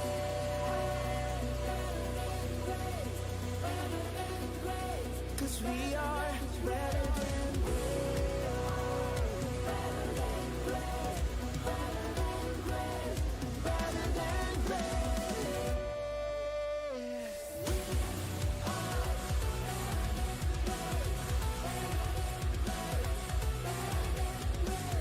We are aku yang terhebat, apa yang malu ku jadi terhebat. Transcend myself into this game, yeah. I need the power to turn me afraid. Kemenangan bukan trik yang lemah. The suit of the game we shall reveal. Better than great, it's how we feel. I feel like the floor is lava, the energy's getting higher. It's every night, 'cause I don't just want me. I got you like na-na-na-na, and you know you hold the power. 'Cause we are better than great. I can tell you if I don't stand in my way. Stand in front of you talking. We are better than great. Kita yang terhebat, hadapi dan tak terbagi. Lewat paling tak berubah. We are better than great.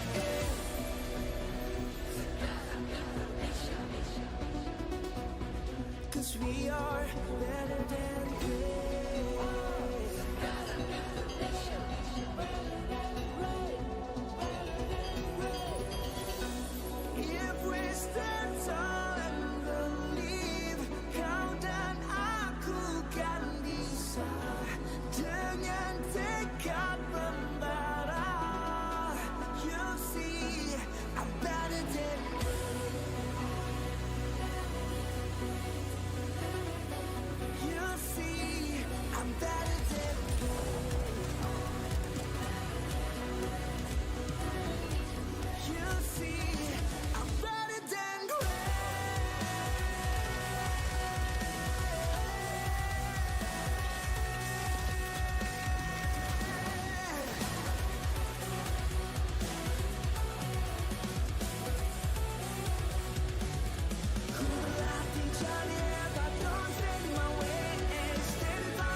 The Shadow Dragon was once my biggest weakness, but now it's my most potent weapon.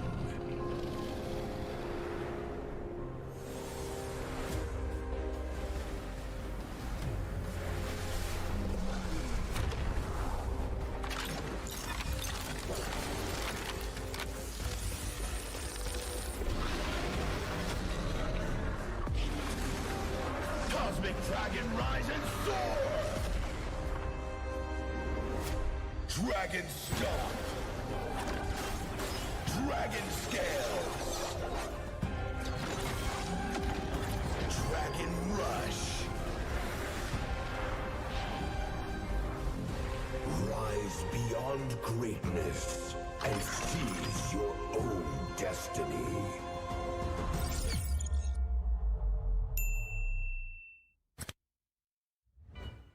Tonight, we celebrate MLBB Esports. Do the kaldak! Do the kaldak! This is the Suman Challenge. Go! Oh!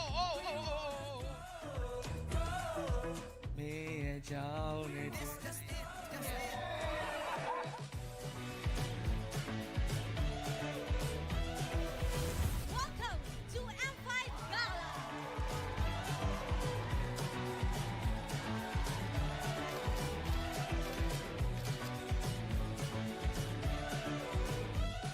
Guess the Hero Challenge! Lapu-lapu, Iritel, Franco, Nana. Nana! Go! Best dressed team! Best dressed Super Marco!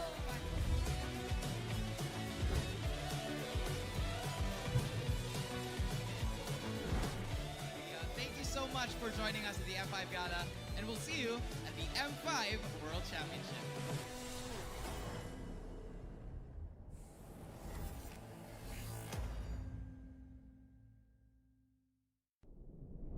Have you ever wondered what is our identity? Our identity isn't limited to just esport players. Our style. Sweat. Our passion. And vibe. Feel our energy.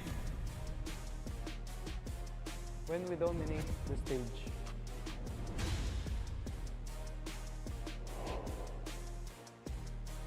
The hours of sacrifice. Shape who we are. So, what is our identity? We are legendary.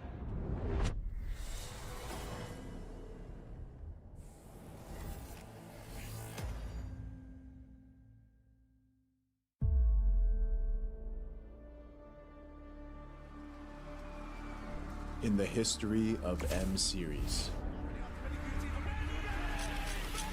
no host country has ever won the championship title. No other region has ever claimed the throne. No team has ever secured the championship twice. In this thrilling showdown, 16 teams across the world have gathered once more to seize the trophy. Which teams will prove themselves in their epic rivalry rematch? Will a new region unveil their strength and climb to the top? And who will leave an unforgettable mark with their skills? Behold, the old guards, seasoned titans returning to reclaim glory. How jangan?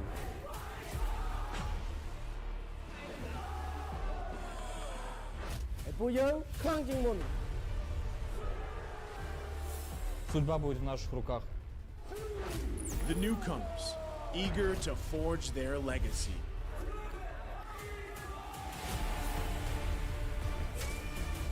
Kita di sini untuk lawan yang terbaik. Kami nggak takut tantangan apapun.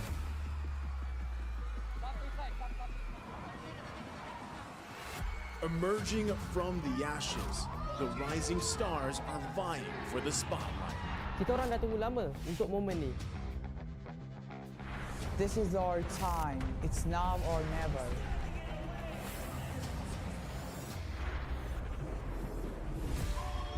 Enter the contenders, here to defy the status quo and rewrite the narrative. We've weathered the storm. This is where we break through. Nós somos brasileiros e a gente não desiste nunca.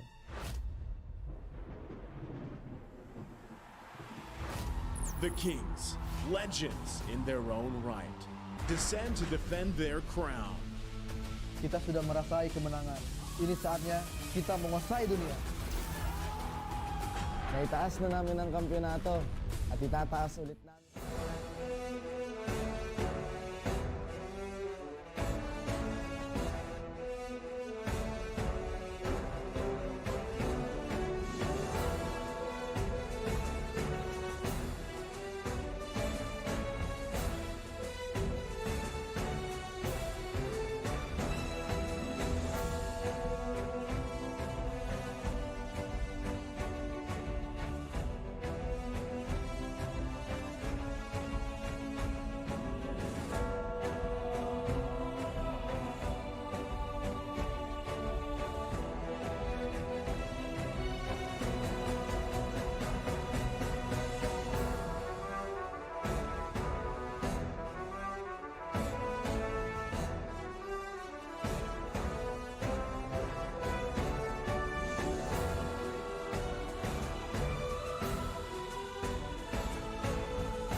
come back, ace this round and finish this game now. Got the power on my shoulders. Yeah, you know that I'm a soldier. You can keep me off my guard, but you can't keep me from my honor. I feel like the floor is lava. The energy's getting higher. You're saving my arms. 'Cause I know just what I got. I got you like na-na-na. And you know I hold the power. This feeling I love. Oh yeah. Making my grind good to great. So don't stand in my way. Standing tall and I won't fall over. We are better than great. Good. We are better than great. We stand tall, won't run away. We are fun, nothing gon' change. Great. We are better than great. Can't get it great, I'm better than great. I play my own role, I become the greatest. Transcend myself into this game, yeah. I build a power to dominate fate. Championship mind, no time for the weak. We start to the game, shout, reveal. Better than great, that's how we feel. I feel like the floor is lava. The energy's getting higher. You're saving my arms. 'Cause I know just what I got. I got you like na-na-na. And you know I hold the power. This feeling I love. Oh yeah. Making my grind good to great. So don't stand in my way. Standing tall and I won't fall over. We are better than great. Good. We are better than great. We stand tall, won't run away. Play our part, nothing gon' change. Great. We are better than great. If we stand tall and believe we can make it, you and me, with a sense of urgency, you'll see I'm better than great. I'm better than great. Oh yeah. Oh, I'm better than. Making my grind good to great. So don't stand in my way. Standing tall and I won't fall over. We are better than great. Good. We are better than great. We stand tall, won't run away. Play our part, nothing gon' change. Great. We are better than great.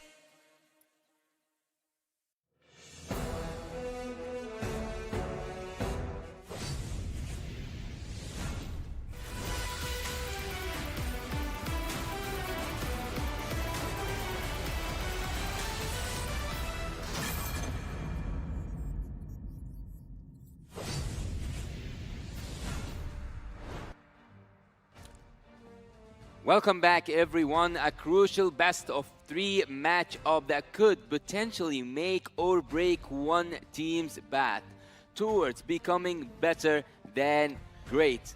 Welcome to the Mobile Legends Bang Bang M5 World Championship. We are here together to witness who's going to be better than great. I'm Yasu, joining Lafel and Wolf.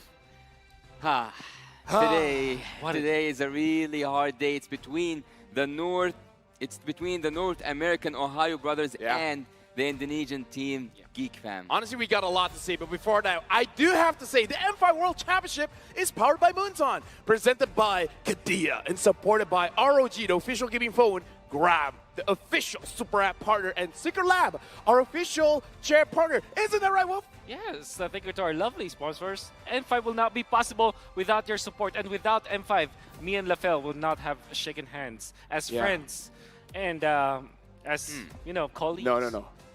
Brothers. Correct. Brothers. The Ohio brothers. Well, actually, no. Well, if you don't know already, the ROG Phone 6 is M5's official gaming phone, and it packs the game-winning power of Snapdragon 8+ Generation 1 chipset with the best class-leading Game Cool 6 thermal system that lets you break every limit. Let me just say, Wolf, you gotta agree with me on this one. Yasu as well, you gotta agree with me. They gotta give us these phones, man. I mean, like, we're looking at the ping test. I agree. That's yes. Spectacular 165 Hz AMOLED display and a monster 6,000 milliamp hour battery. Live through power through your gaming needs. I have gaming needs. I need one. Yeah, do check out the players that we have. That's TOB. That's Geek Fam as well. You saw Boloisky. Not very happy of what's happening, maybe because it's quite intense in their chair. Just checking their stats. Because he hasn't had the... Exactly. He hasn't received the it's phone not yet with him. It's like, just give me the phone now. Can we have the phone too? Sekarang. Can I have the phone too? I would like to have the phone 3. Nah, Yeah, I would phone like to have 6. six. Yeah, I was, Yep, going yep. to follow up on that. Well, we're now seeing the we're now Just- seeing the players experience the ROG being tested, seeing what the phone is able to do, and it's able to make you even better than great. They even have the phone stands. Can we Dude. also have the phone stands? Let me just say, there's nothing that these phones cannot do. Nothing? Okay, Oh. maybe it can't cook for you, but other than that, The Shadow Analyst. wait, is that Ocho Gahaba? Seems like. Wait. Seems Wait. so. Yeah, with How, the cap. how is that possible? I've always Well, heard. I always heard of him. But I Why, never why saw will him. it be impossible? Wait, Why will it be impossible? dude. Why would Wait, it be wait, wait. impossible? This is. Hey. Wait. It's Yasu, Lafel, and Wolf. Yes. I'm here. But Ocho Gahaba is there? What? I mean, why? Why are you surprised? Even Why are in you acting like you're surprised? MPLID, like, it's weird to see you in the same area as Ocho Gahaba. Why? Why should that be Why? a weird thing? Why should it be? I don't understand. Me Make neither. me understand, Lafel. Make This me is an also important M3 grudge match. TOB and Geek Fam. That's right. Losing this is losing a lot. Yeah, actually we are now at the group D, and I think here D stands for death because this group is gonna be so intense since both teams came from a low. What's going on there? No, nothing. Nothing's going on Well, here. both of them came from lose, but let's see what's the match headline here. An important M3 grudge match, and that stands Yes. because BTK having Shark and Onyx having right. Beloyski have met at the M3. Yeah, it was like in the upper bracket finals, in fact. It was BTK going up against Onyx Philippines back then when Baloyski and Marquis were playing. And then there's Shark on the one left. I think Zia is, Zia's also there. So it's technically a 2v2. And many things have happened in the interim, you know. If I'm not mistaken, Beloyski won that one. So That's right. Yeah. this is the Ohio brothers trying to get their revenge. Oh. An important M3 grudge. Look here, we have the statistic for both players. PTK Shark with his heroes. I think that he took a huge turn from these heroes this season, but let's also look at Beloyski. He's the heroes used were Natalia and Valor. These are heroes that I'm so excited to see at the M5. We haven't seen such wild picks, I would say, but Beloyski is still with his special. Ruby have been present with us at the first day. Let me just say, KDA for Beloyski, 10, 11, and 16. What a Beloyski thing to What do. a Baloyski thing. What a Beloyski thing to do. Yeah, I mean, like, Ranger Amas from MPL Indonesia is always asking, what are you doing, Baloyski? And the answer is just being Baloyski. Yeah. It's just doing Baloyski things. I mean, that's the win condition. And Beloyski here is ranked 5th in the Roma role ranking. And Shark is number 9. But I gotta say, Pretty close.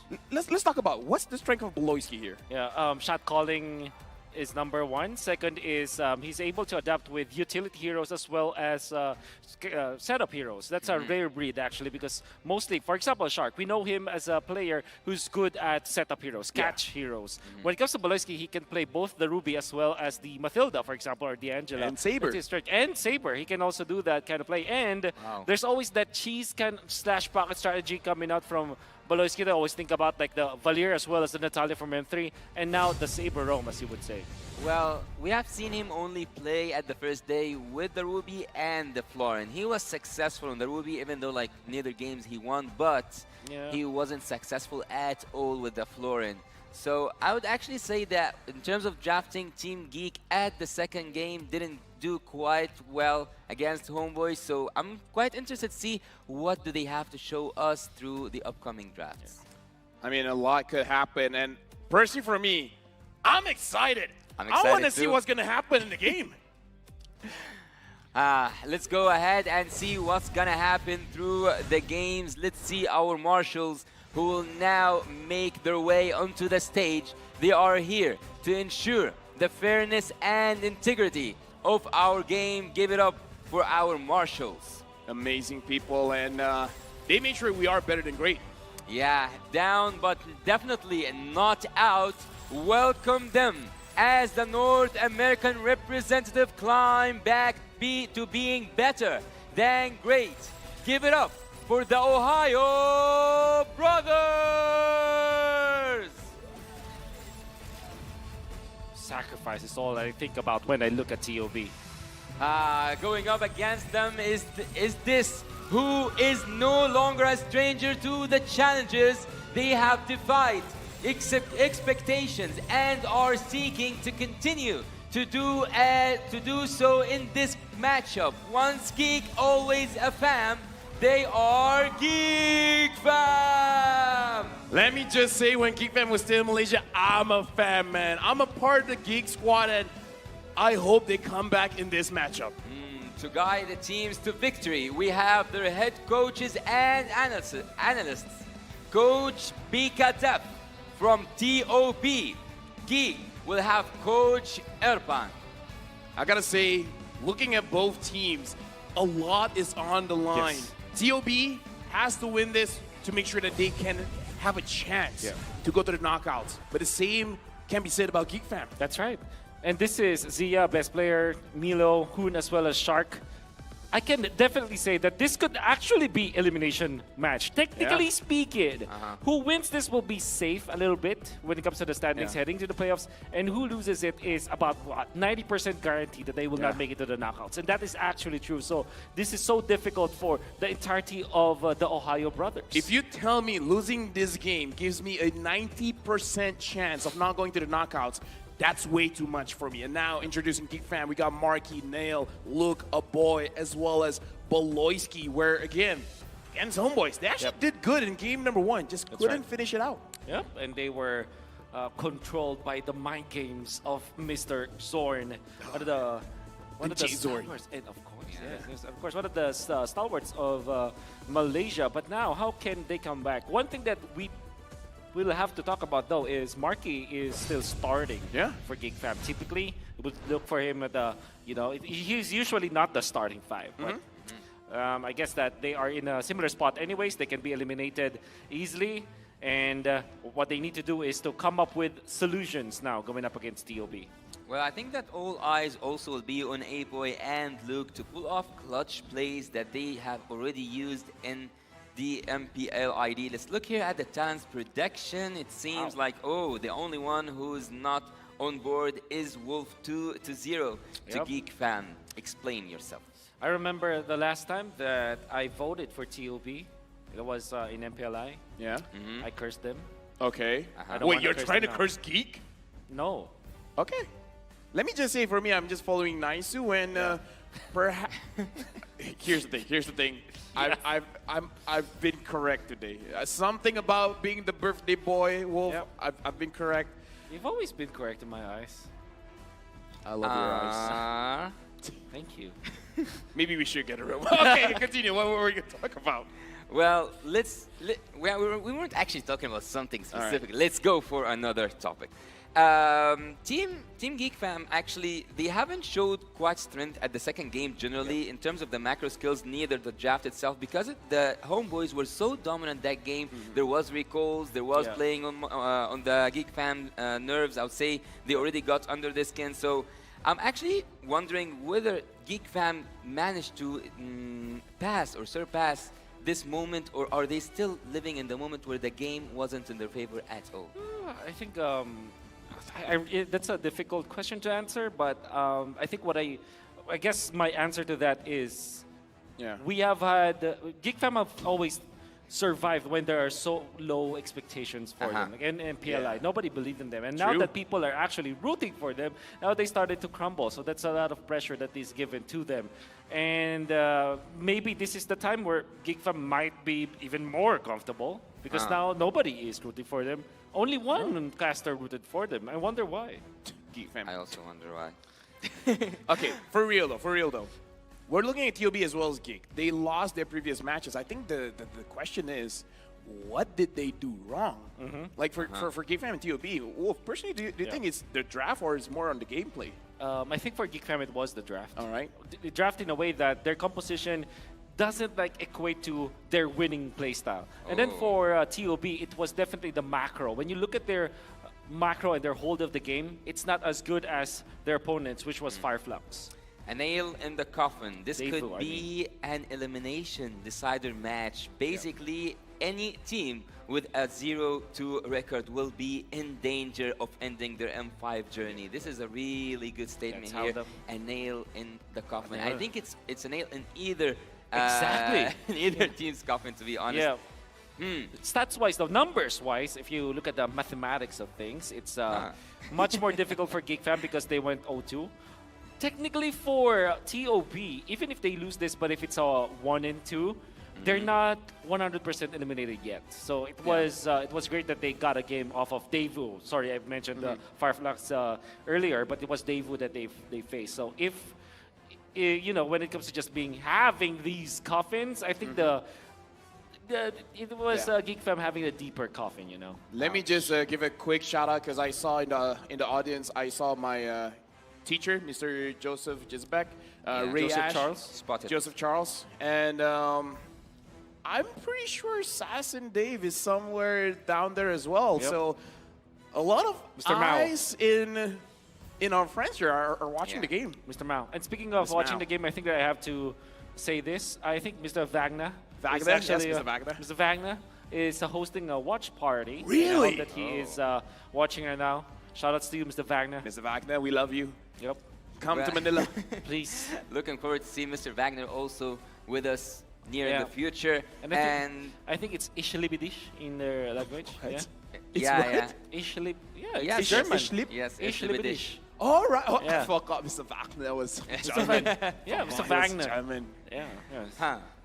Well, one of those things that you just said right now are we might see Assassin Dave somewhere on the screen at any moment. He have been rooting for the NA team since day one, so we will see his journey with TOP. How will it go? Will it go to the way that every NA fan wants, or will they go back home?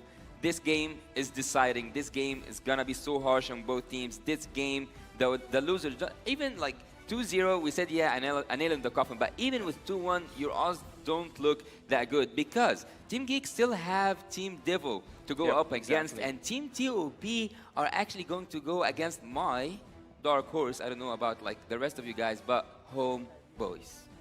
Well, that's very true. I don't know. I think Homeboys is just a normal team. They're like, meh. They're okay. Yeah, like, they're okay. So yeah, it's not that big of a deal. Yeah. And Daewoo is great. I mean, you saw how You're they great. perform against TOP. You're better than great. Oh, thank you.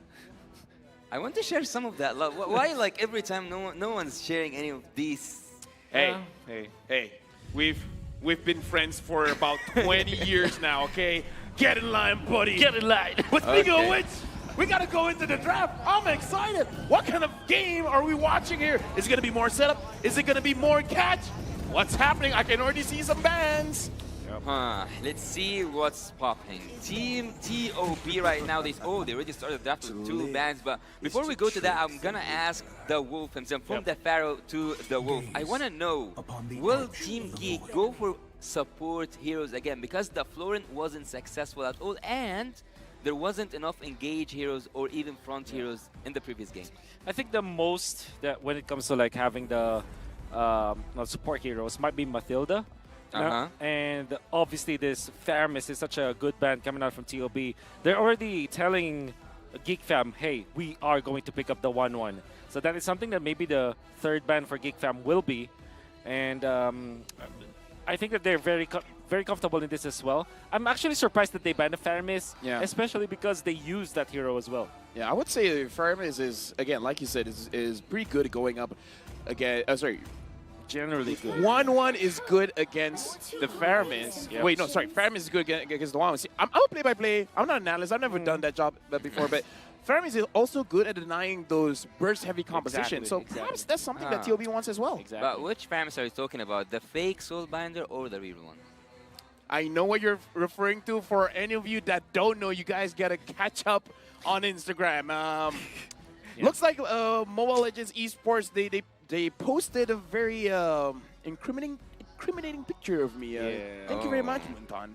Yeah. Happy birthday, by the way. Oh, thank you. All right. I try my best. All right. So Guinevere as well as 1-1 should be the choices here. There it is. No more. 1-1. I'm thinking just about Matilda or 1-1 for TOB. I like the 1-1 better, for sure. There's also that Baxia, but Valentina. Valentina instead. Oh, they're given Matilda and 1-1 to Geek Fam. Hey, Phobius is still around. That's also true. Yeah, that's true. Why? Why? The Valentina as a first pick is actually really good. We have spoken about how dangerous she is in terms of like limiting some of the heroes from the side of the opponent team. Geek Fam right now, if they took the Matilda, we will all see like circling eagles everywhere in the map. But Geek Fam, Matilda, yeah, it's a good choice. But what else could be good with Matilda? 1-1 for sure. 1-1. Yeah. Although there's Alright. the threat of the Phobius, you can just swing it around and maybe get. I mean, it could be a trap, right? It could be a trap, like Uranus as your third pick, for example, and especially because the Valentina was already opened up, you know that this will be the mid lane, and if they do pick up the Phobius, that will be 100% Phobius. But they, They didn't go with the wolf selection. Yeah. They went for The the wolf Baxia selection. and the wolf selection. Yeah. But there's something, we have been together through this, Lafel. We have seen TOB, right, suffering from that Diggy, right? It was Oh, TOB. yeah. Oh, so much damage. Yeah, so much damage. But I would say I actually like Hoon on this Valentina because as a leader, I want him to be able to have a hero that can actually force something out. He has the damage, he has crowd control, and depending what else Geek Fam gives him, technically, he could also be an engage. So I kind of feel like Hoon on the Valentina might be the game changer. Yeah, I definitely agree with you on that. And the benefit of getting both the backshots was the Bruno is that you don't give big ultimates to the Valentina. And there's the Terizla, typical answer for TOB. Kind of expected them to pick up the Claude, but they go for the Brody instead. Geek Fam, they still have the Matilda. It still is a pretty good hero in this particular matchup. At the same time, though, do you want to consider getting your XP lane? Something like an Edith already for Geek Fam. Well, after seeing Brody, before we go to the first stage for Team Geek completing, what is Bruno's in-game hero title? What? Okay, our scriptwriter gave us something difficult. This is not something. The best football player in the world. Probably. I actually don't know. Yeah. Probably. Who knows? Well, for Brody, Michael X, perhaps. for Brody, yesterday we have seen I'm Zia. searching it up. What happened? It's the Minotaur. That will be the answer Alright. for Geek. All right. You guys, okay. What happened? I'm upset. You guys talk. I'm gonna look it up. All right, I'm gonna look it up. Do you ban the Fanny now if you're Geek Fam, or do you ban the Diggy? protector. Actually, I Look, didn't know. they answered before you like. Give Wow. me a chance. Can we at least Before you even get try.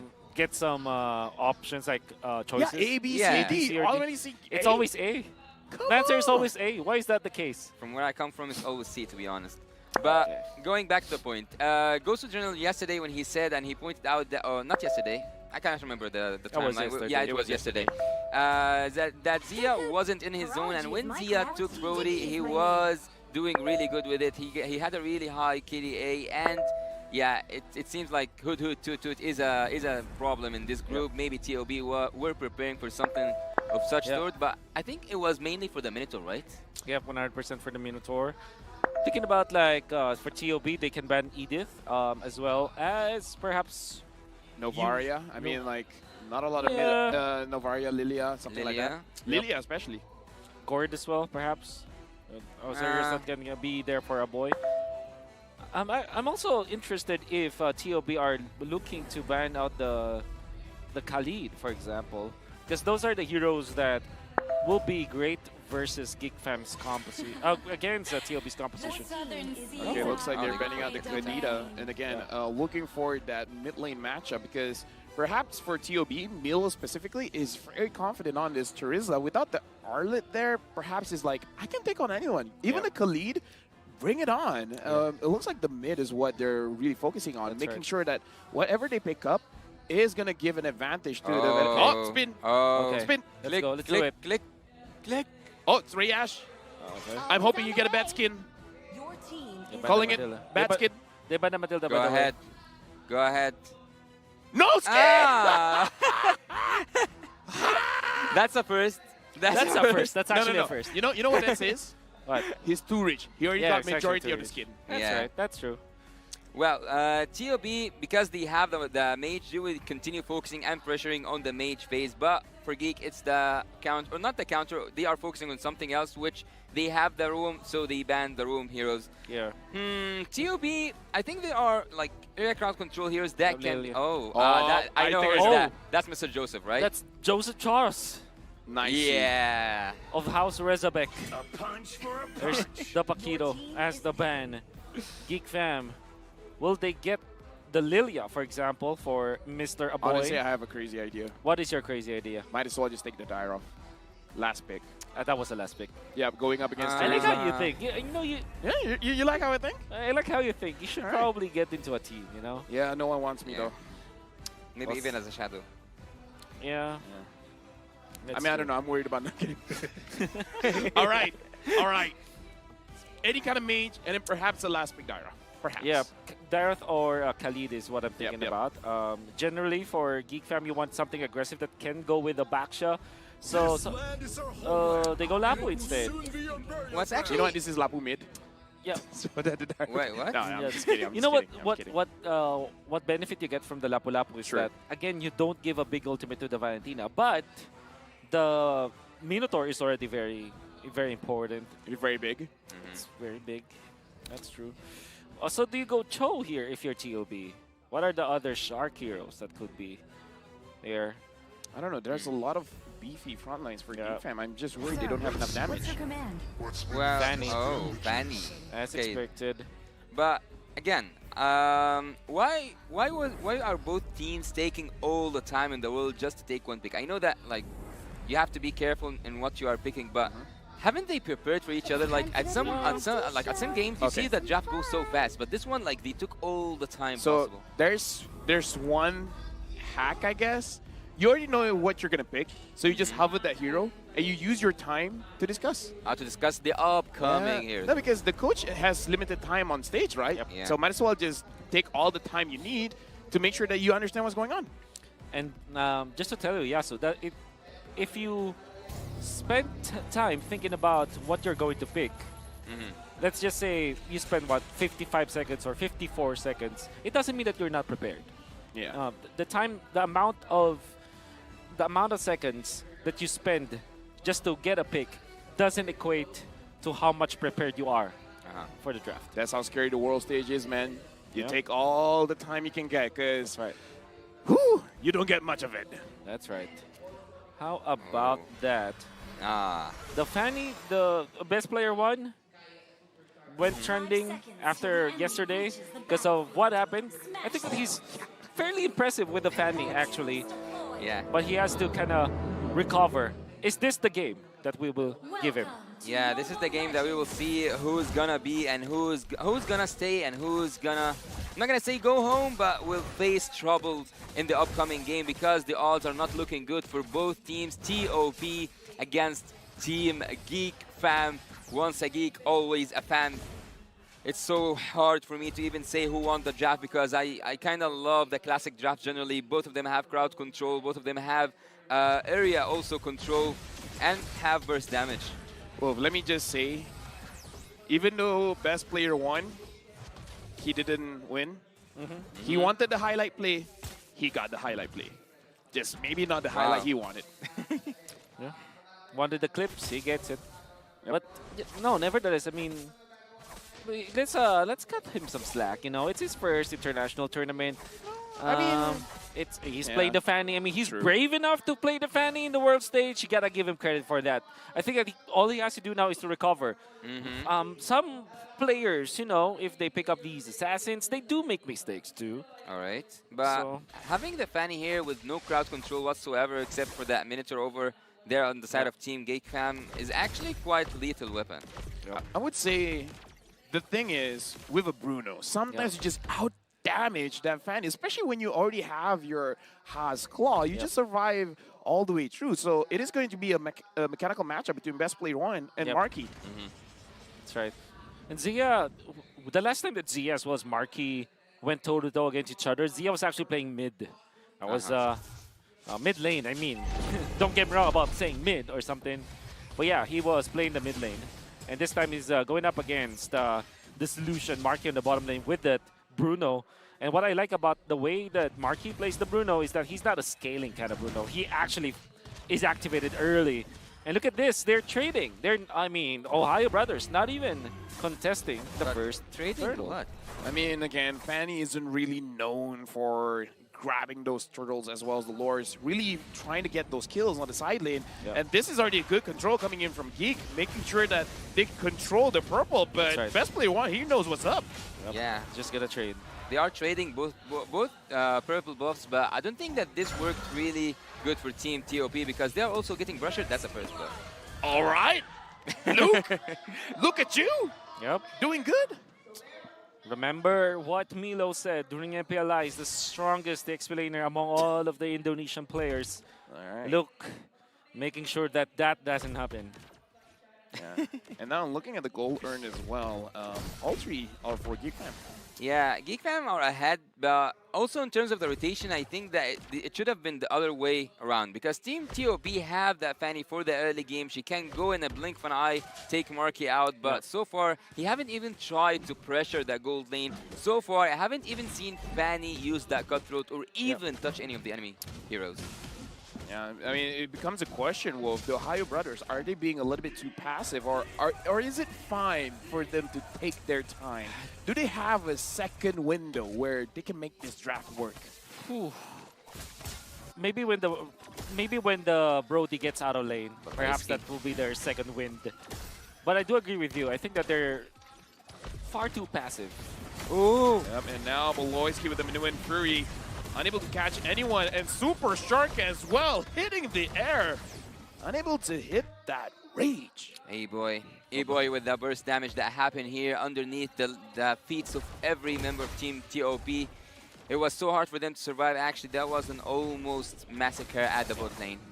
Honestly, right now, I'm looking at best player 1, level 6, and Nail, level 7.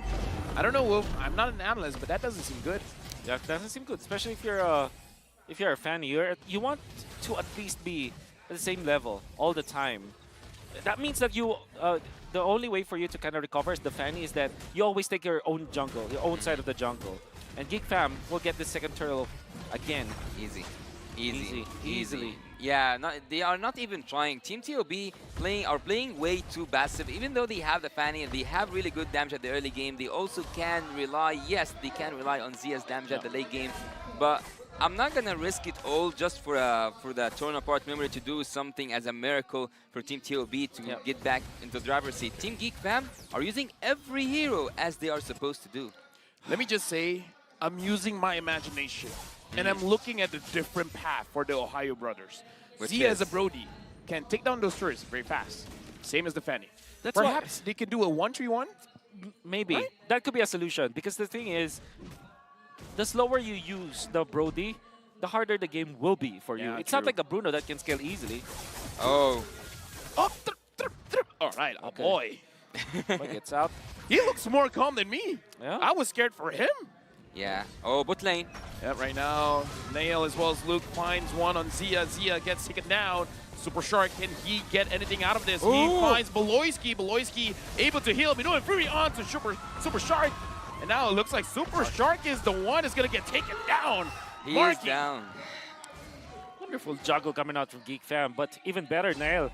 The best timing to actually take on Zia. Never mind the Fanny. Just take out the Gold Laner. I think that there's nothing that Team TOP can do at the moment. A dominant 4 game seconds from for the Geek retry Fam. for Nail. But he will be. Oh, penalty zone by Milo, able to catch Nail. Unsure whether he got the buff or not. He did, and best player 1 survived, but no purple buff for him. Oh my god. I'd say that's worth it for Nail. I mean, he got the purple buff. Yes, 100% worth it for Nail because they got a kill onto Milo as well. I mean, they're not essentially growing the farm on Nail, but they're taking away so much from best player. Oh, but I have a question here. All the players from Team Geek Fam, except of course for the Roamer, are up there in the charts, and Team TOB are actually the ones who are supposed to be in the lead, which is actually pretty annoying to me to watch.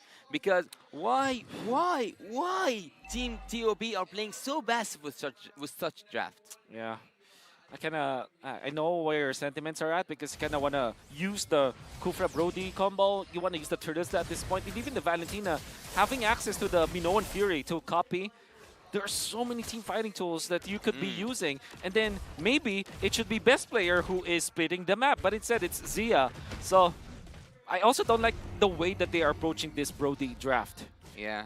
They've taken all the turtles, or like basically leaving all the turtles for Team Geek Fam, and leaving everything that can be and cannot be took by any team in the matter of 7 minutes. And you forgot to mention Fanny. Fanny's early game is actually really good, even though, look, he's not doing anything. He's getting melted. I mean, looking in the situation right now, I don't know, perhaps the tournament got to them. Super Shark goes in, finds Nail, look, unable to hit anyone, but the Minoan Fury, everyone on TOB was able to dodge it, but Milo can't run away. Look, grabs the kill, and not enough damage from Zia just yet. Baloyski is unkillable at this point. At 8 minutes, no deaths on Baloyski means that he might have the second item already come the next Lord fight, which also means that you can't do anything. And by the way, look at what they're doing. They're leaving the purple buff, the baby purple buff. Oh, yeah. So that best player 1 will not be able to trade. Best player 1 actually is now trying to go for a split bush kind of approach, which is okay for a Fanny, but there could have been much more than that to do. It was actually forced. He doesn't have any choice but to split bush at this moment. Yep, and right now, Geek Fam engages on the Ohio brothers, but really just to zone them away. At this point, they're just grabbing what they want for free. Yep, and they're going to be defending bottom. Fortunately for the Ohio brothers, they have 2 carts down the bottom lane. That means that if you're looking at this turret, it is actually whittling down.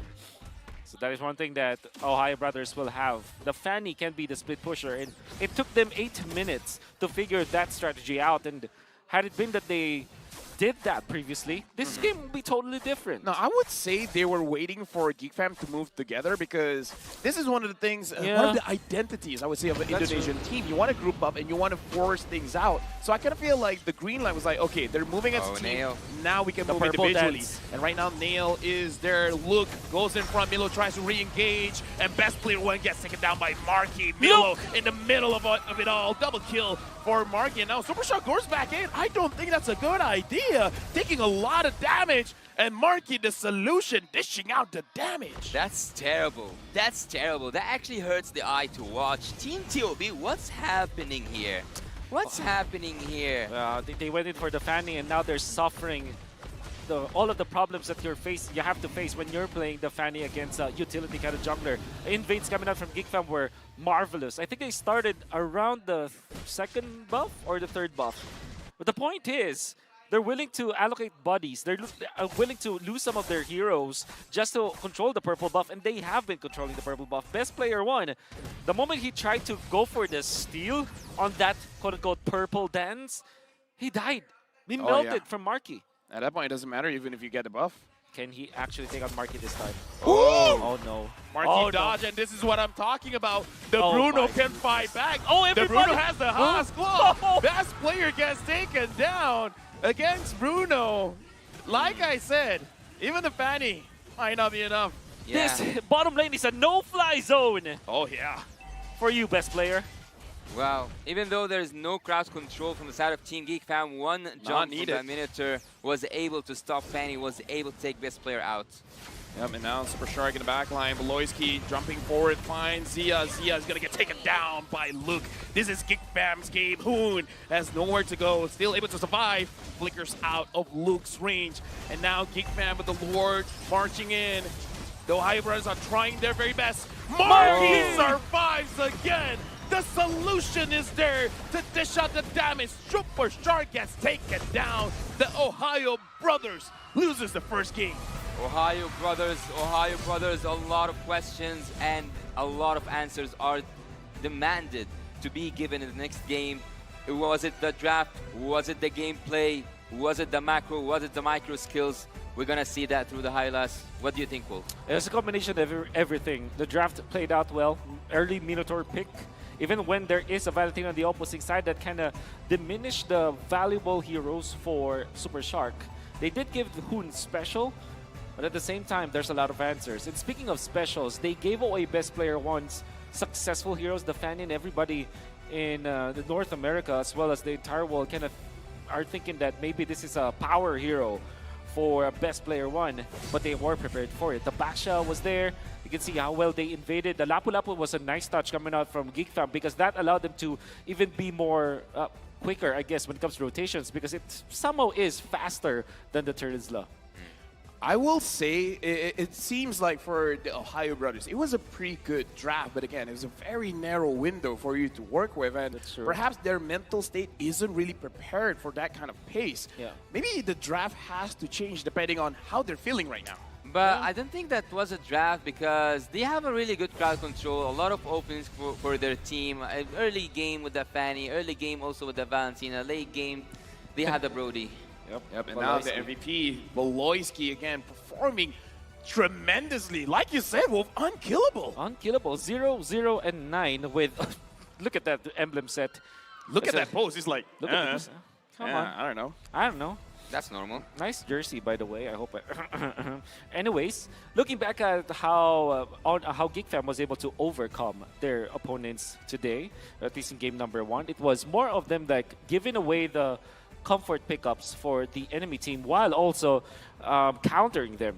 And one thing that I did notice is that they are playing the Brody. I mean, TOB is playing the Brody as if he is playing the Claude, right? Yeah. Which is their signature style of play. And I like this pitch coming out from Geek Fam. Zia was taken out easily, and there's also a threat for Best Player 1 when they kind of diminish the runway for this Fanny, and they're invading. So this is just 6 minutes in, and they are already taking over the jungle. Yeah, I think that Zia was neglected to a point by his own team, and Minotaur being able to take Fanny down with the first kills makes it so hard for Team TOB to bounce back. Yep. Yeah, I would say in a meta where the assassins are back. Look at that, Marquis. Part of the, look at that. Marquis' HP was low, but the Haas Claw made it so that you have one burst attack. Yep. Mine is just an auto attack. Yep. It keeps on going. A lot of damage per second. And the end of the game, I would say throughout this entire game, it looks like Geek Fam put a little bit of pressure on the Ohio brothers, but then they just don't stop. Yep. They keep on coming in. It's like a boa constrictor. A boa constrictor. Yeah. I don't know if you've read the... Yes, I have. I have. Le Petit Prince. A what? The Little Prince. Oh, Lil Prince. Yeah. What kind of accent were you trying to pull off? After this, we're going to go to Remar. We need him to buy some time. We need to see what does he have to show us from the audience. What does he have to tell us there? Let's go to Remar and see who's going to be great.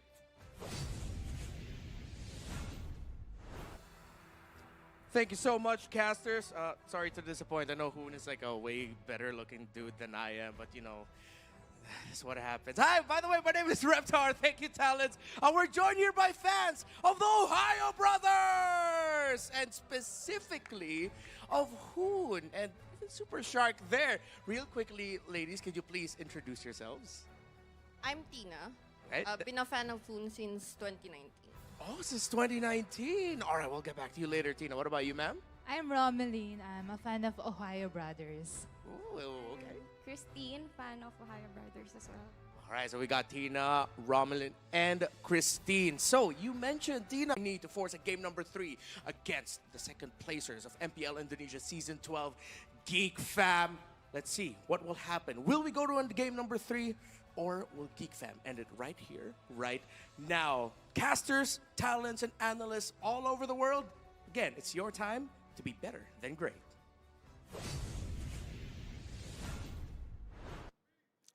Thank you so much, Reptar, and it's always heartwarming to see those fans, to see those, I wouldn't say, they are a family, not just fans. They are rooting for their own teams, and I have been watching actually Super Shark for too long, and I know that he loves that setup heroes, but he made some bad decisions, and also the ones at some points there wasn't the best follow-up ever, but I think the problem is the early game. You had something to say. Yeah, I mean, what I really like about TOB as an organization, it's because they're not actually a quote-unquote organization, right? They're just a bunch of kids being handled by a manager who is not literally owning the team. They had to sacrifice a lot.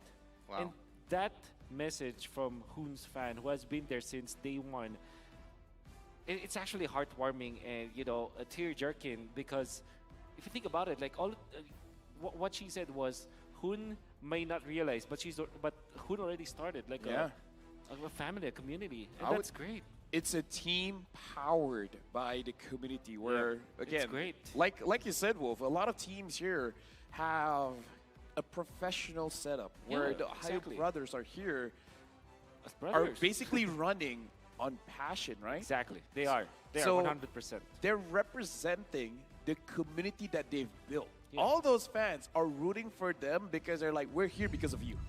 Well, I just hope that this time when we went to the interview, the players play as they developed for the second game yesterday, because after Ghost General gave some words, they played much more better. So I wish that after seeing the love coming from the fans, from the family, from the brothers who are rooting for the Ohio Brothers team, TOP, make something new and make us go to game number 3. Geek Fam going on to the blue side this time, and TOB banning the Faramis right at the get-go. They can get back to the Arlot as well as one of their...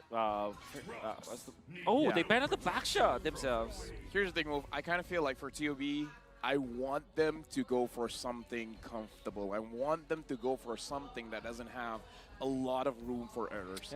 Like, pick up Assassin, sure, but pick up an Assassin that you can almost autopilot it. Something like a Lancelot or something. No.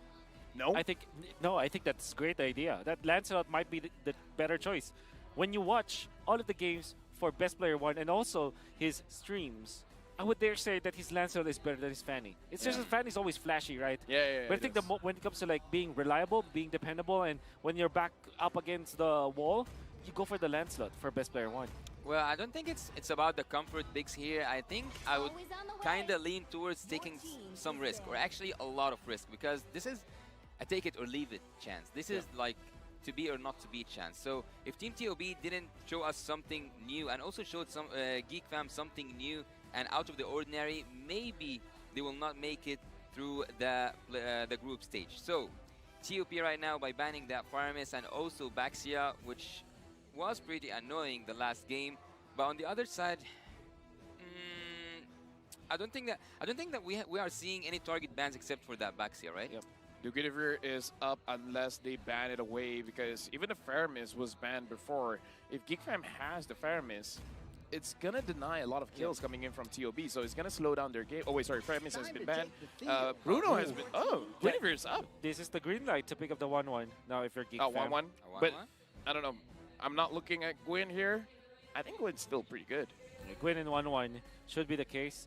There's an argument for picking up the Valentina so you take it away from Hoon, but I dare say that it should be the 1-1 now for Geek Fam, especially because it's TOB themselves that banned out that Faramis.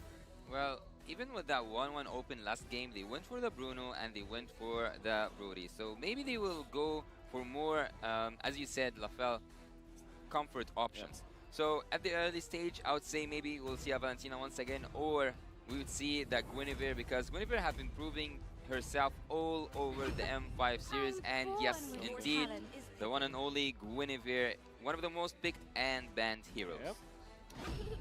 And there goes the 1-1. Do they combo it up with the Terizla?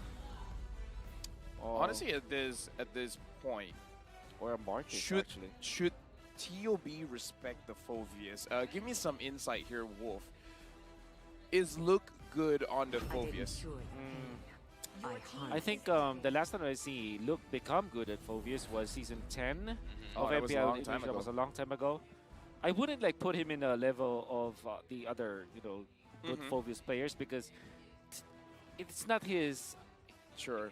That's not his hero. So basically, it's like archetype, out of practice then. Yeah, exactly. Luke wants to go in, but in a flashy manner, not in a demonic force manner where there's a lot of like conditions. All right, Khalid. And, yeah, it's like Khalid or Lapu-Lapu, Pakiro. Those. I don't know how to explain it, but Yeah, more he, like he wants to carry. exactly He wants to the dish out the carry, damage. exactly, exactly. Yeah, I think that also we might see Phobia's butt for the mid lane because it's still an option. But Team Geek, they go for a good setup. They go for a really good composition here. Having the claw, the knock up from the Minotaur, that will help Guinevere. I think this is a really good first phase of drafting for Team Geek, fam. You know what draft this is for Geek Fam? What? It forces your opponents to dance. It forces your opponents to jump up high in the air like they don't care. Minotaur can do it. Guinevere can do it. When Claw goes in, you want to run away. But You're going to be like, ah. I think dancing, but not in the way they wanted to. Yep. They forced in a bad dance. Yeah. Yeah. With TOB, so the idea for you for Geek Fam is to just take away the Minotaur. Okay. I'm scared. I'm scared. Oh. This Diggy is evil. This Diggy. This Diggy. The eyes are cute, but the heart is devilish. Yep. Okay, the idea here obviously is to utilize that hero for protection, right? Yep. So this is like a damage as well, man. Yep, in the late game. So Other scary. portions of the game. Divine Glaive Diggy. That's very true. So I would think that Geek Fam are interested on taking a hero that kind of can step on those Diggy bombs, you know? Khalid. Something like Uranus. No, I just want would go Khalid for to Uranus just too. kill this Diggy before this Diggy can do anything. True. I feel like the best way to deal with a Diggy is to cook it. You're right. So Farsa should be the choice here for Geek Fam. What about? Or Valir. I want your I want your insight on that, Will. We have Guinevere here. She might go for the XP lane, and then you have an assassin or like an opportunity to take an assassin because taking a one in a blink of an eye, also a Diggy can be like more of an assassin pick here. My general idea is you don't want to go for assassin kind of compositions or farm dependent composition when you already have the Claude. So you're gonna have an XP laner here that kind of provides the vision, be in the front lines as well as the Minotaur, you know, so that they can check the bushes, they can control the map better. We haven't seen this hero for a while, but is Yuzong usable here? Against a Diggy and a Valentina, probably not. And obviously the 1-1 likes that kind of likes that matchup, you know. But again, one, you know, okay. You called the Farsa. Okay. One thing that I want to say though is that surely, like Yuzhong versus Diggy, Yuzhong versus 1-1, individually that's not a good case. But imagine if you have Minotaur, Guinevere as well as Yuzhong, what CC do you actually control? At all? You kind of overload it in the end. So maybe there's a world like that. Leo seems angry. Yep. In both real life and non-real life. Yep. Interesting to see as well, where both teams they have moved away from this burst damage goal laners, and now they're going for those attack speed. So I don't know, could be a more drawn out fight. Yes, More drawn out team fight. It will be. But if that's Especially the with case, the if that's the case, I think it's more favored for Geek Fam because they can heal. Yeah, because they have that Minotaur with the motivation roar. You steal the Uranus now, right? No, you go Martis. I think that's smart. Very smart coming out from TOB. But for sure, we have seen during the past 2 days is that Martis, whenever he goes up against Guinevere, even though he's supposed to be really good with the immunity on the second skill, he always falls for the second skill from the side of the Guinevere players. So I don't know if it's actually, it is on paper it is a good it is a good pick, but execution it hasn't been the best so far. Yeah, I agree. You can even think about the Paquito here for Geek Fam because you can now split the map. So that's a different area. You can go Uranus for some sort of front line, but with the Paquito, you have a way to farm the map because you can control the map. Then you go something along the lines of Lilia actually here for Geek Fam so that you have sustained damage. Our choice is on the Varia. Oh. So the Khalid is still there. Yeah. Yeah. I think Lafel's right. It's your birthday, and you're smarter than us. No, for me, damage is king. They can't do anything if they're dead, so just kill the Diggy and kill the 1-1, You're right. Thank you. I like being right on my right day. Yeah, you're right. So I'm going to be wrong tomorrow. Happy right day to you. Happy right day. Okay. We have seen Gord. I think the only time we saw Gord in this competition was in the hands of Hoon. So this time he's gonna play against his own creation, let's say, in the M5. But you're actually right. You want to use him. I didn't say which team. So. Yeah. So- Again, happy right day to you. Happy birthday. Happy right day to you, Lafel. Ah. Okay, so what do we like about the Yuzhong is that it has access to the backlines, which Gord hates.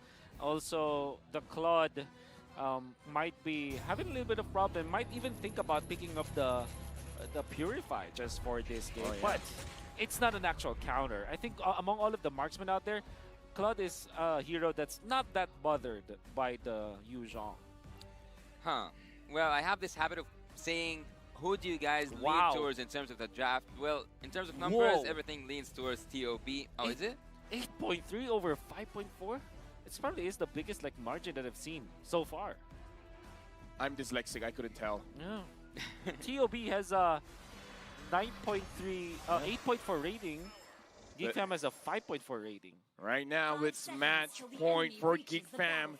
It's now or never.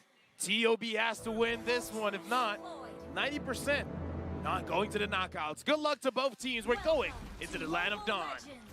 TOB, they have to execute this draft in a really good way, because if they did less than perfect, Team Geek will not forgive them. One mistake away from being on the edge of being disqualified from the group stage. TOB are facing a nightmare, and Geek Fam are just close to a dream. And right now, Marky here is, I mean, this is the life of a Claude. You're not going to be winning a lot of lanes. You have to anticipate that the opposing laner wants to bully you out. Yep. Especially if you're facing up against a 1-1 plus a Diggy. It's going to be a problem. Okay, they missed all their knockups. And Hoon is here. And by the way, good combo with the Minotaur plus the Guinevere. Oh, hidden combo. I got to say, this is a very aggressive Khalid. Yep. Pretty aggressive Khalid. Assassin Emblem, Rupture, and having that extra 6% when the opponent is alone, he wants that first blood. Yeah. Yeah, he doesn't want to just participate, he wants to take some kills, actually. Looking at the bot lane, I'm going to focus a little bit on the matchup between the 1-1 and the Claude. He will try to buy some time, or at least his team will try to buy some time for him, but it's so hard actually against a Diggy. Babysit Diggy have been so annoying for many seasons, and having a taste of that from Zia, I don't think that, or I actually think that Team TOB can pull this off. Spending a lot of time up top lane. Nael is actually still there. That was not a full combo, and that's already half HP. Yep. At this point, I feel like Luke is like, dude, come out! Fight me! Fight me! And now it looks like the turtle is going to get started up, and Milo is not allowed to get out of his lane. Lucas here engages onto best play one, and Super Shark gets taken down. First blood for Luke, and that's what Luke wants. He doesn't care if he goes down. Milo jumps in with the Black Dragon form, but Nail able to secure the turtle for himself. Boloisky has to run away, but look at the boy killing best player one, getting a double kill, and now Hoon. Looks like Nail wants to drop Hoon down, but Hoon survives. Man, what a gush coming out from a boy. And it was all set up, of course, with Nael just landing a Violent Requiem onto two members of Ohio Brothers. And use that ray coming out from the gush. It hits two people. And Geek Fam are now very happy of what happened. Yeah, look. Except for the fight that happened in the top lane, I think that Morky so far is doing really good. But let me go a little bit. Let me go back to that team fight. I think that everything went in the right direction. Every star aligned for Team Geek Fam to do the perfect move at the perfect time. Looking at the gold earned, I think that E-Boy after that double kill will hurt. Will hurt for sure. Yeah. I mean, I kind of feel like he already hurt just now, and the Ohio Brothers kind of felt it. They're like, yo, what's up with this Gord? Yep. You don't want the Gord to have a lot of farm because it's naturally scaling hero. So if you speed up the scaling of the Gord, that's not a good sign. That was a good projectile from a boy. Stopping God. Hoon in his tracks and just killing him there. Tasting some of his magical damage, Hoon is now suffering from E-Boy. This is what I feel about like how you deal with Diggy. You have a lot of sources of stuns and hard stuns, like the Minoan Fury, the stun coming out from the Gord, obviously the combo from the Guinevere. You have so many CC that the Needles and Flowers as well as the Divine Judgment, if layered properly, cannot actually like overcome all of it, right? So it's like you're overloading when it comes to like the frequency of stuns. Ignoring Marky actually is quite dangerous for Team TOP because so far, yes, you did put that Diggy on the gold lane, but still, Marky is getting his Demon Hunter sword, he's getting all the farm in the world, he's moving freely, he doesn't feel the pressure coming from the Diggy, so they will actually be a lot... Oh, what's that? Well, Luke taking a lot of damage. I'm guessing he took way too much turret damage, and now the turtle's going to get started up by the Ohio brothers. They got to find a way to deal with a boy, because if not, a boy... Oh, never mind. I guess that's how you deal with a boy.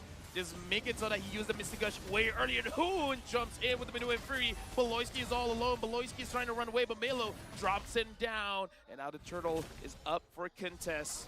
Milo zoning a boy out. Look goes in, but he doesn't have damage. And Nail secures the turtle steal. And again, looks like Milo has nowhere to run.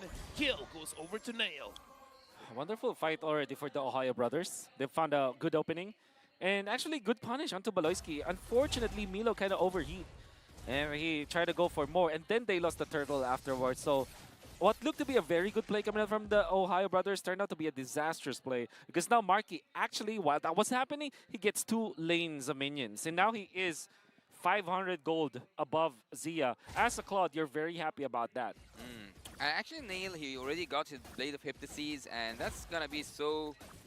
annoying for Milo, I would say, because so far he has shown his emblem with a really high damage potential, and now having this like first hit that will deal a lot of damage. Team the Ohio brothers are actually not quite as aggressive as I expected them to be at the second game.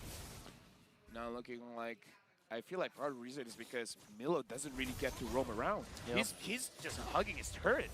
At this point, yeah, that's all that he can do. And so for now, Niall looks like best player 1 wants to fight him, but that's a discrepancy in level. Nail's level 9. Best player's level 8. I kind of feel like best player didn't saw that. Yeah. Actually, I'm not a big fan of the 1-1 because I think that there's too many ways to stop her. Not just like in terms of mobility. Even when she deals damage, you can either use the Wind of Nature or even freeze yourself out. So I think that even when Zia approaches that late game, it's gonna be so hard for him to either have a crossbow of tank or even complete it. I gotta say, the Minotaur is an answer now to the 1-1, I think, because you tank so much of the damage and you're not easily dying. You also heal your teammates, so that's a lot of support. And you can probably see a lot of people putting more attention towards the Minotaur when it comes to like answering the 1-1. As a roamer, Minotaur is one of the heroes that got me high okay. rank first, but Wow. now Nail dropping best player 1, a boy. The damage is there. The Ohio brothers, they gotta respect this because a boy's a problem. 401. That is the classic Geek Fam LBM, Lethal Burst meta that they did a year ago. Always looking for big initiations, and they found that best players that are walking on the river without his anti-CC. That's why that immediate jump coming out from Nael, good heads up play, because all of a sudden a boy was in range. The box was already set up, and Geek Fam already punished best player. And by now it has become normal for me to see that Marathus player cannot deal with that Guinevere. Even though they do have that mobility, even though they have the immunity, they still cannot escape that second skill and the jump. Luke, he's quite confident there up on the top lane, and A-Boy just with 1 skill, so 2 skills, got to the half of HP of Zia. Right now I'm just worried for Zia. I kind of feel like I'm worried that Zia might die before getting that crossbow tang off. Yeah. And now it looks like Beloyski and Nail is looking at Zia Marky. If no one's going to stop him, he's going to get this turret. Best player 1 goes in front. The Mystic Projectile hits onto Zia, and now a Mystic Gush onto best player 1.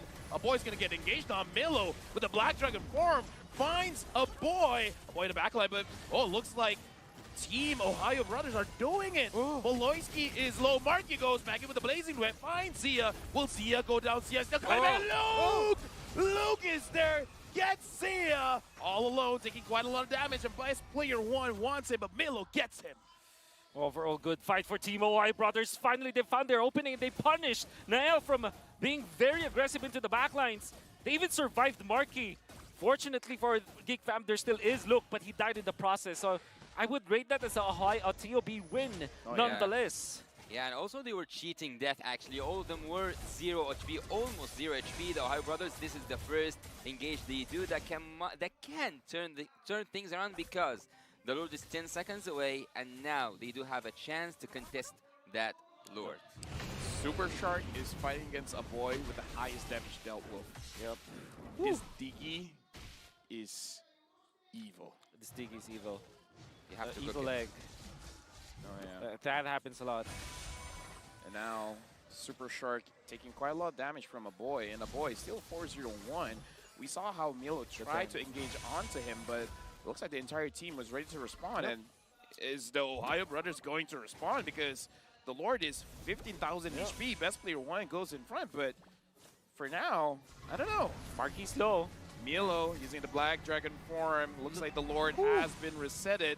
And this is what GeekFam wants. They just want to reset. Definitely. They will just reset because they know no Dragonite form. Yeah. No Dragon form for Milo. That's a massive ultimate that they don't have. Agreed. And actually, GeekFam, they want to fight. They want to drain TOP's ultimates out. And right now, looking at the formations, I think they want to engage once again. Yeah, and right now, Luke still has his Raging Sandstorm. So if the Ohio Brothers slip, even if the Diggy cancels the crowd control, the damage is still there. Speaking of damage, best player 1 taking quite a little bit of it. And Marky goes in front, finds Milo. Milo's going very, very low. But no and Fury from Hoon. Zia gets the kill on to Luke. Neil still secures the Lord. Yep. Worth it. IDK. Generally, obviously for GeekFam, that's worth it because that gives gold for Markin. They can control now the lanes. They only lost 1 hero, so it's not as disastrous as you would think. Not the perfect one, but I think worth it for GeekFam. Looking at Valentina, actually, I kind of forgot that if she stole the ultimate from that Minotaur, she can be quite annoying for Team Geek. Yep. Oh, nice damage from E-Boy. But again, going back to my point, I think that at some point, Hoon can flip things around. It's not about surprising your enemy that you have this anti-CC hero, which is Diggy. You also can make a really good engage with a Flicker ult, stolen ult, but still an ult from Hoon. Now GeekFam pressuring the mid lane. It's very, very low at this point, and Beloyski is just healing up all the damage coming in from the auto alarm bombs. We're looking towards the... Look at the map coming out from GeekFam. All of the lanes are pushing. But this is the goal that you should have when you have the first Lord. Just pop the Holy Defense, which is now popped into the bottom lane, mid lane. Fortunately for TOB, they have a wonderful defense, so that's a great job keeping their tier 2 turret in the middle. Up top though, they lost it. Wolf, I just have one question though. Ohio Brothers, are they able to fight during the late game? Like when all items are there, can they fight back? Quick answer that yes. They have the 1-1, they have the Diggy. Right now, best player 1 is pushed out of the mid lane. GeekFam successfully got all outer turrets from the Ohio Brothers. Now it's all just inhibitors. Yep. I would say that imagining an ideal world, Team TOP, if they make that Flicker ult by Hoon using the Minotaur ult and also opening crossbow of tank, things might turn towards the side of Team TOP. But so far, they should go back. They should withdraw. They should wait until the waves come and the opportunity reveals itself, because they are waiting not for an outplay from them, it's also they are waiting for a mistake, and they need to force a mistake out of Team GeekFam. Beloyski gonna be spotted by best player 1, and at this point you wanna secure your jungle now if you're the TOB. You want to have at least a chance to go toe-to-toe with Nael. He's level 15, Nael's level 15 now. You wanna get to level 15 before the next Lord. Unfortunately for TOB, they are denied of that idea. Look at how GeekFam is playing. They're taking over the jungle. Yeah, and also they are freezing the lanes, which makes a lot of sense, because what can TOP do except for going out of their inhibitor turrets? Right now, Team Geek are actually not just asking, they are demanding Team TOB to come out of their base, to come out of their inhibitor turrets, just to have one more fight. And in this fight, everything can just flip around. Even Marky is level 15 right now. GeekFam, they could do what they did previously and force out the Black Dragon form out of Milo. And once the Black Dragon form is not there, they could try to get in with a fight. The Lord this time is going to be much more valuable because it is going to be an enhanced Lord. So the Brothers now, what are they going to do? they have to make sure that their ultimates are layered together. And they have to kill people with their ultimate timing. This is very important. It's about mechanics now for TOB. Yep, Look is looking for the Ohio Brothers. Zia is Ouch. far behind, and Super Shark is taking way too much damage Black from Dragon. a boy. Black Dragon form coming in from Milo, He can trying to reset find again. any targets, and GeekFam is like, we're just kidding, we're gonna back off, but the Lord still hasn't been resetted. Nail's still holding on to it. Look is behind. They find best player one, gets bursted down. Look gets the kill. They got what they wanted. That's what I have to say. They got what they wanted. That was beautiful. Let me be a nerd here a little bit. Yeah. Go ahead. They utilized the BMI as well as the projectile coming out from a boy to actually watch the left mid bush. So they found Hoon actually, and then Marquis blinks in with the BMI, knowing that he has the Purify, he can fight, and he zoned out Hoon. And that allowed the entirety of GeekFam on the left side to be able to catch best player one without skill 2. So that's no CC on the Martis. Super Shark. Oh my Oh they can't take it down. word. Look has the damage, and he wants that Diggy to know. This is how you deal with Diggy. You kill it before it becomes a problem. Now, the Ohio Brothers, they're doing their very best to protect their base. The Lord is marching down bottom.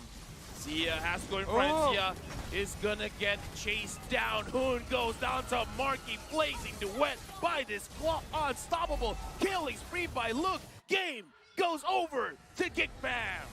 Not having Diggy was the key to finish this game. It was actually so hard even by having a Diggy. Imagine without having a Diggy. The gold speaks, the strength speaks. Team GeekFam takes game number 2. A full sweep to GeekFam. Dude, this is what we expected from GeekFam. Winning is not enough. Winning dominantly, that's what I would say the world was expecting of. Yeah, I agree with you because it has been a very long time since I've seen that lethal burst kind of gameplay that they're doing. Like, yeah. See a person, just take him down quickly. That's the Martis that they were eyeing. And a massive win as well for Team GeekFam, getting the 2-0 victory. Fortunately for the side of TOB, even though they have a very low chance getting to the knockouts, what advantage they have against GeekFam is that they have a 1-2 loss. So that one point actually going up against Dave Vu was very important. They need to take 2-0 against Homeboys just to have more, or like to turn the odds to look into their favor. Team, I would actually say that Team TOP have shown us really good performance out of the NA region. So it's gonna be really hard not to see them go to the playoffs because they have proven that they are worthy of going to the playoffs. I mean, that's the reality of competition. That's Yeah. right. One person goes to the front and another person might have to go home. But either way, we're going to talk more about this game because we got to talk about the MVP. And I got to say, in this game, it could go to anyone. Yeah, that's right. I mean, Luke, even after dying so much in this game, played his part so well. Fastly. Who do you think it is before it comes? Ooh, I think it's or maybe actually it's a boy. One, you have to a boy. Okay, I would say a boy. You? A boy. Okay, so we all three a boy. I was about to say, like, if someone says we something say that it's Baloyski. Yeah. Do you even curse like your MVP predictions? No. But it's your right day. But it's your right day.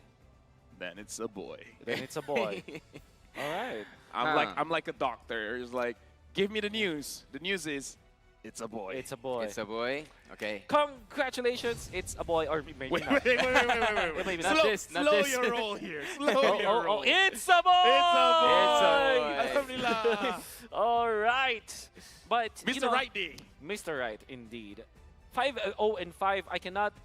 I will always remember that play that he did in the mid lane where he was able to land a gush. And I think that his chemistry with his team, his synergy with his team is top-notch. Remember when they were able to take out Best Player, when Best Player was just walking towards the turtle and they already have the stun? It kind of felt like a boy read the minds of his teammates that when a stun actually lands, the gush will be there within a fraction of a second. You cannot even react.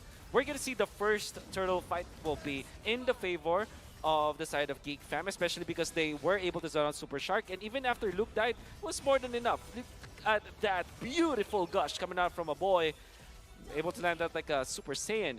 again, we're gonna see him just perform well with this ultimate, and every time that there is someone getting stunned, the follow up with the gush is always there. So this is turtle number 2, which would have been good already for the side of TOB, but they lost. And Luke saving the day, catching Zia with a passive, which, you know, this is the part where we know that the Khalid's passive is actually pretty good because of the range that you have.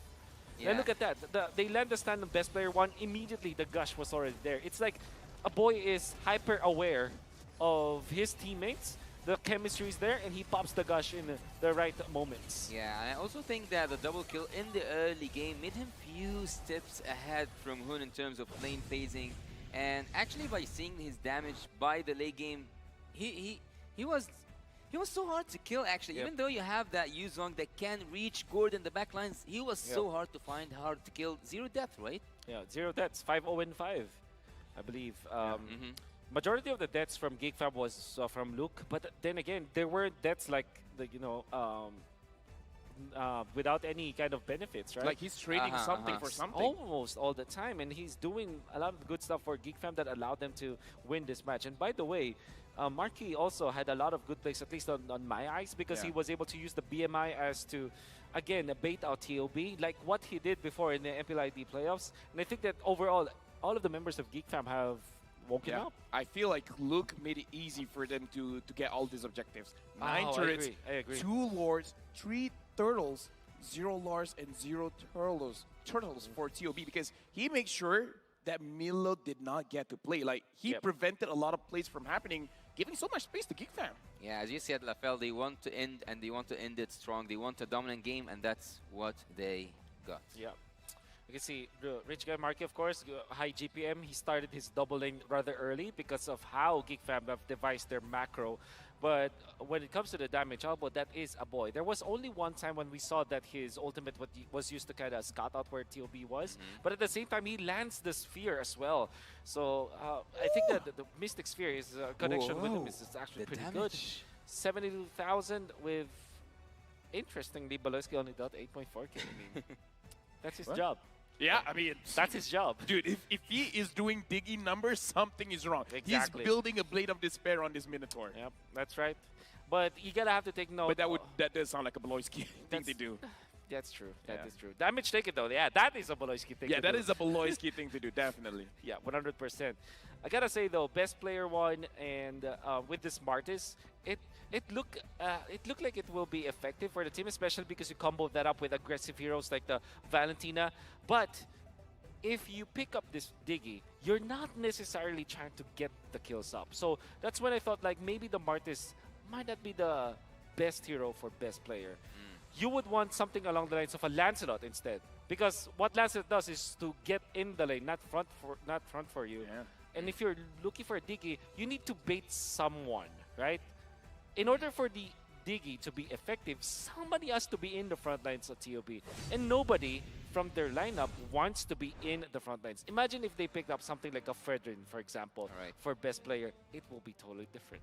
And actually, if I were GeekFam, like in GeekFam, I wouldn't celebrate now, because they still have a hard game. They still have a game against Team Divo, who yesterday made it really obvious that they are not here just to participate. They are here to dominate, and they got did a really good job. Now we have seen Team the Ohio Brothers play that Diggy, which wasn't as effective as the Sao Diggy, but yet they have got a taste from the Divo meta. It doesn't feel I like know a we short have hero. one more game after this. Okay.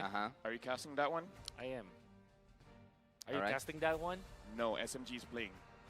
Do you want me to not cast that one? Our look at me. Our friendship depends on that. It's actually the more accurate measure of our friendship, because yesterday, or it was first day. The first day it was an Indonesian team versus a Malaysian team. This time it's actually a Filipino team, which happened to have a lot of championships, a lot of trophies, a lot of achievements. I'm not casting the And next a one. lot Going of up fans against and Team audience. SMG. And they are in the home crowd. Lafel, you know they have a shuttle pretty soon. I think you have to catch that one. Yeah. I'm not looking forward for the next game. No, but wait, it is your right day. Maybe you can do something if you casted the next game. Oh, right. Actually, Oh, Wait, he's what? back. Wait, what? He's back. it's your right day. It's your birthday. Maybe something can happen. Yeah. Nah, Miracles my still confidence happen. isn't that high. My confidence isn't that high. SMG, just don't do the M3 and we're all good. The M3. So Can we go to a break? Oh my god. not quite good memories. Not on your not on your birthday. Okay, the producer. I mean, if Wolf is gonna be there, Yes. Uh-huh. just get some bodyguards. Let me Yeah. just tell you that. All right.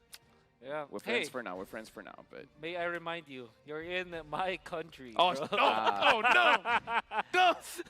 I can actually tell you guys that this relationship is complicated. It is. Very It is complicated. Very complicated. It Because is. I've left them as My friends. wife has been texting on me. desk. There was. Yeah. Congratulations, by the way. Oh, thank you. Yeah, I'm Yeah. married. Yeah. But you're Oh, still in even my the producers. country. Ah! By the Oh way, my happy God. birthday, Zed. Ah! Happy birthday to our producer as well. Yeah. Mm. That's it. That's important. Yes. Yes. I'm actually. I'm not looking forward for the next game. Are you not? Why? SMG going against Blacklist. After Hey. what happened yesterday, the heel man? Hey, The heel man? don't worry. You still have Miko. You still You have still have- Saksa. You still have the last Kage. Yeah. You can Yes, do it. you can. You can. All right. So once again, let's say it.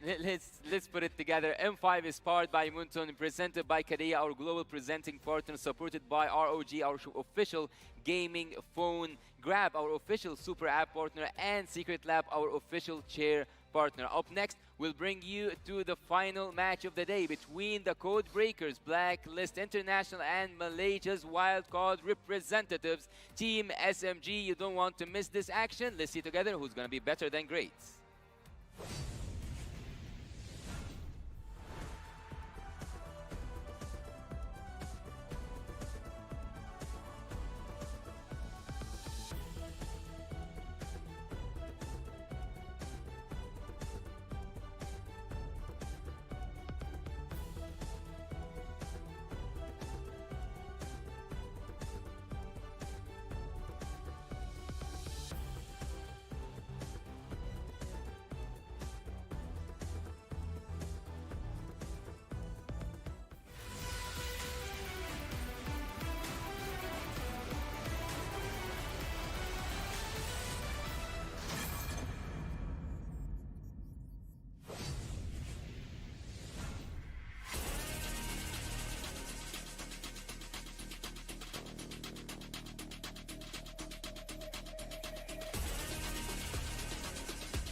Hit me like I might get over, but you could give me in no corner. I know I can make a comeback. Ace this round and finish this game now. Got the power on my shoulders. Yeah, you know that I'm a soldier.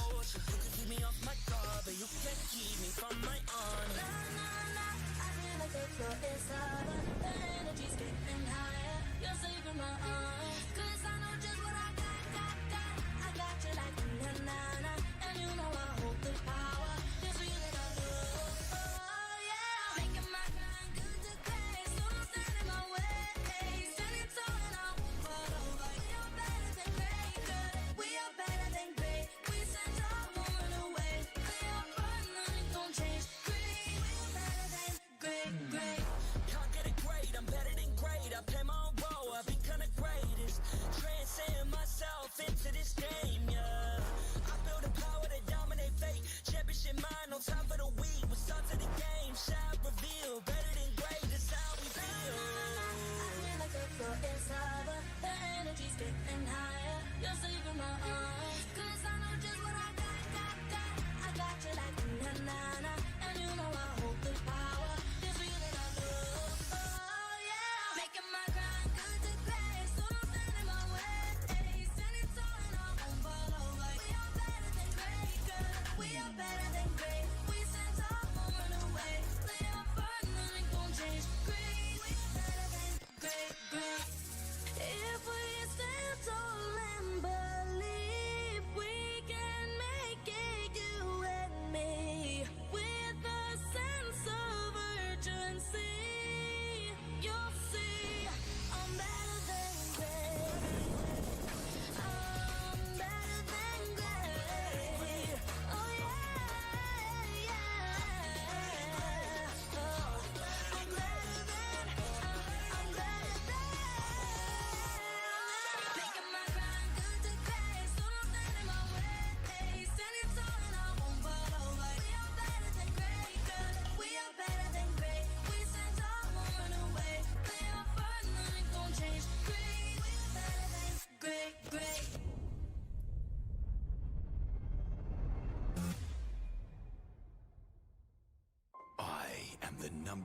one seed, the champion of the arena.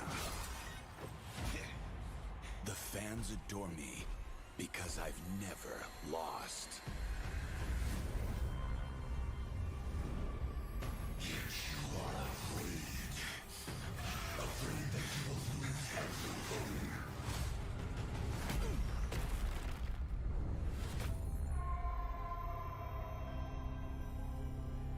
Do you ever get scared of losing, Kimmy? Well, big girl, I think we should cherish the joy and excitement of each game. Not who won or lost. That's right. I'll strive for victory, but I won't lose myself in its pursuit.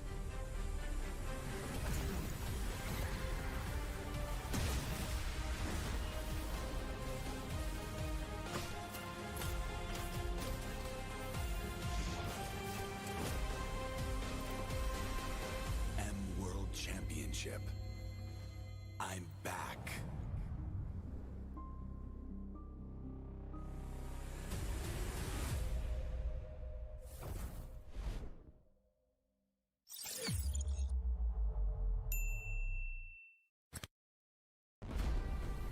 We are here at Gamers 8 to show that we are walking the walk. We have had amazing reactions, major IP owners, and a lot of potential partners and stakeholders coming in here and taking a peek. Kadia's cube over here has been the nexus of this zone. What I saw it from the outside is very mysterious. You want to know what's happening inside. Felt like, this is an MMORPG, but R is not role-playing, it's real world.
Grab only.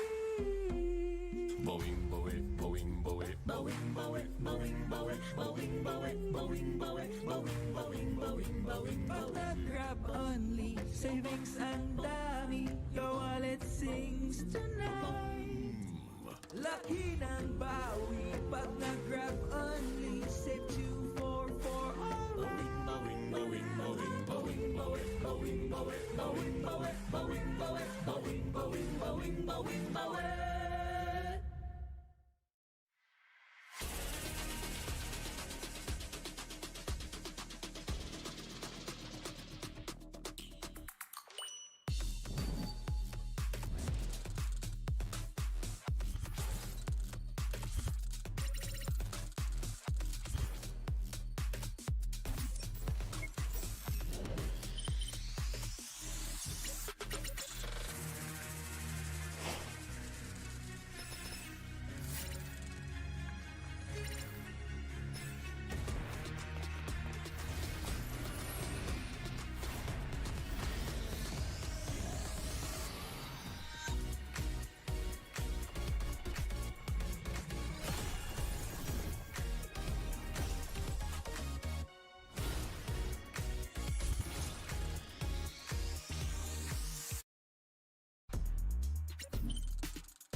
bola tak bergolek, tersembunyi di sudut bilik. Kau mampu melawan balik, is this round masih yang terbaik. Kuasa ada di bahuku, kau tahu aku soldier. Cuba buatku lega, tapi tak mampu rampas my honor. Na na na, panas sepanas lava, ku semakin bertenaga bila bersama. Ku tahu just what we got. Terbuka like unanana, kuasa di tangan kita. This feeling I know, yeah. Kerja kuat lebih dari hebat, usahlah kau mendekat. Jangan gentar terus bertahan. We are better than great, cause we are better than great. Takkan tahu lagi fake up. They are but they ain't gonna change. Great, we are better than great, great.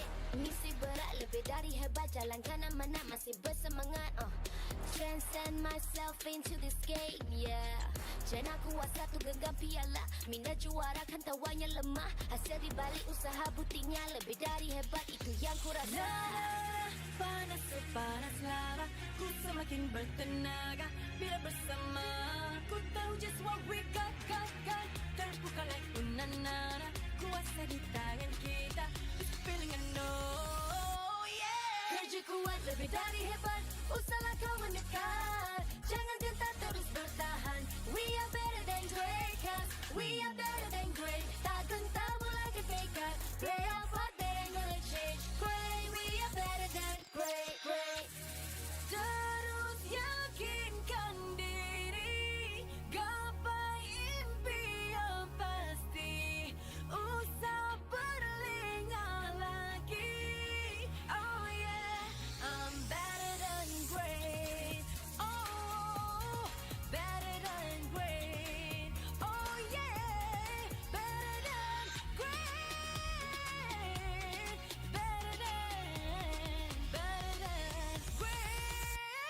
Kerja kuat lebih dari hebat, usahlah kau mendekat. Jangan gentar terus bertahan. We are better than great, cause we are better than great. Takkan tahu lagi fake up. They are but they ain't gonna change. Great, we are better than great, great.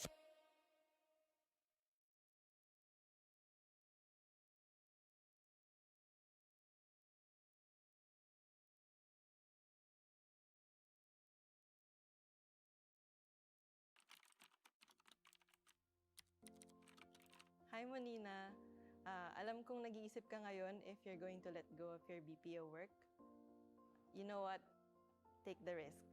Pumasok ka sa mundo ng esports and tanggapin mo yung hamon and opportunity na maging team manager. It's gonna be exciting and different. Iba to sa dati mong naging trabaho. Hindi siya mas madali because you're gonna be dealing with kids and people with different personalities. The workload is going to be overwhelming, kaya please, huwag mong akuin lahat. Madaming challenges, pero mas maraming taong nakapaligid sa'yo na tutulungan ka to overcome those challenges. Learn to delegate, work on your adaptability. Life is not a straight line. May magiging ups and downs talaga along the way. Don't be afraid to try and to speak up. Kung may mga ayaw makinig sa'yo, lakasan mo pa yung boses mo. As long as alam mong may sense yung sasabihin mo, go for it. More than a manager, be an ate. These kids would be going through a lot of emotional stress and disappointments. Do your best to be there for them and to comfort them kapag kailangan. Alam ko, masakit din para sa'yo kapag natatalo. Pero ang importante, nandyan ka para samahan ng mga players mo, mga batang kapatid mo. You will sacrifice a lot. Resources, time with family, and even relationships. It would be stressful, but every minute will be worth it. Especially when you see the joy in your players' eyes na makakasali pala kayo in the World Championships. I promise you, Monina, you will not regret leaving your corporate career because time will come that you will manage a world-class esports team.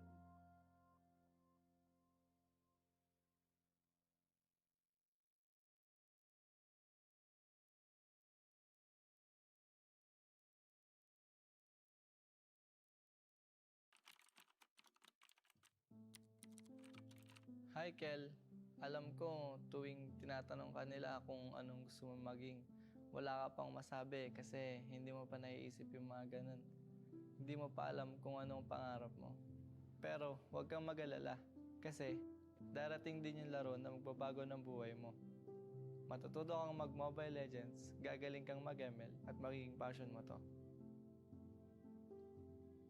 Darating yung time na tatakas ka sa Tarlac pa Manila para lang masunod ang gusto mo.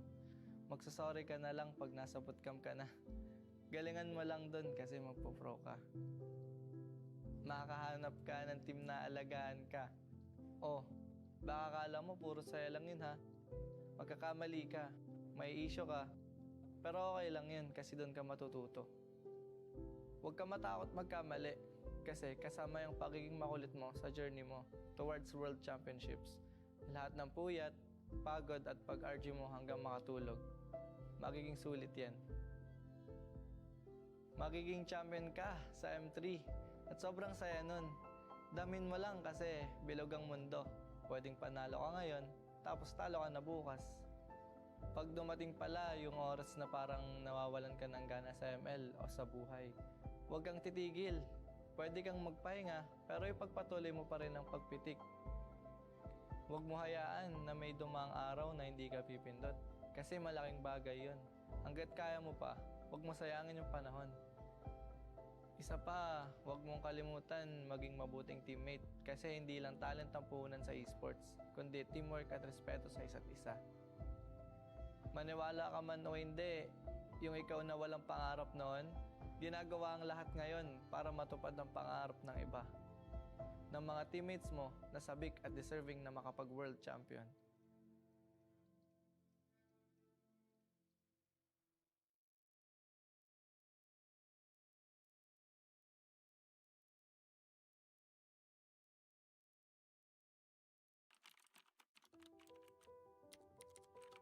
Jay, kamusta ka? Kamusta yung pagbebenta mo sa palengke ng prutas tsaka pagtatrabaho mo sa babuyan? Para makapagpa-load ka at makalaro ka ng ML. Kahit pa 2 oras yung biyahe papuntang Bagak para maghatid ng baboy sa palengke, hanga ako sa'yo kasi kaya mo magtiyaga. Huwag kang mag-alala. Lahat ng sinakripisyo mo, magiging worth it. Dahil sa Mobile Legends, magbabago ang takbo ng buhay mo tsaka ng pamilya mo. Oo nga pala, huwag mo kalimutan magpasalamat sa ate mo kasi pinahiram ka niya ng cellphone para makalaro ka. Mag-thank you ka rin sa mga pinsan and kuya mo kasi sila yung mga unang nakasama mong batak sa ML. Darating din yung panahon na makakabawi ka rin sa kanila. Sa atin lang dahil gigil ka sa kaka-RG, magiging top 1 ka sa stars at diyan ka madidiscover ni Boss D. Simula dito, marirealize mo na iba pala ang pagiging pro sa pagiging RG boy. Na kailangan mo pala mag-isip at kailangan mong matuto sa mga macro plays. Diyan ka rin magiging content creator. Enjoy mo lang yung pag-vlog and pagko-content mo kasi yan yung makakatulong sa pamilya mo. May purpose lahat na nangyayari kaya huwag kang mawawalan ng pag-asa. Darating yung time na kakailanganin mong lumipat ng team para pagbigyan naman ng gusto mo at yun yung makapag-focus sa pagiging pro. Don't get me wrong magiging thankful pa rin tayo sa content creator na Renny J kasi dahil sa kanya may abilidad ka na para sundin yung puso mo. Since natulungan mo na yung family mo, pwede mo nang tuparin yung sarili mong pangarap. Dahil dito, marami kang may sasakripisyo. Vlogging, projects, oras sa pamilya. Pero huwag kang mag-alala. Worth it lahat yan. Kasi mas magbubunga yung hirap mo at magiging M5 representative kayo ng Blacklist. Ito na yung chance mo para patunayan sa buong mundo na may bubuga ka. Yung respeto na hinahanap mo, makakamit mo yun. Dahil simula pa lang, alam mo na mas matimbang ang bagay na pinaghihirapan.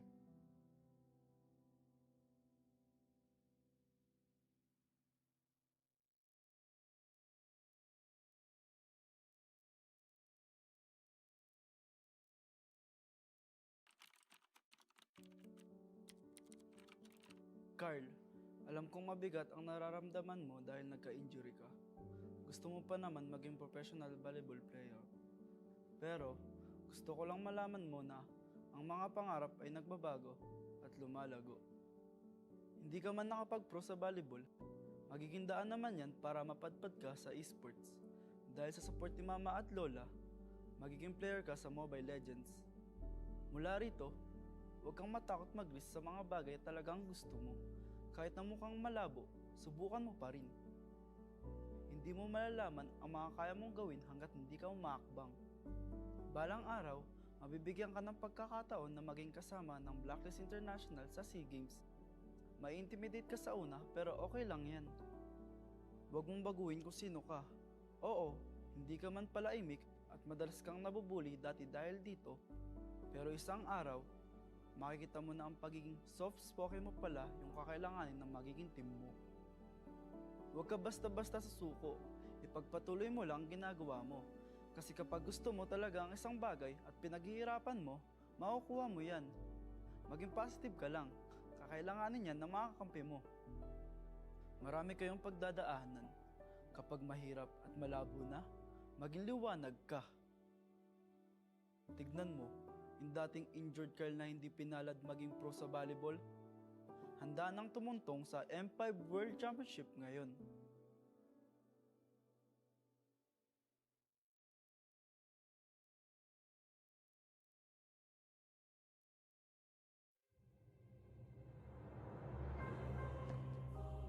The Shadow Dragon was once my biggest weakness, but now it's my most potent weapon.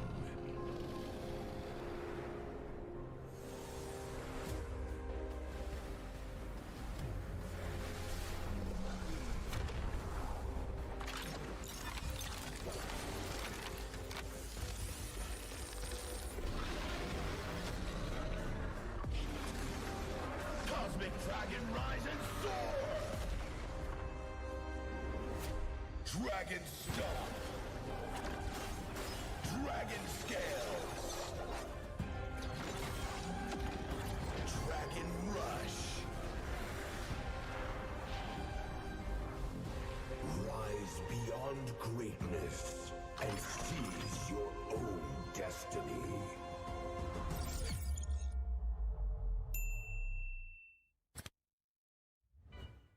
Tonight, we celebrate MLBB Esports. Do the kaldak! Do the kaldak! This is the Suman Challenge. Go! Oh, oh, oh, oh, oh, oh. Just it.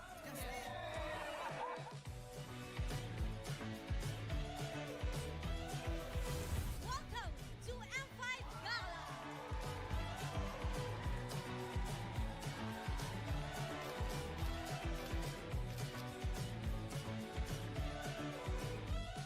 Guess the Hero Challenge! Lapu-Lapu, Iritel, Franco, Nana. Nana. Best dressed team Best dressed Super Marco!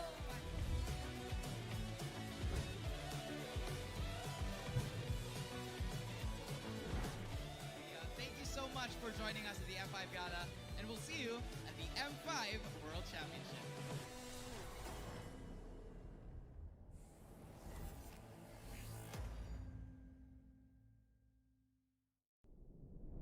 Have you ever wondered what is our identity? Our identity isn't limited to just esport players. Our style. Sweat. Our passion. And vibe. Feel our energy. When we dominate the stage.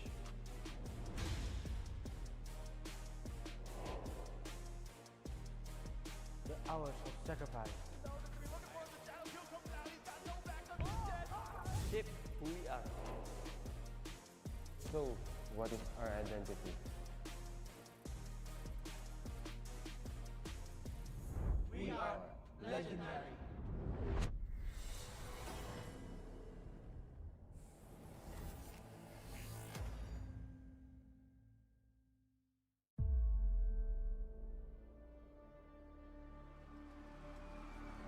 In the history of M Series, no host country has ever won the championship title. No other region has ever claimed the throne. No team has ever secured the championship twice. In this thrilling showdown, 16 teams across the world have gathered once more to seize the trophy. Which teams will prove themselves in their epic rivalry rematch? Will a new region unveil their strength and climb to the top? And who will leave an unforgettable mark with their skills? Behold, the old guards, seasoned titans returning to reclaim glory. Aku jangan.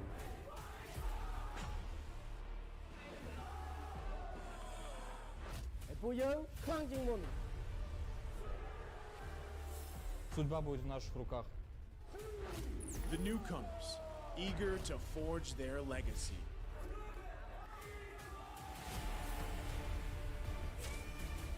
Kita di sini untuk lawan yang terbaik. Kami nggak takut tantangan apapun.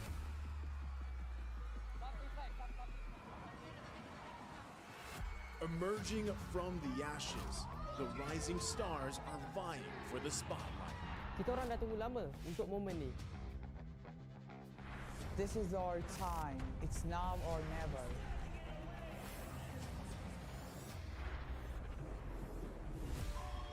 Enter the contenders, here to defy the status quo and rewrite the narrative. We've weathered the storm. This is where we break through.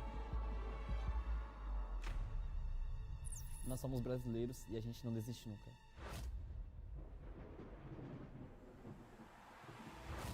The Kings, legends in their own right, descend to defend their crown. Kita sudah merasai kemenangan. Ini saatnya kita menguasai dunia.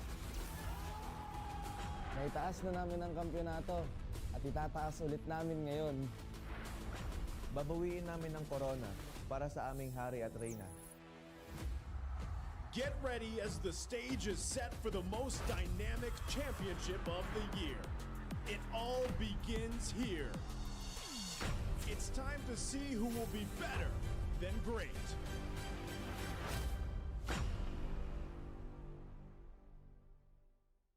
I welcome you to the M5 World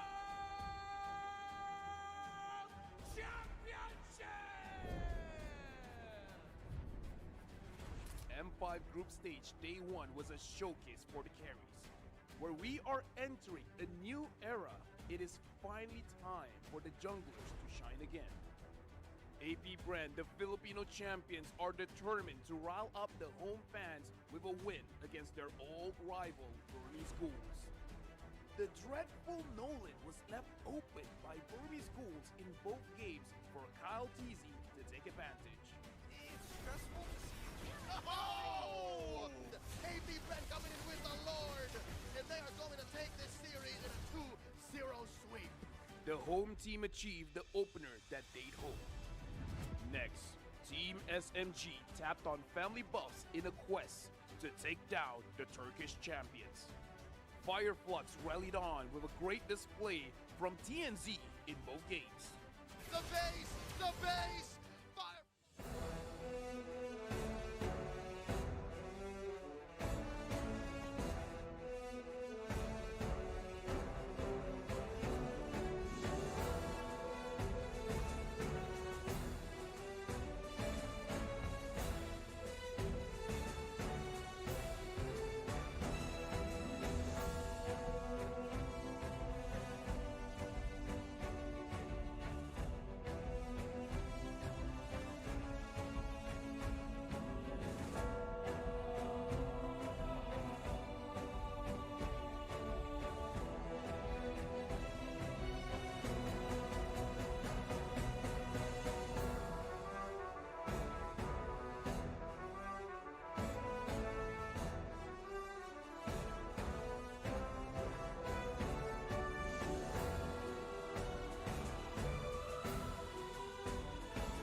energy's getting higher. You're saving my arms. 'Cause I know just what I got.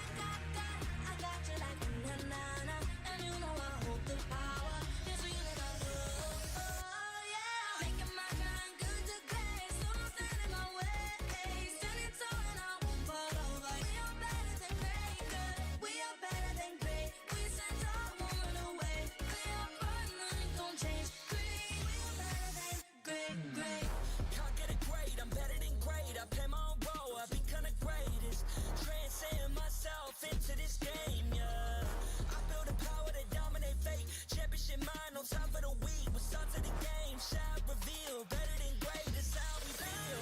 I feel like the floor is lava. The energy's getting higher. You're saving my arms. 'Cause I know just what I got.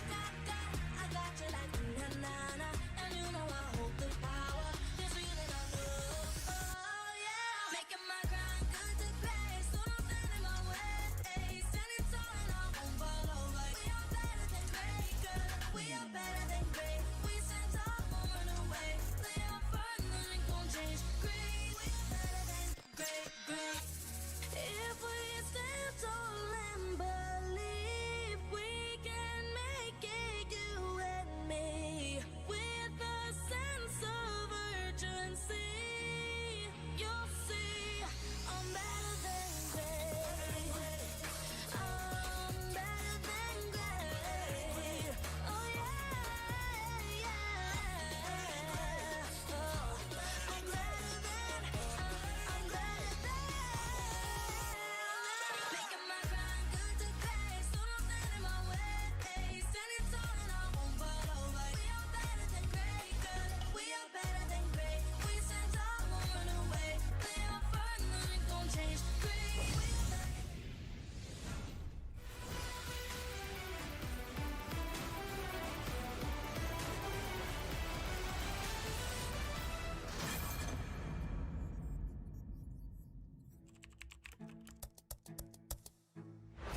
During the group draw, everyone dubbed Group B as the Group of Death. But what do the players think? Bizim grubun en zor grup olma sebebi bizim grupta birçok başarısı olan takımlar var. Blackbeast olsun, Arquaker olsun, Team SMG olsun. 我觉得 Blacklist 应该对我们来讲是最难打的，他们配合性很高。 Acredito que o time que vai ser mais difícil de enfrentar vai ser realmente a Blacklist. Nung nakita ko yung group draw namin sa M5, parang medyo naging pabor siya sa amin pero pa rin, mahirap pa rin kasi alam namin malakas pa rin yung mga kalaban namin. Acho que a Fire Flux, né, o time da Turquia, não é o time que vai trazer tanto problema pra gente, por ser uma região que não tem MPL. Geçen sene bizden beklentiler çok azdı. Hani bizi tanımayan vardı. Dark Horse takım olarak görülüyordu. Muhtemelen bu sene de aynı şekilde görülüyoruz ama yine insanları şaşırtmaya devam edeceğiz. In day one, Fireflux surprised everyone by beating SMG 2-0.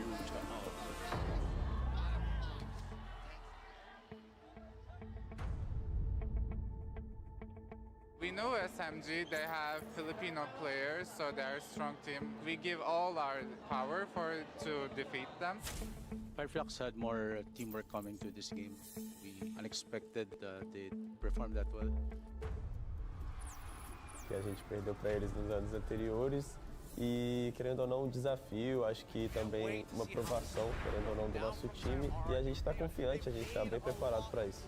Dahil confident po ako siguro, tingin ko naman po, kaya namin mag-top. Ang message ko kay Luis, good luck sa kanya. I will beat you.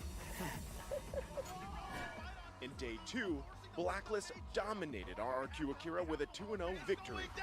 The code is strong as Blacklist International sweeps the series. Honestly, I think Blacklist were better than us, but I think we can still beat they. My message to RRQ Akira, I hope we both advance to play. But good luck, you're not gonna beat us. Sorry po kasi araw namin ngayon. In day three, Blacklist goes against Team SMG. SMG needs a desperate win. Will they break the code against Blacklist? Or will Blacklist affirm Group B as the Group of Death? King and Queen, we will get the throne for you.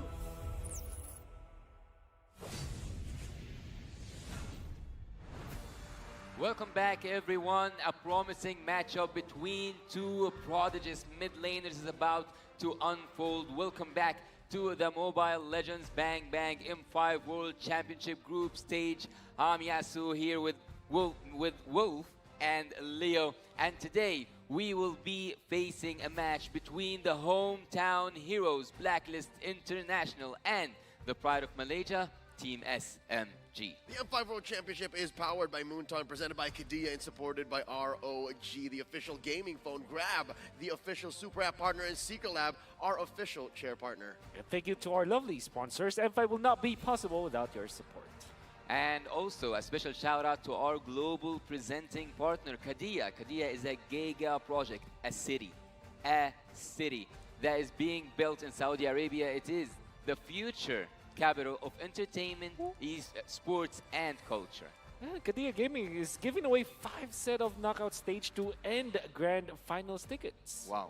To join, just follow Kadia Gaming on social media accounts, comment why you deserve to win, and tag 2 friends you want to bring along. Also, the campaign starts from the 2nd until the 7th of December. The winner will be announced on the 8th of December at Kadia Gaming on Instagram story, so don't miss that out. All right. Also, don't just stop at the best hero builds and combos. Get ahead of the competition and reach Mythic or Mythic Glory with the Secret Lab Titan Evo gaming chair outfitted with a pro-grade ergonomic. Wow. That's a complicated word for a perfect chair. Ergonomic features are engineered for maximum performance, shop, match, winning comfort, and keep yourself at the top of your game now. Let's talk about Group B here. Group B, as said by the likes of Apex 47, he never gets appreciated enough. The likes of Renegade, Luis, the Brazilian GOAT, and of course, Sasa. They all admit this is the group of death. Yeah, the last Kage. What do you have to say about that, Wolf? I think it is, at a certain point it was, but seeing like Blacklist perform like that, and then now you see Fireflux, now you see that there's a lot of information to back that up. You saw how Blacklist performed the first time. It was a 2-0. It wasn't the fastest of games as you would assume, but it looked very one-sided because it was a 2-0. But then again, RRQ Akira also showed everything. You know, they could have actually won a game going up against Blacklist International, which then proves that anybody can take games off of anyone in this particular group. Well, SMG took the first punch, but will they be able to bounce back? That's the question here. The Mage Prodigy versus UA. I'm pretty sure someone in the crowd could say it much better, the way that they usually do. I wonder if they're in the room. I wonder if they're here. Oh, there it is. They're screaming. They're screaming, so they're here. There it is. Wow. Obviously, for UA, it was a different road than most because his fame, actually, he rose to fame when he subbed in for the KTA machine. How even? Wow. That was a big shoe to fill. And at the same time, he was the rookie of the season during MPL season 11. Well deserved. And I think that it was his meta game as well. Like the Valentina, even Farsa, when he played that during MPL season 11, these are the top picked heroes in the meta game anyways. But he played it differently compared to others, which is great because he really fit in the composition as well as the playstyle approach of this organization. Well, by seeing that he uses E for 16 times 75%, I think I have addressed that. I really want to see an Eve being pulled off at the M5. Unfortunately, it's not up to us. But if there's any Eve player that I would rely to bring back that Eve in the metagame, I would put my bet onto UA. It's almost even spelled like an Eve. That's you know? right. Yeah, I wouldn't blame you if you mistook his name for Eve. But here's the thing, right? If the Eve were to come out, that means the mid lane got choked out so bad that it was clearly attacked by Coach Pao and their analyst Long. But just the same, that means Stormy would have gotten the hero that he wanted anyways. And Khaled, my friend, Yasu, Habibi, you told me that you are wondering if Team SMG can bounce back after being on the receiving end of a Turkish delight, the punch and bag of FF, right? Yeah. If they were to bounce back, it's got to come off of Stormy. Stormy has to reinforce in mid, and then everyone else can follow. Well, look, Yasta Leo, and Yasta here means my bro. This group, some people arguably say it is the group of death, even though in the last game we said that it might be also a group of death. So, cutting it short, let's go to the stage and see what does the game, or what will the game reveal for us. Here on stage, to see who's gonna be better than great, we have our marshals making their way onto the stage. They are here to ensure the fairness and integrity of our game. Shout out to our cast, to our marshals. And coming from a dominating sweep against the undisputed Brazilian Kings, the Code Breakers grace the stage, still locked, recorded, and truly top tier. They are Blacklist International. Something about you and wearing the flag like that just gives me shivers. He looks great. With that said, and with their backs against the wall, the Malaysian representatives enter this match looking to bring out bigger guns and defy to so-called group of death. Still moving under gunfire, Team SMG. Very long road. They had to go through the wild cards. They had to go through a lot just to get here. And after losing their first match, this is their way to come back. It's a much-needed win for Team SMG. And to guide the teams to victory, we have their head coaches and analysts, the masterminds behind all of this. Coach Yep, or Coach the Master, the Basics, and Analyst Dexter for Team Blacklist, and for BTR, Coach Pao and the Analyst Long. It's a tough battle for Coach Pao and Coach Long, to be honest. They're facing off against two very technically sound partners that have been working for the better part of 2 to 3 years now together. And not to mention the youngest Blacklist International iteration we've seen in a while. Their mechanical ceiling, unlike any other. Yeah, full of nicknames and full of title. Oheb, the Filipino sniper, and seeing here Yoe with the magician title. Oh my God. Every one of them is a star on his own. A team full of stars. I like the way that you pointed out that this is actually, yes, it is the youngest that Blacklist has ever seen. And that means a lot, because I think that most of for the longest time, Blacklist International have like always the veterans. Like when it comes to like average, yeah, surely they're not that high, but when it comes to like a ceiling, like you see like Wise as well as Oh My Venus, they're veterans from before, you know? Right, now they're all leading each other. Exactly. Here with the Malaysian team, Team SMG, with the last Kage, the last man standing, Sasa, and also Saksa. Here we see him in the jungle, smooth on the XP lane duty, and Stormy up to the challenge against Yoe. In the mid lane, Miko will be against Rene J for the roaming. There was an interview before, I think it was from Batgirl Seth. Yeah, he mentioned that Team SMG is still scary because they have Filipino players. But I think that particularly in this series, the Malaysians need to step up. Right, Stormy as well as Sasa, they will be the ones to kind of rally this team. I think Miko, you expect a lot obviously from Miko as well as Saksa, but the Malaysian aggression should be seen today against Blacklist International. Actually, I would also say at the first appearance for Team Blacklist International, they have sent a strong message. They are not hesitating. They are taking that group serious as if it was the finals. Of course. I mean, looking at the predictions, Kai Sam talked to me about this. Hey, what makes you think SMG can draw blood here? Miko and Saksa are there. Come on. Okay, you're right. Coach Pao. Coach Pao is also there. All right. So there are still Filipinos out there. Okay. You gotta give them points, you know. All right. I may have been blinded by my Filipino pride, but just the same, I think Blacklist is gonna play clean. Yep. That's all I'm saying, man. Yep.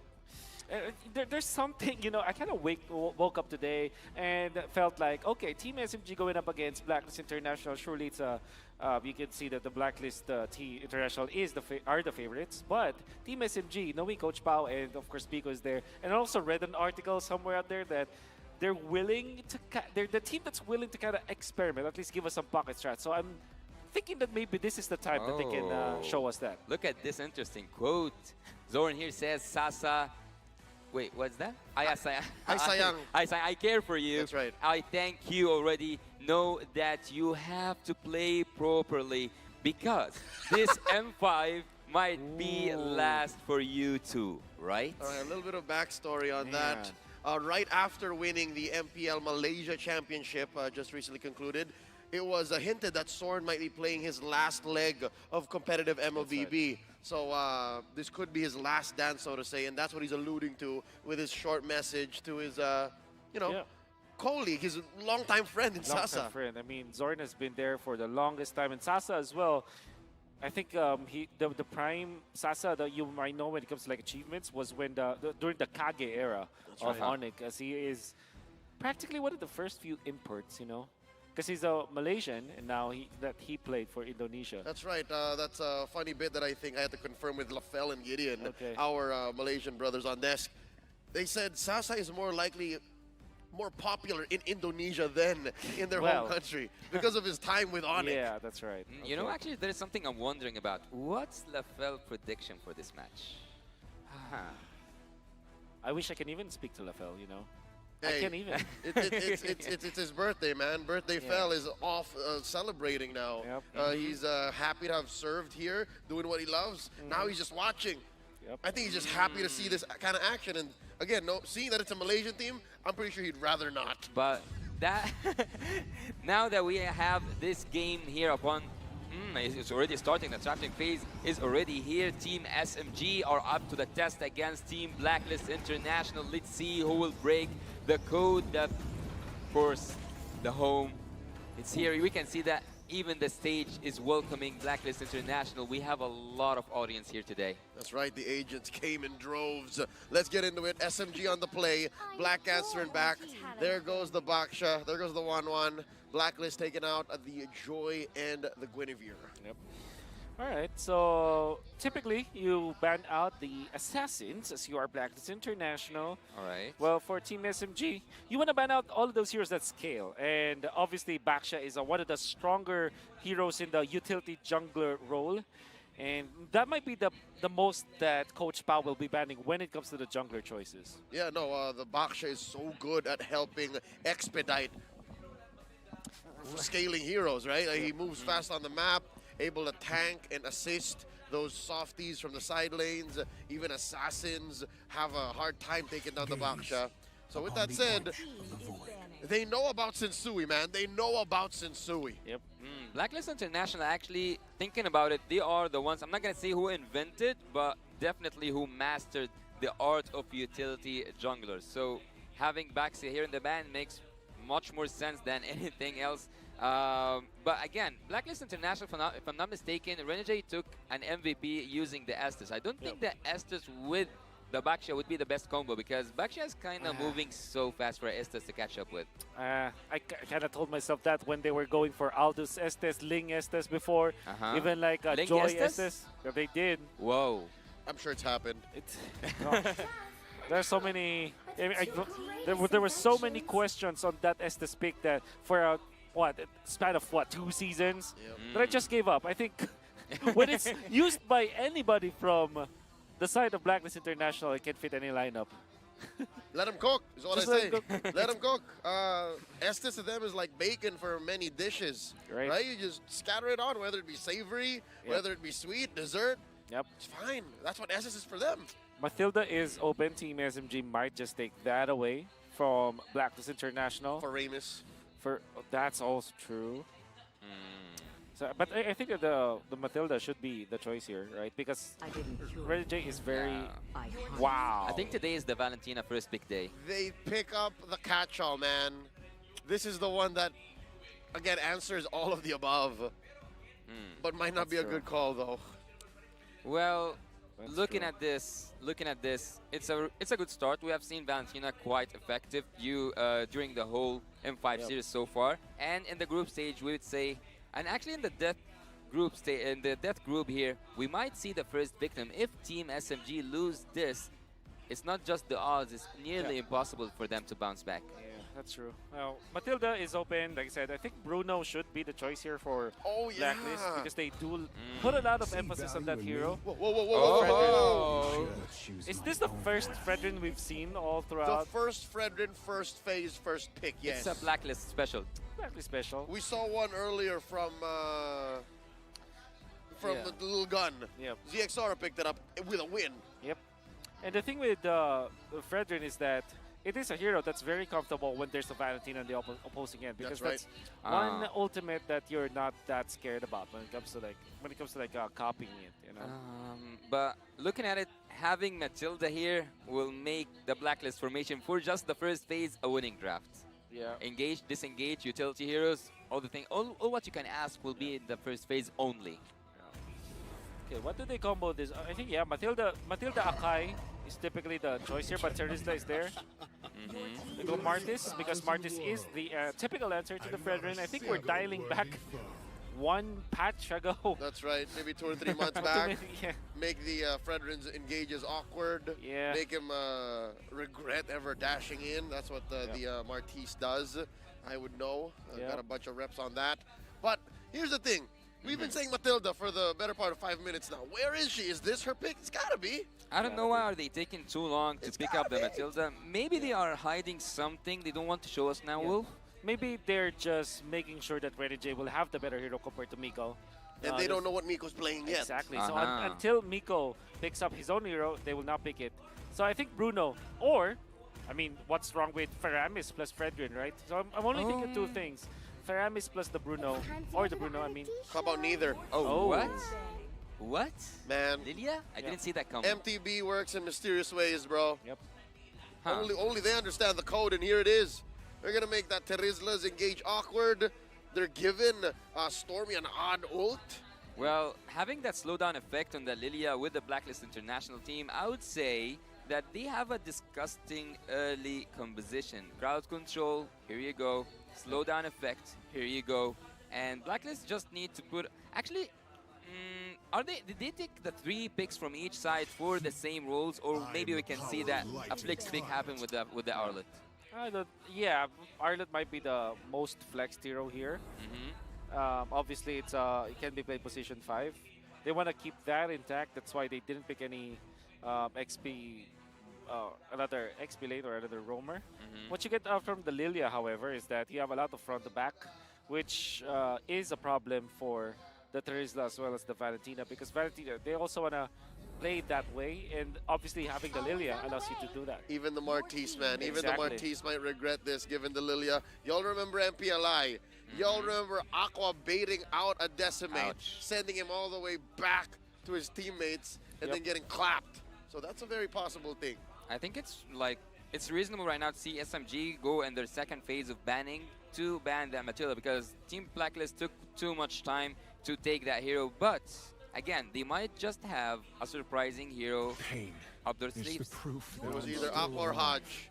I take it back. Some blur, MPLI. But here we go. We see the Kaja, the Brody band out. There's the Matilda finally. Still no gold laners, though. I can see it now. MTB setting up the Bruno. Yep, I think Bruno just is the perfect hero for this. Coach Pao. I think it's worth it to ban that out, because there's not really a lot that you could counter it with. Maybe if they are planning to pick up something like Ixia, that could be good. It's much better. Yeah. Ban it out. Well, having a look at the draft phase after it ended, we see that they had 1 rumor to the ban list, also a gold laner from both sides. So I would actually say Oheb, he is called the Filipino sniper for a reason, right? You still have the Beatrix. Oh, wow, you're right.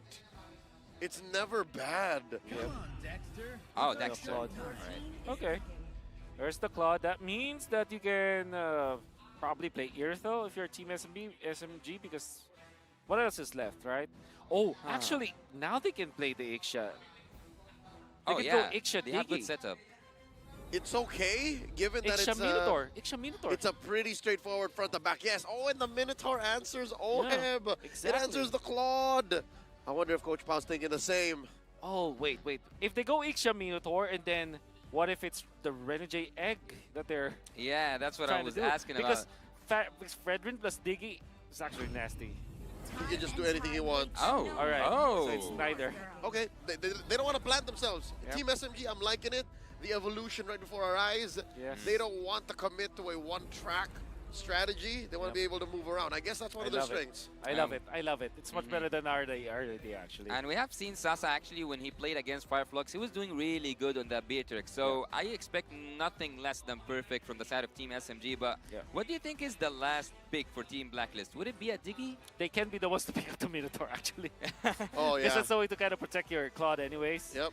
It fits the profile of what Renegade wants to play with. It's a combination of both the sustain, the Uber strat, as well as setup. Well, having the Minotaur into the consideration and also the Diggy, do not forget that there is an honor. Whoa, whoa, whoa, whoa, whoa! An honor. Mr. Bakarse. It is Come an honor. on! The Hitman. Is this the second Tigreal of all M5? It is. Make it like Keyboy. How about it? Yep. Oh. Okay, so Tigreal does have the passive for addition. It's like it's technically an Antikyras, right? It's literally just Antikyras. But how will you deal with all of these crowd control heroes from the side of Blacklist? You just dodge it and counter it with the Valentina, and no counters at all from both teams. Nope, there's a very little, how do I say, interaction. Yep. They all just want to do their thing. Well, let's have a favorite, all of us, from the draft. Okay, my favorite is Renegade, the Hitman. Okay. Forever. And for you, Wolf? Definitely. You know, at least for me, right? The basic foundation of MOBA, any kind of MOBA, how do you win a game? Have more CC. The team with more stuns wins the game. You stop your opponent from doing. Yep. That's it. You take away their capability to can. Yep. Game one between Blacklist International and Team SMG is on its way. Looking at these early rotations. Oh, it's a mirrored start. Yep. A world champion. Oh, there's the reset. Oh, not. No reset, Renegade? Come on. I don't believe it. Are you? Oh, he knows. He respects Stormy's damage. I mean, look at him now. He got chunked. Yeah, he lives in B for now. He lives in B for now. But a world champion, a previous world champion up against a wild card winner. This is a really good match here. Yep. Both of them have a lot to defend. Either Blacklist to say like, and also to commit to this message they sent earlier on that they are not here to mess around, and SMG to prove that this wild card was a second opportunity that can make them winners. What I am curious about is that which hero will you copy if you are Stormy? Obviously, it's very tempting to go for the implosion. You got right? the FS though. You got the FS. But yes, exactly. I think the FS might have the better. I would say might have the better effect. Right? Yeah. FS is great. Implosion is great. FS is better than great. Yeah. Gotcha. Yeah, that was How smooth. about the BD, the Blazing Duet? Hell no. That's pretty bad. You're It's pretty bad. You're desperate. You're clearing waves with that. Yeah, it's worse than bad. Yeah, it's worse than bad. Let's not make a song about that. Yeah. Well, on the top lane side, I think that Claude here will have, I'm not going to say the best time of his life, but there's no pressure whatsoever from Team SMG so far, and the pressure should be from Renegade, having that Tigreal, having that resetting ability, and also looking at the mid lane, he's trying to get level 4 just before he hits that turtle fight. It's gonna be a turtle level 4, it's not gonna be a level 4. Both junglers, no level 4. Sasha with the pull, Stormy putting out some damage, picking up the black shoes, looking smooth, coming in from the back. Oheb goes first blood onto the last Kage. Sensui confirms it. A lot of damage coming in. The Hitman has to back off. There's some delayed damage. It's about to get popped. He does not survive. Lord Smooth gets his way. You were very low, Black. Shoes on out. Sasha gets taken out by the big old bonk. And Smooth surviving with the BOS. Yue lives. It's a bloody engage, ending with Blacklist up by 1,000 gold. And absolutely a disastrous fight for Team SMG. Even though it looked like they were in command of it, they lost just because of the sustain coming out from Blacklist International. The stun coming out from Renegade, just perfectly timed. And also, you can see usage of the Lilia baiting them out. Obviously, also, you can see Sensui baiting them out as well. And the biggest part of this is Oheb got a gold.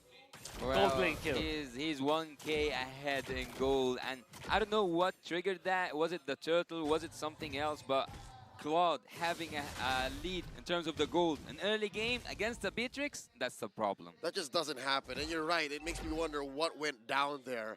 And it was off camera, so it wasn't the turtle. It wasn't the extra damage, it wasn't the shields that made the difference. Must have been positioning. Maybe the time, because Sasa died one time. Yep. You know, that was a 1v1. That's what it was. Yeah, that's and what the it first was. blood gold as well. And not only that, look at Hoheb already getting 2 lanes of minions at 3 minutes. Oh, it's the classic double lane. That's a problem. Barreling on forward. It's a 5-6, man. Man, if you're Team SMG, you might be wondering, we should have gotten the Minotaur at this point.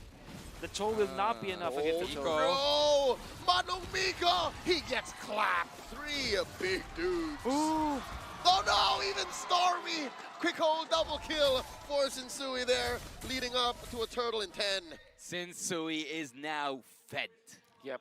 And what did we say about the #1 rules of MOBA? More stuns, easier around. You can see that the Lilia, or at least I say it was the Valentina, not able to run away even after having so much mobility on the Valentina just because of the implosion of stuns. Two-man final slash, the answer. Okay. The penalty zone and the way of the dragon, but there's not much going on for Team SMG for them to capitalize. Sensui keep his retribution in check, takes that second turtle. I'm going in for an invade on that orange buff, but before that, Team SMG feel paralyzed. They cannot move not an inch with the crowd control, with not being able to move an inch, having that Brethren, Arlet, also not to mention the Tiger himself, and they cannot even move smoothly because Yui is on that slow down effect, having the Lilia. What I'm looking at Team SMG is that they are getting forced to utilize their ultimates without it being the best timing of the usage. For example, they use the Way of the Dragon in combination with the Terizla ultimate without any follow-up from any of their members, and it's because of Edward's positioning forcing them out. Team SMG just can't establish themselves. They cannot find their center of gravity. That's why they are wasting their ultimates. Is that a death bush? Oh, it's not a death bush, but there's a conceal. Are they going to take Sasa out? Oh, how about this though? Edward gets clapped, caught by 3. Retribution set in, decimates. Saksa finds his man. Now it's their turn, looking for 1. Here comes the cavalry, 3 response. Stormy at half health, stealing away the black shoes. They're still going. Saksha dashing on out. They disengage. Smart play coming out from Smooth actually to mirror Edward and the retribution usage. After they forced the flicker, I think that is a positive trade for Team SMG. And guess what? The turtle is 54 seconds away from respawning when the fight happened, so the retribution usage wasn't even punished. It was all according to plan. Exactly. Smooth making the plays. I love the macro, and he's even able to push down the bottom lane. Actually, what's remarkable here for me is that the gold lead is not that big, even though we know that Blacklist are now in the driver's seat. They are now taking care of everything all around the map, yet 1.5k, that's not called a lead, at least on my perspective. Look at this, Miko helping set up this turtle. The last one could be 50-50. Team SMG first to the scene. 4 members roaming around. Make that 5. From down south, Stormy still with the black shoes. Massive pull by Saksha. Turtle approaching half health. Look at all the damage laid down. Renegade less than half health here. Smooth coming in. Implosion. Yes, sir. Thank you very much. Blacks International owning everything. Turtle take 1. Saksha backing off. Miko way deep behind enemy territory. Not exactly where you want to be. Oh my goodness, Renegade with that play. And also, Team SMG, again, they went back to their problems earlier on. They were forced to utilize their ultimates way too early. I understand why Smooth popped his ultimate, but the fact that he was in a bad position, just as we commended his positioning, his macro overall, he needs to make sure that his ultimate, the penalty zone, is going to be utilized properly. Otherwise, Team SMG will lose a lot of their team fights. Are they falling because of the pressure from the audience? Because all I can hear now Look are at cheering. that, beautiful. Wow. Wonderful execution there from Renegade. For a second, since Tigreal isn't exactly in the meta yet, a part of my brain said, what's going on? Why are they all getting sucked into all right? It's a Tigreal, yeah. Exactly. The flicker play coming out from Renegade. Happened so fast. It is. Or there's the Hitman genes We're seeing from his glory days when he was playing the XB lane. He just knows how to make big plays. Yes, that's right. It's in his DNA, man. Exactly. He knows how to make hits, is what I'm trying to say. That's right. 12, sad boy, come on. Miko. He's way in too deep. Miko, what a bad play. Dashing on through to no avail. A wasted flicker. I would say a wasted flicker. Yes. Whoa, whoa, whoa, whoa, whoa. Renegade, get the implosion. No one home. The clapback, the punish. Sasa gets a kill. Ooh, what a dodge as Final well. slash spent. Oh, but wait. We see Blacklist trying to clap back. At least they're keeping up the pace. Remembering my studies, I think that SMG, whenever they lost early game, it's so hard for them to recover. SMG's weakest point is recovery from a dominant early game. Saxa's level 11, Sensui is level 13. That's a massive difference of EXP. Huge. Which kind of makes me think that Team SMG might not be able to take the Lord. They have to turn. They have to go for heroes first. And that's a big problem because, again, Renegade has been deadly. Fortunately for them, though, they also have Smooth with the ultimate, with the flicker. Renegade does have the flicker, so that's one thing that they have to do. Also think about Stormy copying the Lilia instead of our prescription, going in for the implosion or the final slash. I mean, in the heat of battle, sometimes you just need something, right? Yep. It allows him at least to get into this mindset of, if I'm in too deep, I can protect myself, re-engage, and then go again. But that's not exactly what they need. Oh, and here we go. That's what I'm saying. Stormy needed to protect himself, could not do it. Not with how fast Blast International is going. Smooth, Berlo has to back off. Migo gets kicked up. Look at the minimap. Oheb gets down, but now Edward gets traded out, 2 for 1, but Oheb has been doing work. There's a push, and now the Lord up next. You can add upon that a Lord given to Team Blacklist International on a golden platinum. Even some turrets Team Blacklist are dominating since early game. Wonderful trade for Blacklist International. They got 2 heroes, they got 2 turrets, including the one in the mid lane, and then they also get the Lord in exchange for one death, which was onto Edward. Oheb! Point blank, blazing duet takes one down. Stormy is out for the count. Oheb though shut down. Saksha looked for the BMI. Says nothing comes for free, son. I think I can blame myself for that because I was about to say that Oheb is 2 items ahead from Sasa, but yeah, he falls down. But you didn't. I didn't, yeah, but now I did. It's Saksha's fault. Oh, yeah. That's his own doing. It's actually his own doing. Like them taking care of the BMI. They actually went for the BMI. Stormy had to copy the ultimate camera from Oheb. I think that he should have popped it earlier, because that means that they will have at least extra shields. But this is what it is. They were able to punish. Oh, anyway, Saksha down to a 5th of his health. Oh, survived. Battle as well. Uh-oh. Okay. They're forcing it since we were able to dash out, you were saying. Yeah. The macro, I mean, Blacklist is just immaculate. They're even able to get the purple buff, take it away from Team SMG. There's really no recovery plan for Saxa at this point. The Lord will respond in 79 seconds, and I'm pretty sure that Sensui will still have the level advantage because Saxa being level 13 at this point and him losing all of the jungle creeps, Team SMG will not find a way for Saxa to recover. So again, that's the conundrum for Team SMG. They don't have the advantage in the turtle fight, so what they need, the Lord fight I mean, so what they need to do is to turn on to heroes.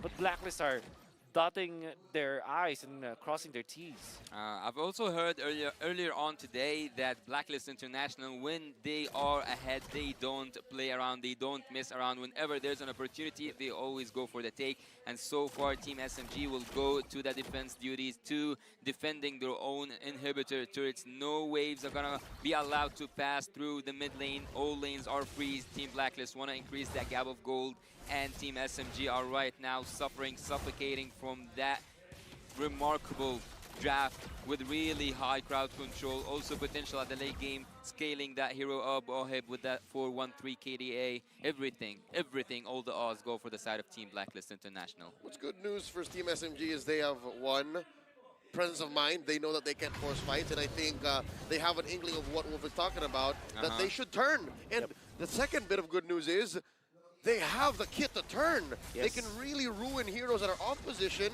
They can force them to go off position, and they can snowball from there. Again, it's not like the Decimate loses out on scaling. It still deals the damage it needs to deal. Yep. And you can also say that for the Beatrix. There will come a time where the Beatrix is going to be a very strong hero. And there's a lot of ways to combo that up. They have the Tears ultimate. They have the Way of the Dragon to set up for the barrage. Well, it's not a barrage. The rage coming out from we didn't see that. The spells of Sasa. That's right. Both of them like wasted this, let's say a final slash of their own. I only saw one, but I didn't. No, one final slash, but also the first kill from Mortis, so like almost 2 final slashes. One of them is an ult, so yeah. We'll go from there. Lord here, under half health. Smooth put down to a third as well. He's gonna have to recover, gonna have to heal. And there's a BMI spent. Oheb needs to check where he goes. He knows that Saksha is a great assassin, knows how to find their targets. Dance around. Bottom lane, not taken care of. Team SMG making the call. Oh, the reset! They're gonna set Sasa. There's the reset. Amazing dance. Conceal. Conceal play from Renegade. He's making the call. We're going in! DPZ by Smooth. We're out. Nico spots the Lord. It's down to a 10th, a 12th, a 20th. Sensui with the secure. Spending the retribution. Securing Blacklist's inevitable late game. A masterclass coming out from Blacklist International once again. They know that Team SMG will have to take care of the bottom lane. They reset. They found Saksa. The conceal play kind of zoned out Saksa as well as Stormy, even Smooth, even forcing the penalty zone. And with those 2 big ultimates and the positioning of Saksa compromised, Blacklist International just bursted the Lord with all of their might. And it was, I would say, a checkmate from Blacklist International. It always looks scary, for me at least, it always looks scary when you see a Tigra, rather seeing a Tigra with a conceal coming in with all these people behind him. Blacklist International, at a certain point, they didn't even need to engage, they just need to poke or like to make SMG back off from that low place. Team SMG right now to the defense. They have the Beatrix. They can do some defense, but it's gonna be so hard. Top lane inhibitor already taken down. Bottom lane at half health. Mid up next on the docket. Skills getting spent to be able to crack on through. Mid has fallen. Lord still standing. And all of Blacklist are here. Watch the Hitman. Check him. He has his ult. He has his flicker. Edward already spent his. Miko gets popped this time around. A big penalty zone. Oheb answers with a blazing duet. Saksha is down. It's 3 men defending for Malaysia. And the base goes like that. Blacklist International taking game 1. The crystal is down and everything fell apart for Team SMG. What a first game, what a dominating game. Team Blacklist International started strong, finished also strong. Well, the start was immaculate from all of the players of Blacklist International. May I remind you that Oheb won the duel up top against Sasa, getting the first blood, getting so much of an advantage, and then at 3 minutes, he's already able to secure a double lane setup for his farming pattern. And then if you're looking at the turtle fight, the baits and the sustain, the bait and switch coming out from Blacklist International was perfect. Come the Lord Dances, the 2 Lord Dances that we saw, it was a masterclass. Checkmate coming out from the Blacklist International members. It kind of felt like Team SMG were just literally played by Blacklist International. Oh, hey, look. Coach Bonchan is in the dugout. Obviously. Nice to see a familiar face. Yeah. Yes, it's always nice to see a familiar face. Also, we saw Naisu earlier on today in the stage and also on the desk. Yep. Well, let's have a quick recap about what happened earlier on in this game. Team Blacklist International, they won the draft, they won the macro skills, but what would it take for Team SMG to come back in the next game? What was essential that they have to fix? They have to fix their laning, number 1. I think majority of the reason why they lost is because the launchpad was not set for each of the players. I mean, how do you set up a launchpad when you have a mid laner that is as active as Yue, as the mid lane magician? Not a single death in every bit of ground that Team SMG sought and thought they could make ground off of. Yue was like, nah, fam. Shadow energy. Blah. Yep.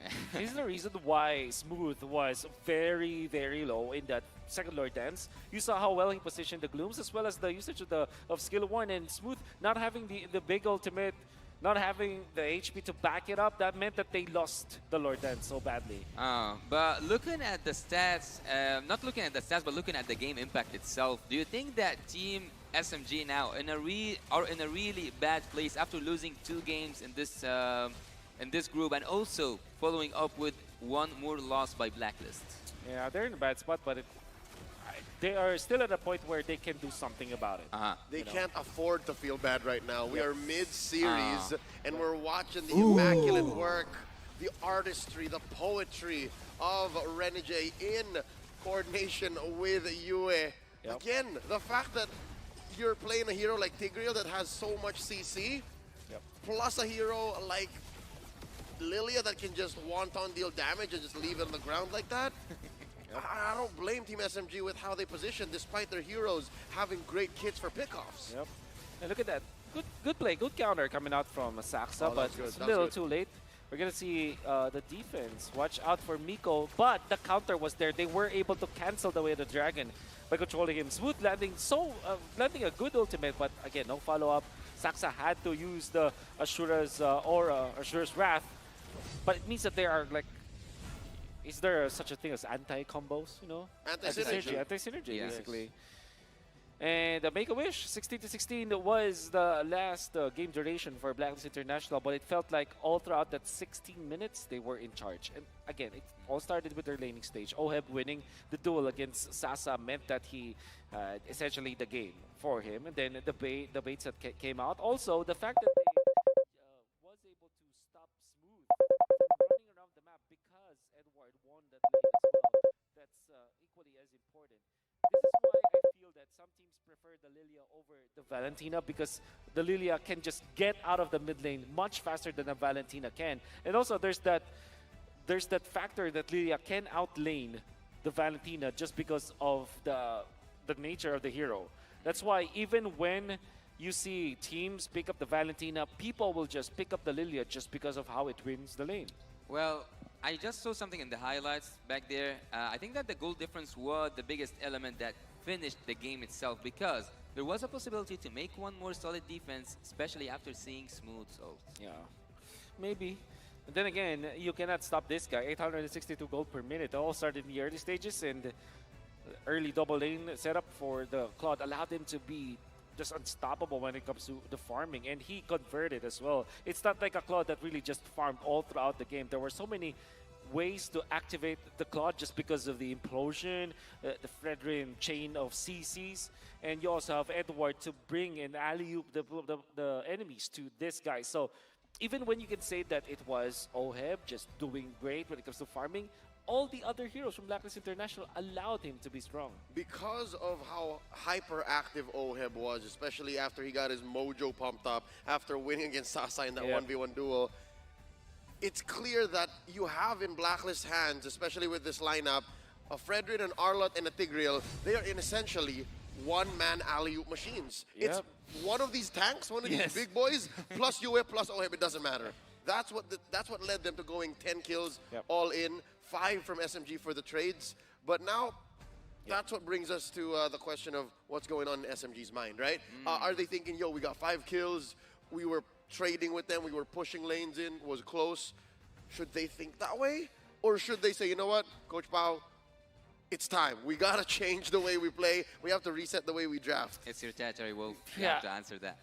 I think they are relying so much on their I would say like signature heroes. Like the Valentina, you want to understand why it was the first pick. Despite the Matilda being in there, despite all of the other heroes that are very strong in the metagame, they still gave the Arlott, they still gave the Claude, for example, and they relied on the heroes like Beatrix, which are technically speaking out of the meta. They're not the first choices. They're not S tier. Whereas if you're looking at Blacklist International, these are very comfortable heroes. I understand why they picked up the Cho plus the Beatrix in the end. It was a 1-2 punch combo that they've had, and it worked well in MPL Malaysia. But in the international stage, they have to really rely on the strong heroes that we have. At least get maybe Brody early, right? So don't let it get banned out when you're facing up against the Claude. At least get something like a Minotaur that can allow you to have safety and also a win condition, right? So for Team SMG, they're relying so much on their comfort heroes that they forget that, okay, there are big heroes, there are S-tier heroes that are left on the table. I think that even with a winning draft from the side of Team SMG, like, but that for me wasn't a winning draft. But I mean, like, if there was a winning draft, like something that you say, whoa, that's a 100% win draft. Having the amount of crowd control will definitely be annoying. Will definitely stop you. Will definitely make you paralyzed.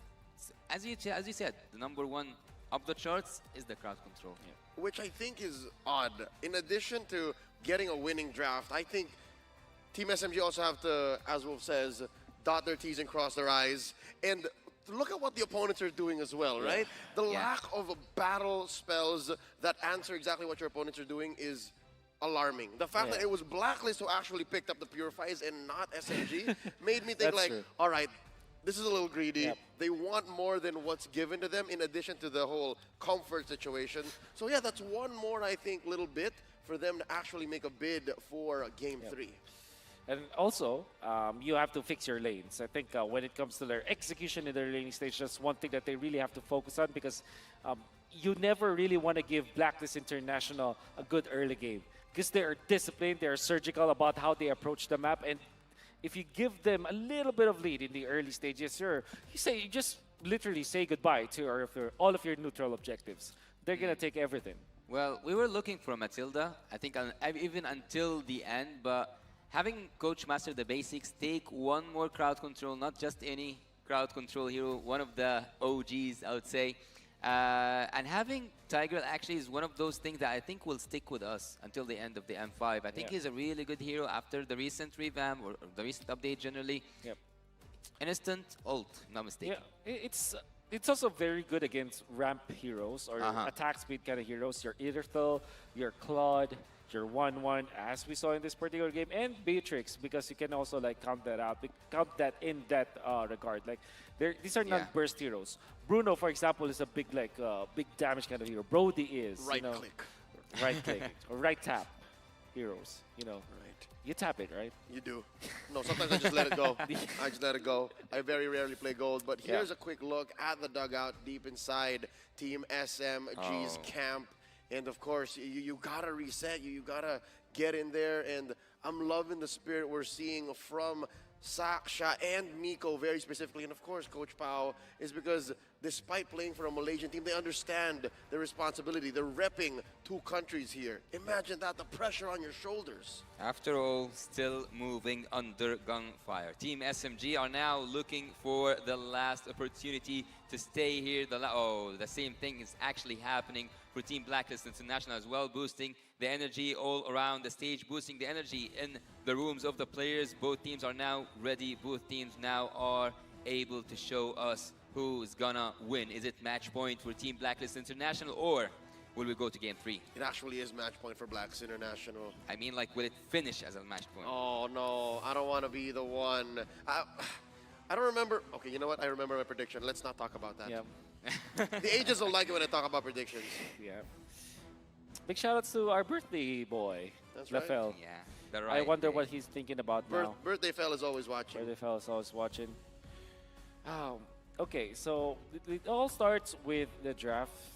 And I kind of want to think, like, so far for Blacklist International, they have this recurring theme of, like, putting Yue in a hero. There's a flavor of the month for them, or flavor of the tournament. There was a time where he just exclusively played Eve, and then there eventually was Valentina. Now it's actually Lilia. 3 games for Blacklist International, straight for Yue, all Lilia. Consistency. Earlier on today, actually, at Triple Esports match especially, I've seen the coach from the opponent team from Triple Esports was today against... See you soon. See you soon. So the See you soon coach actually led the draft for Triple Esports to take what they want. Do you think, Leo, that today we will see Coach Master the Basics do the same thing to Team SMG? It's not about what they want. For Coach Master the Basics, for Blacks International, again, knowing how they operate for years now, it's about what protects them. It's what allows them to perform. This is actually very true. There was a time where Coach Pao and Renegade was together in a team. That was season 10. Yeah, no, that's where Oh, that clip came from. That's Exactly, where that vlog came exactly. from. The survival. Look it up, folks. Yeah. Friendly fire. Friendly Fire. Yeah. That was it? No, it was. What was the title again? The Survival. The Survival. Yeah. Yep. This was shot in the later weeks of MPL Philippines Season 10, wherein they were close to getting eliminated. They eventually were, but you can see in the eyes of Coach Pao then, from the perspective of his players, that, yo, we can't lose anymore. This is the time to change things up. Yep. And if you are the coach, especially in a game where literally the tournament life is hanging in the balance, you have to be stoic. You have to really be the beacon for your team. You have to, as a coach, be the one that will still have the confidence, still intact, still has the resolve, because if not, everybody else will break. You have to be stern. Exactly, and that is what Coach Pao is doing. But he will need to do more than that, because now it's a drafting phase. Yeah, focused as the laser. Team Blacklist, I can see the determination in their eyes to finish this off once and for all. The drafting phase now starts. Team SMG are on the edge, 1 point away from having a nightmare today. Let's see together who's gonna win. Will it be Team Blacklist International with a full sweep, or the possibilities can carry on with Team SMG? Back shot, Nolan, it's gonna be standard. So it will, for Blacklist, I remember it was, what was it? What did they ban? The last game? Faramis? No, it wasn't. No. Right? Nope, Faramis was left out. Yeah. I'm having a moment of blackout here. Yeah. I don't think, honestly, I don't think the Valentina is the best first pick for SMG. Yep. It's too, what's that, limiting? Yeah. It was reliant. It was way too dependent on a lot of different factors. Yeah. That's right. So for you personally, Leo, do you think that taking a Valentina in exchange for one of those like high meta heroes, limiting your enemy in terms of the picks, is it worth of leaving a meta hero out? Nope.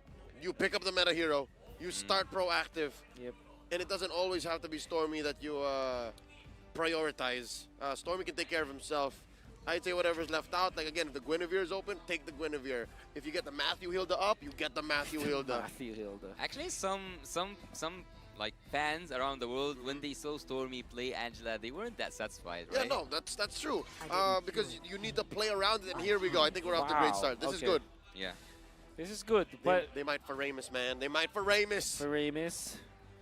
I believe that SMG might be considering Bruno first pick, actually. Oh, that's true. Yeah, they do Explain that for me, before, please. though, because it's when you ban the 1-1, you don't have a matchup, a necessary matchup Right. again. But that means the Matilda will be open, and that is a bad hero to face up against if you're the Bruno, because every time that Matilda is open, there's an Ixia probability, you know. Nolan, Guinevere, Matilda. Nolan's banned. Nolan's banned. Nolan's banned? Oh, I didn't see him. Okay, so Guinevere and Matilda. Guinevere's down. Okay, I'm only thinking Matilda or Bruno here for Team SMG. Both are power picks. I mean, it swings hard. Yeah. It's time to go to the Okay, so it's... Oh, what? Okay, explain that wolf. I'd like to see you try. I can see you like, what was that? Well, you understand why they did it. Because Yue has played exclusively the Lilia. So this is a true pronged attack. You enable Stormy, you deny the flavor of the tournament from Yue. Exactly. Is Coach Power reading the situation right? Is this a worthy gambit? Okay, can we tell our opinions know. here? For me, I don't agree with that Lilia first pick. For you? I'm questioning it. I don't necessarily have to say I disagree or not. Because no, but I'm leaning towards the disagree. I think there's a lot of benefit getting the Matilda Arlott. They go Fredrin. Just do it again. Do it again. Oh. Well, it worked at the first time. Why not go with it again? Yep. You know what? Khalid, Yes. Sam, I feel like they might even just put the Novari on you and it won't make a difference. Yep. I love the effort. You said my second name as well. Yeah. That was Khalid Bassem. Nice. Oh. Okay. Yeah. I'm thinking I was flustered because of this Lilia first pick, but I understand why they went for it. Yeah. there is logic, folks. There's It's logic. not just, we go for this. There's layers, and now we see how it unfolds. Yep. I'm not so sure if Coach Pa was expecting MTV to go this way. This is, I would have said Akai will be perfect. Yep. There I think it it's is. good. I think it's good because this is the reason why they pick it up, and why is it good is because the Fantasy is already covered. Yeah, so you're not that scared about that. Blacklist, they still have the Faramis actually. We can pick up, but it's not the best versus Lilia, but some teams will argue that it's okay. Novaria should be also an option here for Blacklist International. The Diggy against the Akai is good. Against the Bruno, no. No, against the Lilia, neither. No, but if you have the crowd control with the Faramis and sorry, not the Faramis, Fredrin and also the Arlet, I think that there you go with the Faramis. It doesn't stop the Diggy though. You can still pick up the Diggy if you want to. Yep. I like the Faramis because it's Faramis plus the Fredrin combo. And some teams like they always say like Lilia is good against Faramis because of the shields. But for me personally, why I like the Faramis versus Lilia is the laning stage. You actually win the lane versus the Lilia. And you're able to force out the Purify from the Lilia. That's right. You get in a really good Shadow Stampede. Oh, you displace that Lilia. And by banning the Ixia, you're actually cleaning the way for Bruno to shine bright. And I think the Team SMG right now, they are calling the last Kage out. They are saying, the last Kage, this is your duty not now. Yep. If the Edith is banned by Blacklist, it's now hard to repair, or at least to supplement the composition of Team SMG. Terizla should be an okay pickup for Team SMG, but I think Edith is the real hero that can actually contest this Faramis pickup coming out from Blacklist. If that gets banned out, it's going to be very difficult for Team SMG to think about the second phase. I'm wondering if MTB is going to attack the XP. All the more. This is a tell. There's the Yuzhong and the X-Borg taken out. They're going to put something really soft on Oheb. Oh, wait. Are they going to go the Kusei route and pick up carry eventually? That could be the last pick, though. Yeah. But you still have a lot of heroes left. Still have the Beatrix. Maybe we'll see like a Clint, a wild Clint come in. Or even a... Yeah, Nirithel.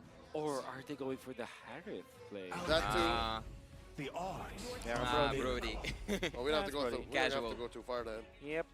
So that is the reason why they banned the Yuzhong. So, SMG, do you have a Lapu Lapu in your arsenal? Oh, Smooth as a lapse. Yep, the Smooth lapse. is a pretty decent lapse. All right. Lapu Lapu should be, it's perfect versus, actually it's a pretty good hero against Faramis. So what does Miko play?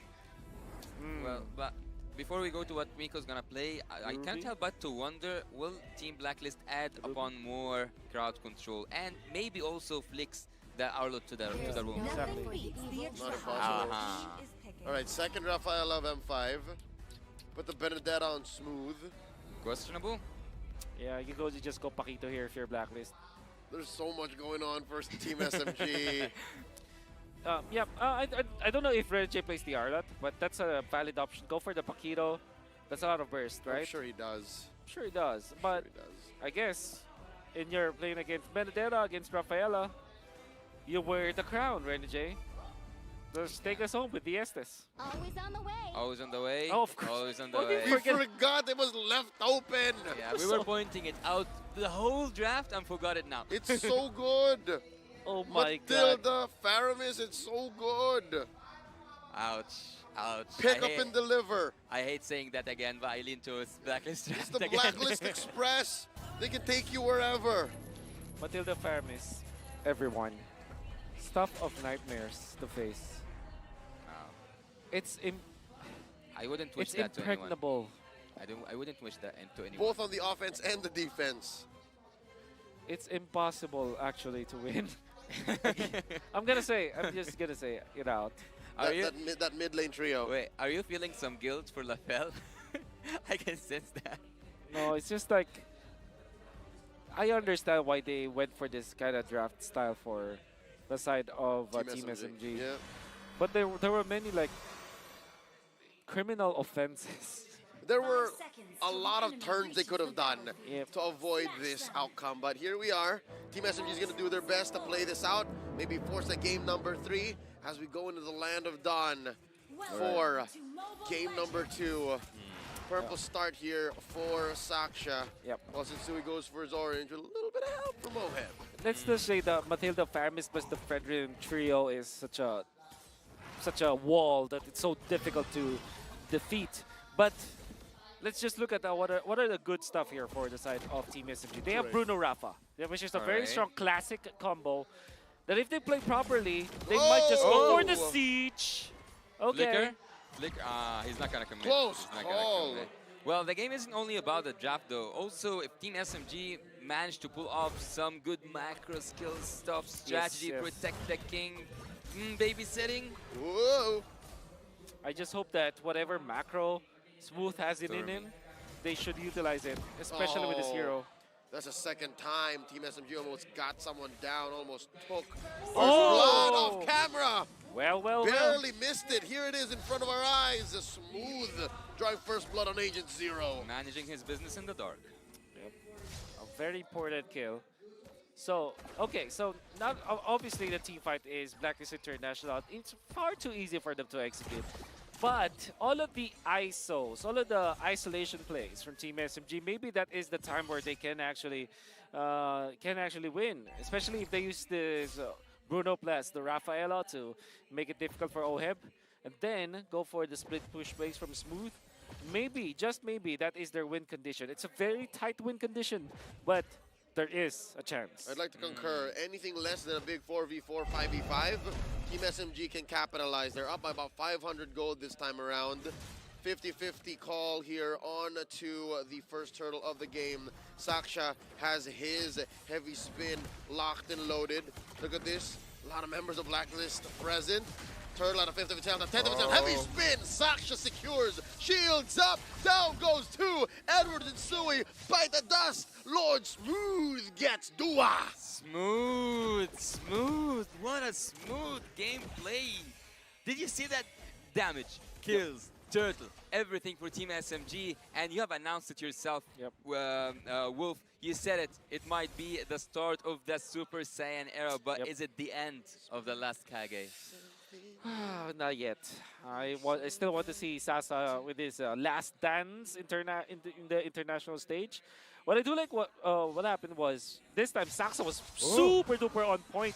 Maybe Sensui forgot how to play around the Akai ultimate, the heavy spin, because typically I fairly remember during MPL when he plays the Fredrin, he knows how to dodge the heavy spin, so that when it does happen during the turtle fight, he still wins it. He still wins the retro battle. I have very vivid memories of Sensui even being under the heavy spin, able to retribution the turtle. Just because of the positioning, because you take advantage of the tough boots that you eventually get, and obviously the positioning to get the retribution. So maybe that's the reason why they lost that fight, because it's very... Actually, the positioning overall of Team Blacklist was very un-Blacklist during that moment. So, but then again, you will have to give credits to Team SMG. They're the ones that put Blacklist in that position. The way that they were very aggressive, poking the Matilda, forcing him to recall out. They are also poking this Faramis so that the level 4 of the Faramis was far too late. All of those stuff combined together, that actually was the main reason why the positioning was bad from Team Blacklist. Well, Agent Zero losing his life twice so far makes it so hard for an Olo to be as annoying as we have witnessed him during the M5 run so far. So I think that Smooth is definitely winning that lane, 3 kills so far, and I think he can even add up more. He haven't used that Petrify yet, so Team SMG might do something with the draft that we thought at the beginning. It's not a winning draft. Yeah, no, it comes down to their execution. And here you see, despite the pause, of course, the agents are just happy to be here, fans of MLBB. I hope you guys are feeling the same way back at home watching from wherever you are. Oh. JC Sumandal says it's game time. Okay. Oh, UA. There was a time, I think I said it in the draft, that Faramis wins the lane versus Lilia, but if it's Rafaela plus the Lilia, it's kind of difficult to kind of win. I don't think that anybody wins against that. That's the strength of the Rafaela, winning the mid lane. Ooh, Guiding Winds on out. I think Blacklist International just finding their footing again. That was an amazing early game by Team SMG. Yep. Yeah, I think the Team Blacklist International need to find their own tempo once again. They kind of lost it by this turtle. There's a Shadow Stampede displacing a bit of Team SMG there, but they understand that they're ahead here. 2K is nothing to scoff at 4 minutes. What you want to do if your Team SMG is to rid this Fredrin off of the jungler creeps. Utility jungler versus utility jungler. It's all about the XP. Oh, cycling Eagle. All about the levels for both junglers now. Shinsui gets bullied out of the turtle pit. An immaculate pull by Saksha. There's no way, they're so far away. Look at this, the collapse, the pull. Smooth looking for targets. Edward gets pulled back. Oh, Smooth wants to take one down. Look at the back. Shinsui controlling that short bush. Gets spotted by Stormy. The rest of Team SMG off to retaliate. Turtle gonna go over to the Malaysian squad once more. Saksa uses the retribution so they cannot invade the purple buff, but nonetheless, they take a very good fight. Good pokes coming out from Team SMG. And overall, good positioning coming out from Miko. He provided the vision for everyone from Team SMG. That's why the decision-making from the Malaysian squad was much better. It's perfect vision, perfect information. And with Blacks International still squirming, still scrambling to find their footing once more in this early game, Team SMG are poised to succeed. They can keep going. Actually, well, look, actually after helping Bruno during the draft phase, and now seeing that Bruno Gold is that good, I think that Team SMG are on the right path, the path that Coach Bao have drawn for them. And Saksa so far, I think that even though he is the Akai, one of those who are dominant when it comes to neutral objectives, still, Shinsui, you guys said even under the heavy spin, he can reach out. That's right. Which means, the Lord Dances will be the choice now for Blacklist. I think that during MPLI, there's one thing that I saw from Blacklist International, which is, I call it the ADP, Anti-Disaster Protocol. Which generally happens is that they're so good at recovering when they're down like this. And what they do is they don't, how to say this? They're not anxious to kind of recover. No, they're not rushing. They trust the process. They trust the process. They just level up. So when they're behind like this, the main goal now for Blacklist International is to take care of the jungle. That's the first step in their anti-disaster protocol. Let's secure a jungle so that when the Lord fight happens, even when the other team is leading by 5,000, you have the same level with the opposing jungler. And hey, if your retribution is as sharp as Shinsui, that's exactly what you want. Yes. And after mentioning that Team SMG in the last game, we said that when they lose the early game, it's so hard for them to recover. Right now, they are winning the early game by all means, killing-wise and also turtle-wise, so neutral objectives, everything looks good. Oh, Smooth. Lord Smooth, 2v1, make that a 3v1. He spent all his whole kit, gets shut down by Agent Zero, but not without Yue almost going down. Stormy had to steal away that turtle. Yeah, no, just because they were dueling here in mid. Yep. Look at Shinsui.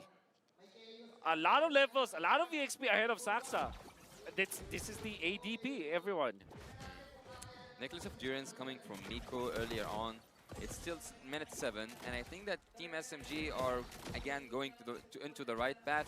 But Team Blacklist, as you said, they have this. You call it ADB. So ADB, they are actually taking turrets. Did you see that slide? He came from like the bot lane to the mid lane, free ride. Yeah, that's the in-game sound. Guiding wins again, the mobility that's provided by Matilda. And they're able to, again, not just farm up for Shinsui, keep his retribution sharper, but even shrink this gold lead down to about 1,500. And they're protecting their main artery in mid, blasting all these minions from Team SMG.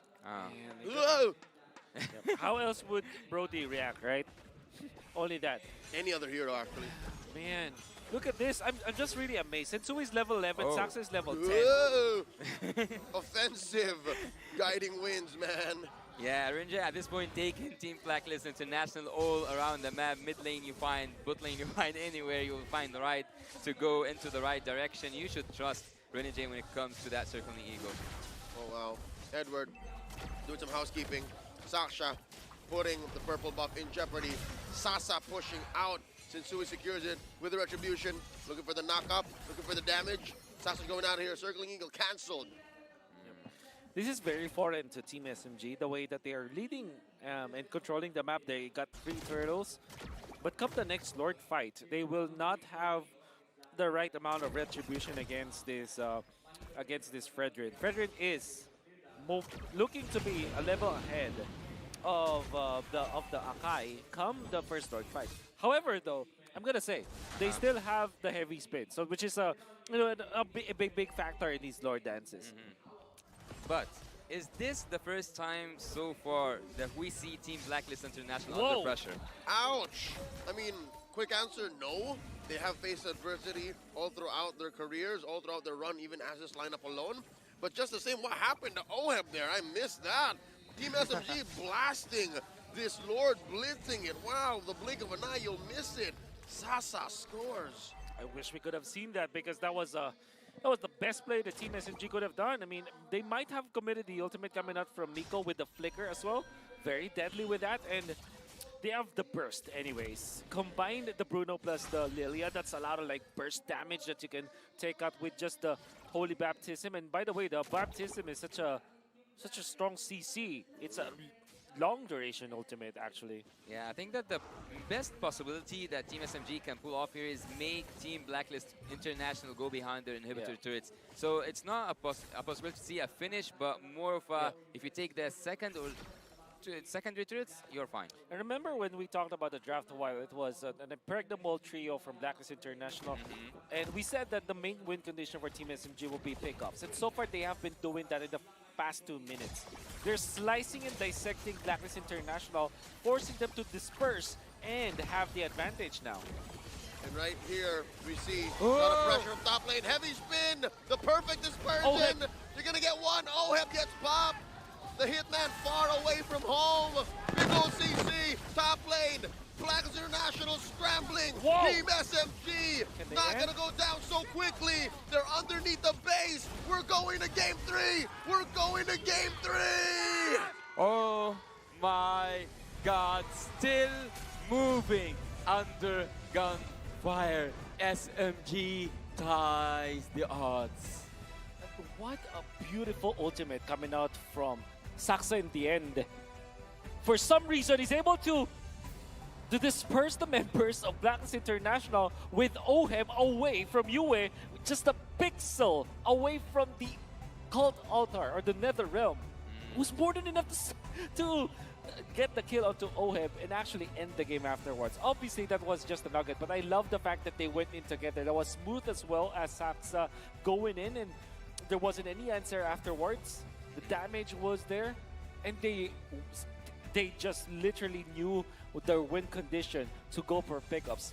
It's so rare to see a composition having a win condition of pickups when you have the Akai, for example, because it's a team fighting hero, right? It's generally a team fighting hero. But because of the Rafaela, Lilia, as well as the Bruno, and the Benedetta to go with it, the nature of that composition now, going up against Blacklist International, is to separate all of their members away from each other and then win the macro fights. The big MVPs here will be the Benedetta for sure, winning that lane. And then obviously the turtle fight, the first turtle fight, when you see Saksa just get the retribution battle. Yeah, and also, actually, I take it back. I take what I said. I said that the best case scenario was the secondary turret, but look here, who is the MVP of the match? It's Lord's move, of course, coming through.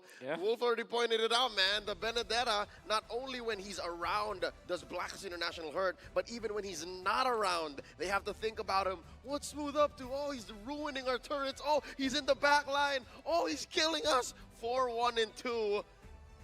He's exactly what they needed to be, the tempo breaker. He changed the game. He changed the way Blacklist International understood Team SMG's offense. Well, did you guys see what Saksa did there when he got OHEB before just he finished the team fight? Look at this. Yue is not level 4 when this happened, and it's mainly because of the pokes that you saw coming out from Team SMGs. That's the best thing that they did. And we said that the #1 win condition for the side of Team SMG was to win their lanes before. And look at that. And look at Saksa. Look at taking away Yue away from OHEB. NetherRealm didn't reach OHEB in time because of the isolation. That was one of the most beautiful heavy spins I get to see, because sometimes, you know, we get to see like all those heavy spins which just locks down 3 people. This one was more beautiful because it separated the Faramis, the the hospital, the clinic of Blacklist International, away from the victim, which was OHIP this time. Yeah, I'm not one to say, but given the damage output that Team SMG had, even if OHIP were to be under the NetherRealm, he would have just died anyways, right? I agree with you. But then again, it's just like wonderful to see. Like Saxa has tricks up his sleeve. By the way, I want you to turn your eyes onto Smooth, going in for damage emblems, and then eventually when we flip the switch, it's damage build as well. The Malefic Roar, Bloodlust Axe, and the Rose Gold Meteor. Typically, when you see a Benedetta in the XP lane, it's quite tanky, right? You go for sustain. You get maybe perhaps one Hunter Strike to go to as your first item, and eventually transition into tanky art and into sustain. But he went in full damage. That is why you saw that he is battling against Blacklist International. Also, that speeds up his wave clear. Yeah, it's exactly what defines the dynamics of this game. The fact that this Benedetta built this way echoes throughout everything that SMG did. We were expecting for them to win team fights. We were expecting for them to win at a weird pace, a different pace. Instead, they go this fast, and I don't think Blacklist was ready for it. Yep. 36.8k damage, though. The carry of the game is Smooth. And somewhere out there, Womi's watching and is very happy because now a damage build Benedetta worked. He's giddy. I can feel it. And Yasu, you saw that there was a Maniac. I'm not so sure. Is that the first Maniac of M5?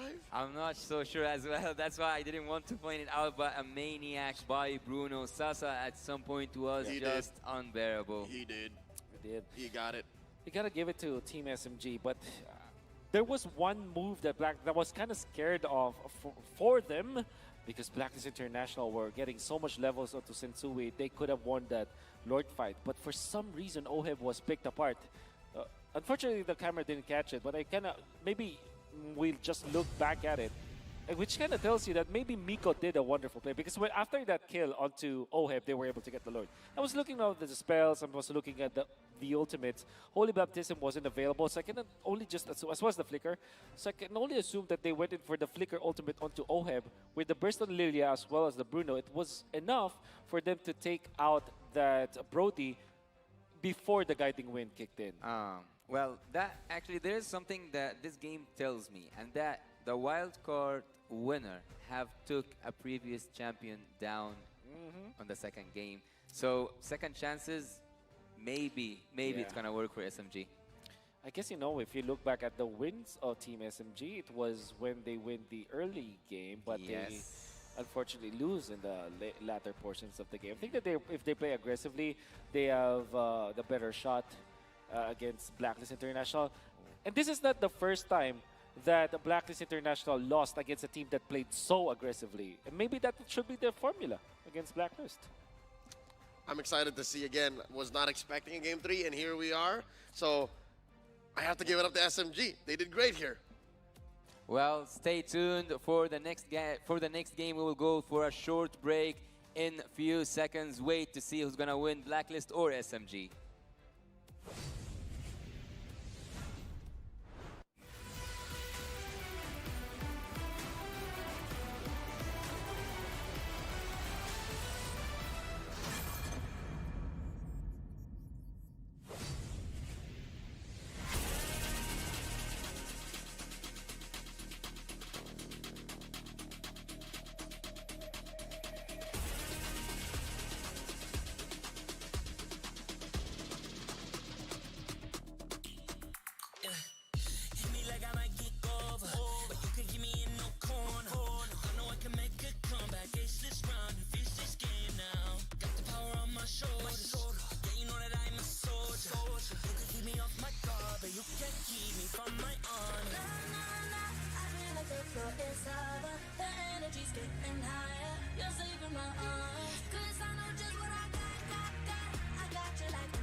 I just saw everyone doing that, so I'm gonna do it anyway.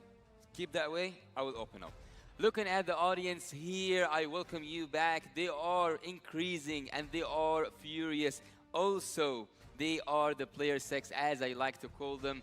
All the fans are coming from all around the world to see what's gonna happen today. We will see in the match point. I'm gonna be with you, Yasu, joined by the wonderful Leo and also the Wolf himself.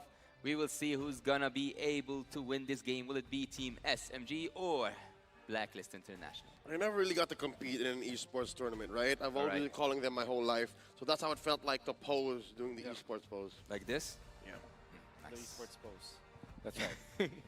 Well, third game for the. I think this is the third game of the day, if I'm not mistaken. It's been long days. In oh no, this is the second. This is the second. Yeah, game, the second, actually. I guess.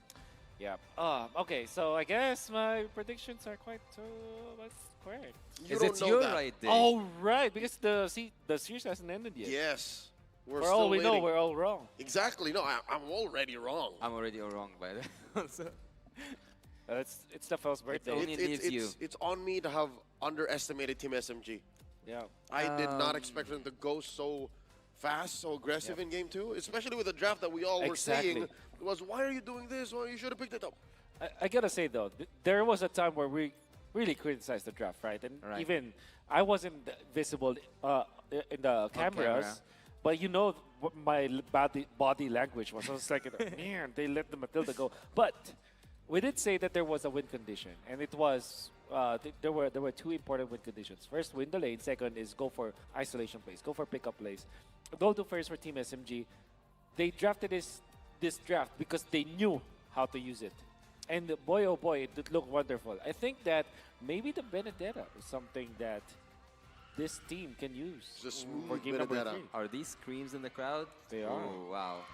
Well, that's pretty normal. Yeah. For Blacklist fans, that's pretty normal. That's new to me.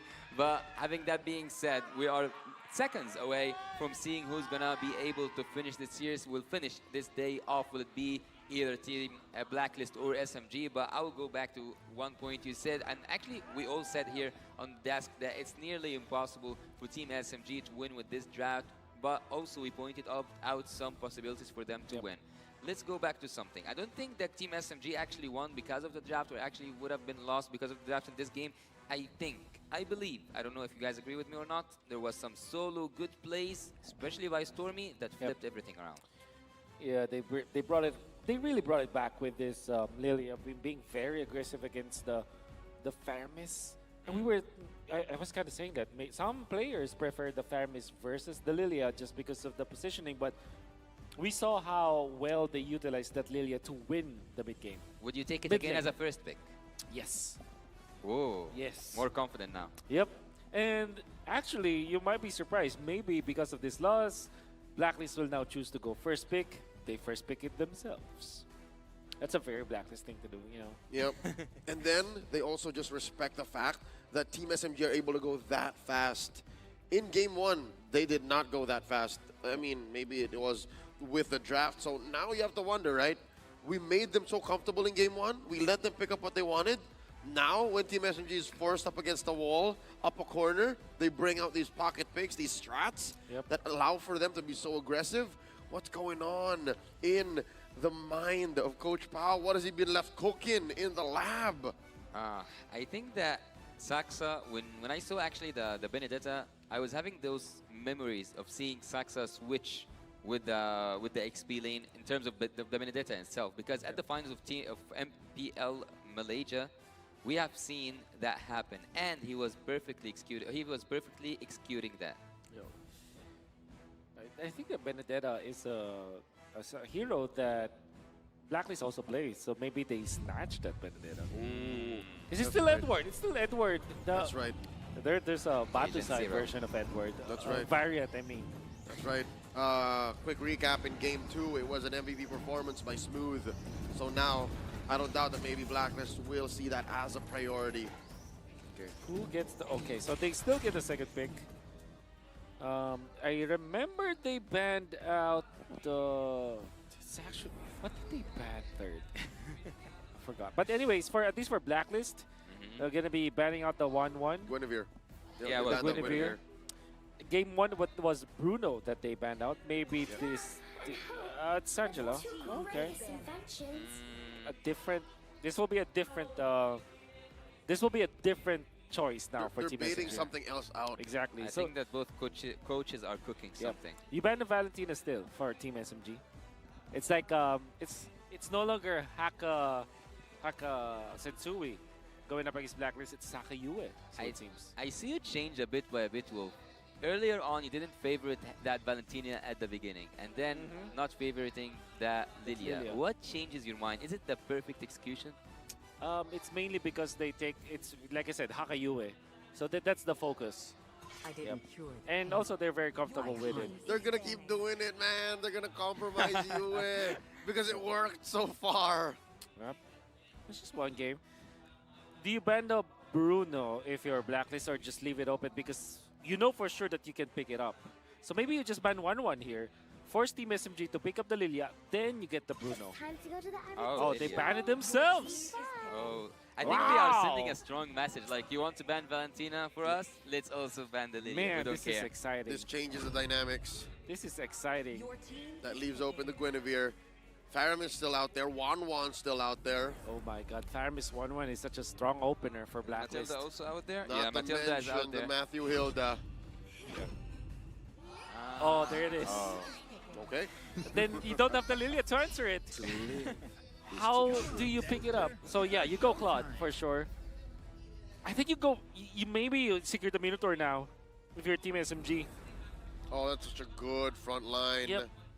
Rakasasa. It's the second of the group stage. Uh-huh. All right. Okay, all right. And it came in at the last moment, too. The very moment. last second, it registered as a maniac. Yep. Okay. Oh, the first. Okay. So anyway, Minotaur, you don't want to give the them second game. Yeah, Yep. second game Second first. game. You don't want to give. Second, first, third, Yeah. fifth World Championship. Confusing. Numbers. I think you want to use the Minotaur now, honestly. Oh, no. Okay, I understand why they go Lilia, but me Blacklist can just pick up the Minotaur now. Rafaela with the Claude, do you think that this is actually something that can work out? I think that both of them are so weak in the early game, they cannot, like... I wouldn't defend that Claude with a Rafaela.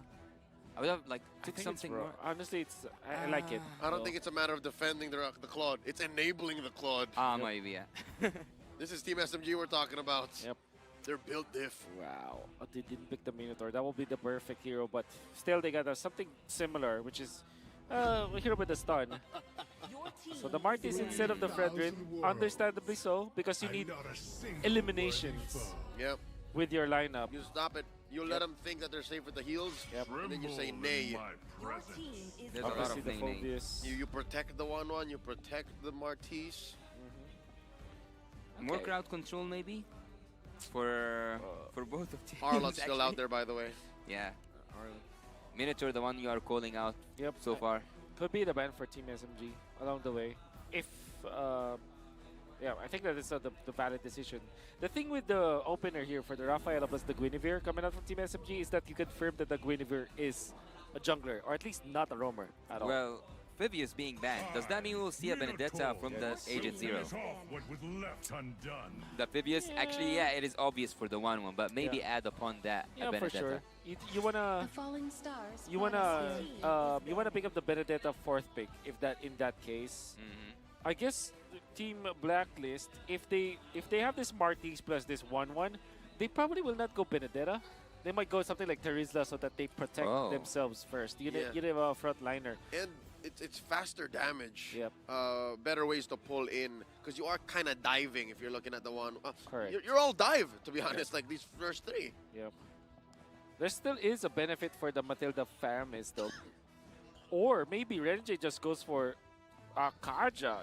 Oh no, there's a Rafaela, so maybe they want Kaja anyways. What if you put Matilda? She's still out there. Yeah, Matilda. Actually, it will be banned, but okay. Oh. No, same idea, I They guess. heard you. They heard me. I will choose my own path. So that is Arlet. There it is. Called it. Yep. That's going into... Okay. No one knows, actually. We don't know if this can still be a roamer. What is a DPS mage? I think Benedetta still is good for SMG, all things considered. I think they need something to take damage. Someone to take damage, actually. Yeah. So without the Gord, maybe? might be the best. Ooh. Or a Farsa, actually, for Team SMG. Oh, yo, it's been a while. Yeah, Stormy. Yeah, I guess those are my two guesses: Gord or Farsa. Farsa would have been my choice actually against a 1-1. Yeah. That's a natural counter. Yep, You just blow her up before she takes to the skies. And then, instead of the Benedict, well, Benedict is a pretty good hero, but maybe they Khalid instead. Yeah, because that really, Khalid with the Rafaela plus the Farsa, that's a very strong hero combination. Oh, you called it again. It's more. More burst. Okay. Okay. They're going dive for dive. Isn't that too much true damage from Team SMG? Nothing is too much. They need everything. Yep. Given the way they played game 2, yep. I've learned to never doubt them. Honestly, Tiger still looks to be a good option here for Blacklist. Not gonna lie. I think even a Franco would do something here. Franco is good. Always on the way. Okay, Always Matilda. on the way. Let's see. Matilda is there. Again. They're looking to redeem that game 2. Yep. There are only two different heroes here, which is now instead of the Fredrin, it's the Martis, and instead of the Brody, it was the 1-1. Yeah. Right. So, what is the benefit of having a Matilda and the Faramis? Again, it confirms the crossbow of Tang, right? Yep. No matter what happens, you're gonna fly. She's gonna get it. Yep. And there's not a legitimate burst coming out from Team SMG. On top of my head, they went in for the X-Borg, so that's not an actual quote-unquote burst. Not gonna burst you fast enough. Yeah, and they went in for the Gourd. The Gourd, which is also not quote-unquote a burst. There has to be a full combo. You have to kind of walk into it. So that's my main concern here for Team SMG. At the same time, though, there's not a lot of front line from the side of Blacklist that might be enough against this massive front-to-back the Team SMG has. Imagine facing this Gourd. Surely the 1-1 might survive, but the rest might not be able to. Who's gonna set up this for Team SMG? For all of these beautiful ultimates, who's gonna set it up? Sasha. Sasha's gonna take care of business here. Yep. It's he's pretty confident. Guinevere is there. He can go tank build. And then also the Rafaela. It's a slow commitment. Yep. That's the thing, right? I think we saw it in the previous series. We saw Nael as well as a boy combo with the Guinevere plus the Gourd. They can also control the mid lane by controlling some of the bushes. Go for the Rock Ursa Golem, Rock Ursa bush, and then the Gourd stays somewhere around the Pixel bush or the left bush in the mid lane, and they set up for kills. Yep, and it's made all the more easier by Miko's Rafaela. Exactly. You have wanton vision, almost infinite information on the map as long as Miko checks the right bushes at the right time. Yep. And that allows them to actually pick up the pace from game 2. They can continue at that pace. I kind of like their composition now, all things considered, actually.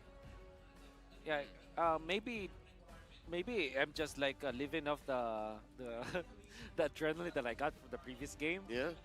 But if they played according to their composition, they play aggressively, they go pickoffs once again, I think that they can overcome the Mathilda plus the Faramis. What I'm trying to say here is, this game number 3 is much more winnable compared to game number 2, and they won game number 2. That's right.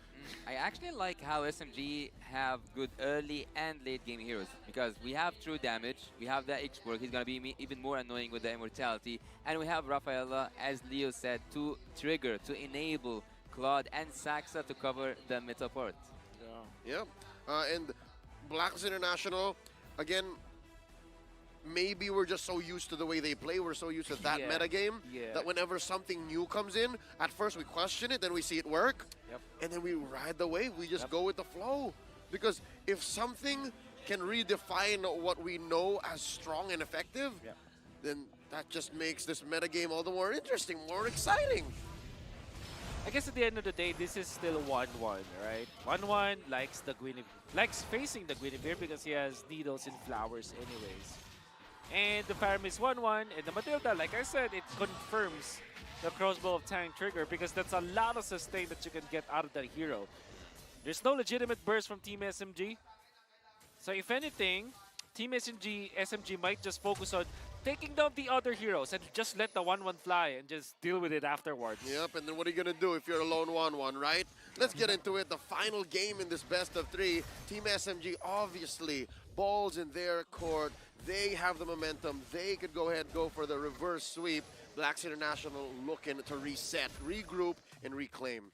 They just came from a win, so they do have that momentum. And having the game 3 of day 3, it's the end game. It's going to be either an opportunity for Team SMG to redeem themselves and have an opportunity during the group stage, or for Blacklist to sit on top of that group. How much of Pure Rage you want? Pure Rage.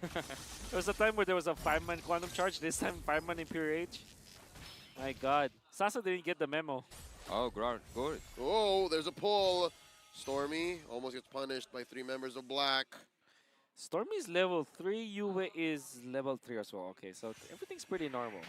Oh, Sasha gets caught up. The chain gets stun. the full ult, and Sui pop. Oh my God! Lovely. He didn't use that dash from Renegade. It was over. Like I said, how do you win MOBAs? Get more stuns! CC is the name of the game, but it's actually Mobile Legends Bang Bang. Oh Look my at this God. Mystic gosh onto Yue. Renegade pulling him out of harm's way. Again, he's under level 4.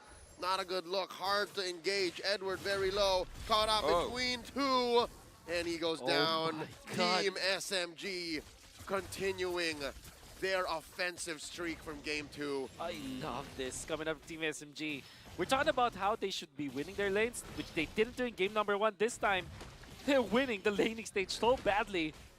And now Saksa will not have to use the retribution. They can even invade this time, knowing that Blacklist might just not win it when it comes to invades. But fortunately, Sensui had the right idea. Okay, I'm not going to win the turtle fight. I'm just going to farm up. Again, anti-disaster protocol for Sensui. Well, losing as a March against a Gwyn will never make sense to me, as the first blood being, let's say, took by Saksa, having 2 kills so far. He is so fed.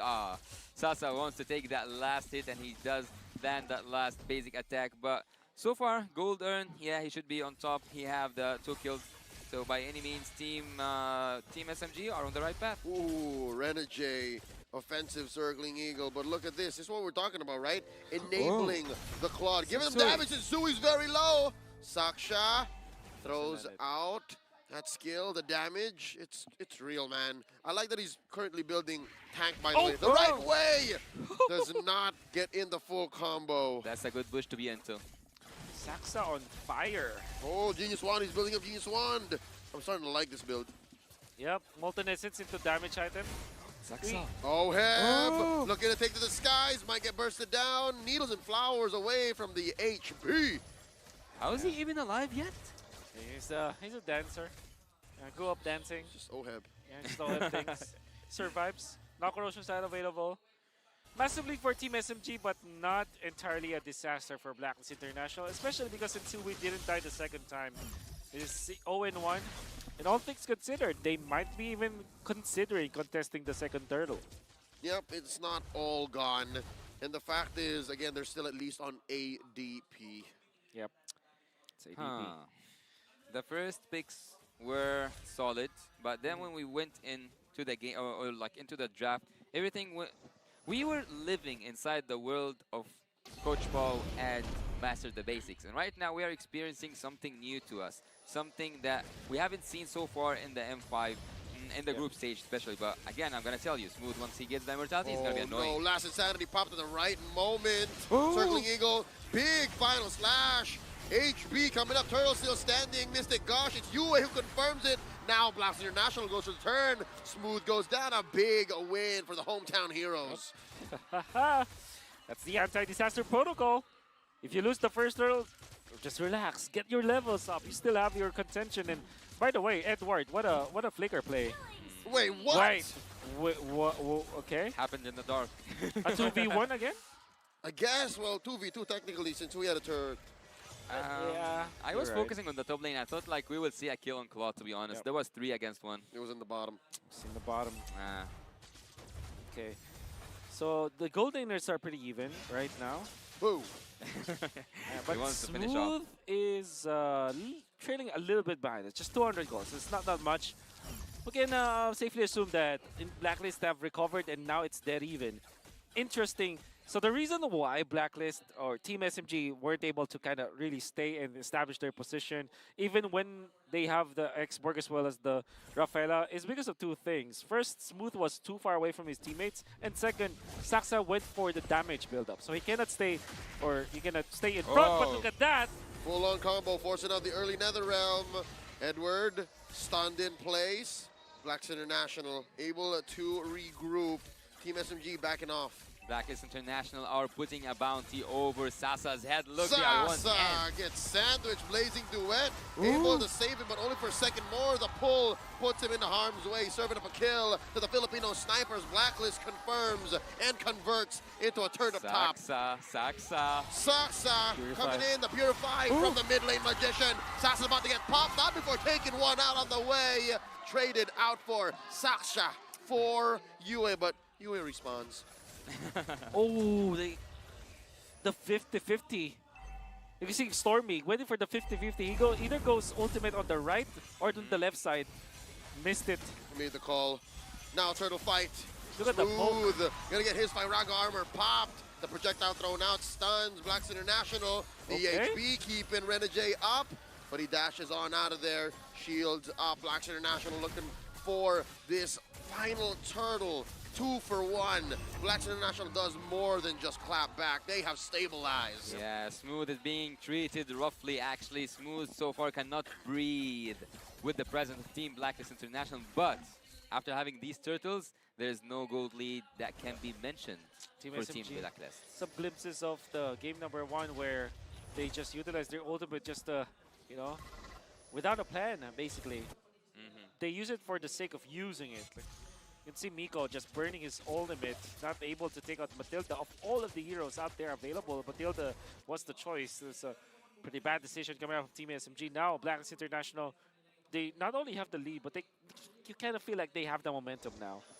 Blacklist International, I would question if there is a lead for anyone in this game, because a turret to turret, everything is equal. Saksha coming in with the combo. Circling Eagle. Sasa found out by Renegade, no follow through. They disengage. Down bottom though, check this out. Oheb making a beeline for that push. Tier 1 down bottom falls. Jake top lane as well. Not enough of a wave. I think Edward's gonna be able to clean up. I thought that actually Smooth will commit to that turret. Yeah. This is where my reservations about the X-Borg really come true, because you're not that quick when it comes to dealing with the minion wave. Yue with half health. This is blowing up. 2 minions, 2 fights. Sasa survives, but only for a little bit longer. Looking for the whips. Looking to take the sky. Sasa survives. And now Sasha keeps them in place. Look at Renegade. Looking for the positioning. Coming through. The projectile thrown out. Blacklist asserting dominance, but unable to find anything conclusive. Very scary for Team SMG. They could have lost Sasa again. But with the Purify, gets out almost getting taken out by the members of Blacklist International. Fortunately, his teammates were there to save him. But that's very scary. Now Oheb is ever so confident. You gotta be careful now, especially because you don't have the Purify onto your Claude. And that is a big problem, because incoming, it will be the Lord fight. Oheb have this boost, let's say, in confidence, because he knows that his team got his back. Oh, Sasa gets caught out. We just talked about it. Miko can't save him. No flicker. No nothing. No Purify. Not even.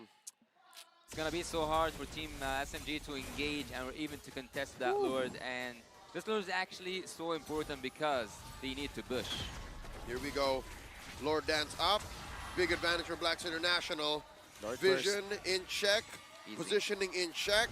Big objective scored. Blacklist now almost 3K ahead. And that is Team SMG biting off their problems now, because they went in for damage build onto Saxa. That's an overall team decision that maybe they're now gonna be rethinking. You saw it and you felt it during the second turtle fight. It eventually went for the blade armor. They're but actually reconciling that. They're like, okay, Genius Wand, okay. Then we go from there. Blade armor. I've seen a Guinevere actually build first brute force breastplate, and I thought that was weird. This, I guess, is a little more, how do I say, greedy. Yeah. This is more odd.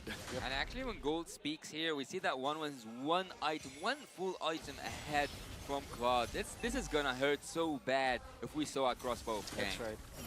He hasn't even flown up yet. Final slash, put smooth right in front of Blacks International, served up on a silver platter. Take it to the skies, Oheb! Crossbow Tang! Smooth survives, but only for a little bit longer. NetherRealm keeping Blacklist International topped up, catching that Mystic Gush right to the face. And they disengage. Lord taken care of in mid. Sensui and the gang wailing away at that tier 1.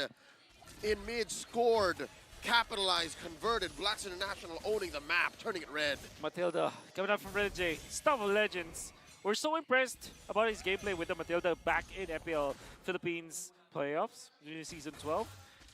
We didn't see it in the previous game, but now we are seeing the full potential. The pokes that you are seeing from Renegade is immaculate, really forcing Team SMG to disperse and break their formation. And he saves his teammates so many times. And by the way, Renegade is utilizing this Matilda to also aid the farming of his players. There was one time that he used it for Sensui, another time he used it for Oheb, so that the positioning and the farming will be sped up.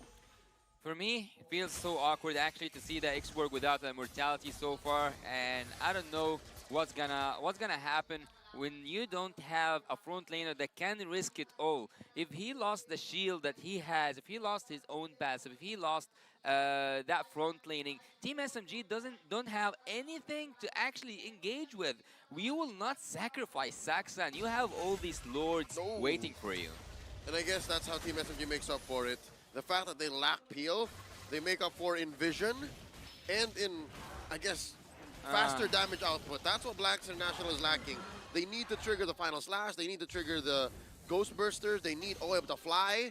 If Team SMG are able to pull the trigger faster, then that changes the way this game has gone so far. As we ramp up into the late game, it's still Blacks International calling the shots. Renegade smooth hits a circling eagle, and they're gonna collapse onto this X-Borg, popping him just as quickly. Sensui hits a decimate right as the Luminous Lord spawns, and there's nowhere for Team SMG to go. It's hard to contest this, especially with a man down. Oh, on top, there's the plan. Oh, Sasa barely escapes. But that means Blacklist International will have another uncontested Lord.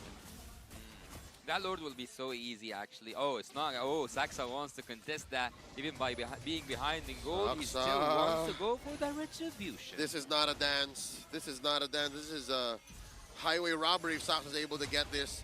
Lord here, a fifth of its health, a 10th in retribution range. Sensui not letting this left up to fate. He's like, yeah, I know they're very far off, but let me retribution. It's on the way. At this point, you cannot afford mistakes. By the way, big props to Edward just zoning out Guinevere. First item, Radiant Armor, followed up by Dominance and Blade Armor. That allowed him to be aggressive. I have a question for you, Wolf. Why is X-Borg not completing the anti-curse or even going for the immortality? He wants to split push.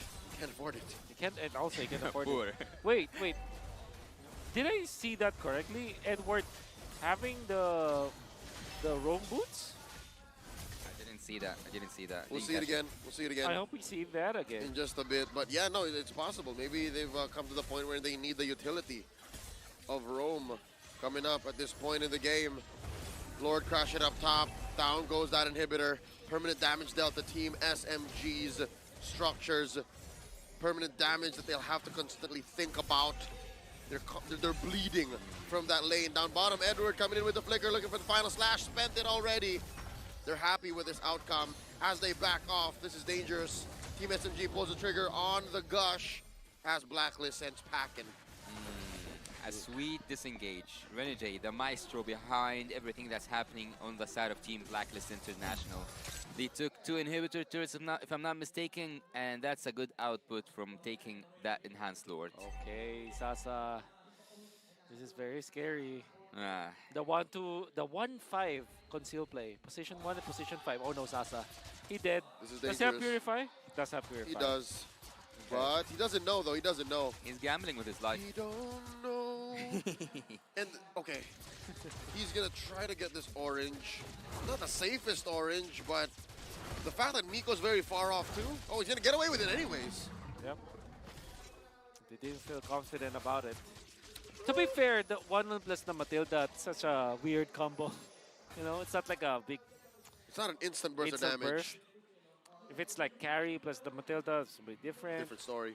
Maybe Franco 1-1 could be good because of the flight. I think that Oheb and also Renege have been sleeping in this bush for quite a solid minute. We've seen Filipino teams do this much longer. Yep. We've seen upwards of 3 minutes, 4 minutes. And now, the test of patience. I think they're approaching 2 minutes now. Do they want to find the back door or like see a team fight from It's a another? pick off. Yeah, The pick off they're looking for. They see Smooth, forces out the last insanity. They have to reset. Yep. Gonna be A-okay. But this will be another defense coming out from Team SMG, just controlling the minion waves for now. Lord, gonna be up. Obviously, both of the junglers are level 15, but Blacklist International, they can burst this, especially because they know that the Claude is in the bottom lane. They see it. They're short of man. They also spot Saksha. Yep. Oh, this is gonna be a burst. They're gonna burst it. SMG do have the ability to defend, but will they go for a defense though? All right, That's a Renegade burst. cancels it. Lord here, just approaching under half health. Down to a fourth, down to a fifth. Yasusui's gonna have to commit to the retribution. In comes Saksha. They're gonna turn. There's a turn. Down goes Saksha. Lord still standing. He takes it. They're gonna turn on Sasa. He goes. It's just 3 defenders left. Blacks International calling it. This is endable, they're saying. It's endable. Let's have a Edward! Oh! Stormy gets taken out with a final slash off of the tip of Edward's spear. And now they're going inside the base. Lord marching up top. Big fat wave in mid. Just Miko and Smooth. Smooth and Miko. Can Team SMG hold on? They're clearing the waves. There's still a big siege cannon here. And Smooth gets his immortality pop. Miko catches a face full of crossbow. Tang. Lord about to march into range. It's just Miko left. Blacklist International gonna win this 2-1. No matter how hard you try, Brad Blacklist will and did break the code game 3. Last game of day 3 is concluded. Team Blacklist International are ahead in their group. Turtle number 1, it was heavily in favor of Team SMG. They're winning the early stages of the game already. They're doing a great job, especially because they have found a lot of pokes onto Yue. They actually prevented the NetherRealm to be available again in the first turtle fight. They won it one-sidedly and they were controlling the map. 1,000 gold lead, but then the anti-disaster protocol coming out from the side of Blacklist International. Immediately, they didn't even contest the turtle fight. They went straight into garnering the levels for the Martis. And additionally, the second turtle fight that didn't have a lot of strength that we saw coming out from Team SMG, that was the main problem because now they decided to go for the Genius one first. They didn't have the authority to be in front of Blacklist International and second turtle, and the rest was history. I'll have to concur, Wolf. That did feel like it was excessive. It felt like they were ahead by a mile, but the truth was it was barely an inch, and they overcommitted. They bought that item way too soon, and it led to them not having the right engages, not having the right breadth or tempo for that early game to actually snowball into what they wanted to get, which was essentially the reverse sweep. But here now, Blacks International had better situational awareness. They understood where they stood in the offense and defense, who was the beatdown, and because of that, they walk away with a dub. Yeah, they definitely understood the assignment. Who is the MVP? Oh, 2 times in a row, Yue. Yue, the mid lane genius. Yep. But obviously with this, Thermis struggled a little bit in the early stages. But because of his usage of the Purify as well, and this is spacing, and the fact that he used the NetherRealm at the right moment during that turtle fight, it was a collaborative effort because Edward lands the final slash, gets it to go, finds the good opening, and then the NetherRealm to eventually prevent everyone from dying in the turtle fight. That allowed Blacklist International to objectively secure the game. And that's the thing for Blacklist. Once you give them a turtle, they snowball off of that. And I will give credit to the overall idea here coming up from Blacklist International. They don't contest what they cannot contest. They always go for the better team fights. They don't risk it. They look for team fights that they will have the advantage off from. And here, in the early game, you see that there is a little bit of give. It was actually Team SMG calling the shots.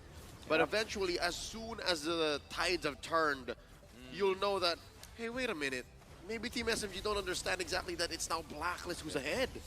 Here, very good recovery coming up from Blacklist, because that was when the Gord landed a big ultimate and then they just turned it around. And look at that pull coming up from UA. Eventually died, but that was a shutdown.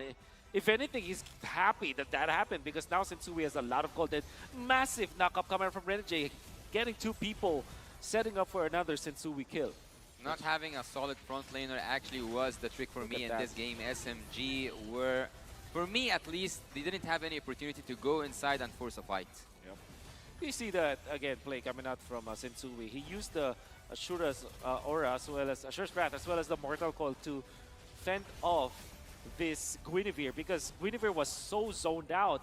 He didn't have enough tank ability to be in the front lines. And it's the big problem here is that you don't have an additional here to go for that play, because the X-Borg is not as tanky as something like maybe a Terizla or an Edith that we cannot prescribe this team. There's somebody else has to be in the front lines, but because the X-Borg was really just destroyed in the lane on the mid-game stages of the game, you saw that the Guinevere Saxa didn't have enough vision, staying power in the front lines. Actually, the MVP was concluded. We saw that UA is the one who is the MVP. But for me personally, I would say that Renegade was the man behind the scenes. He was moving everything around, making everyone safe, engage, and disengage. Yeah, and doing so without having died.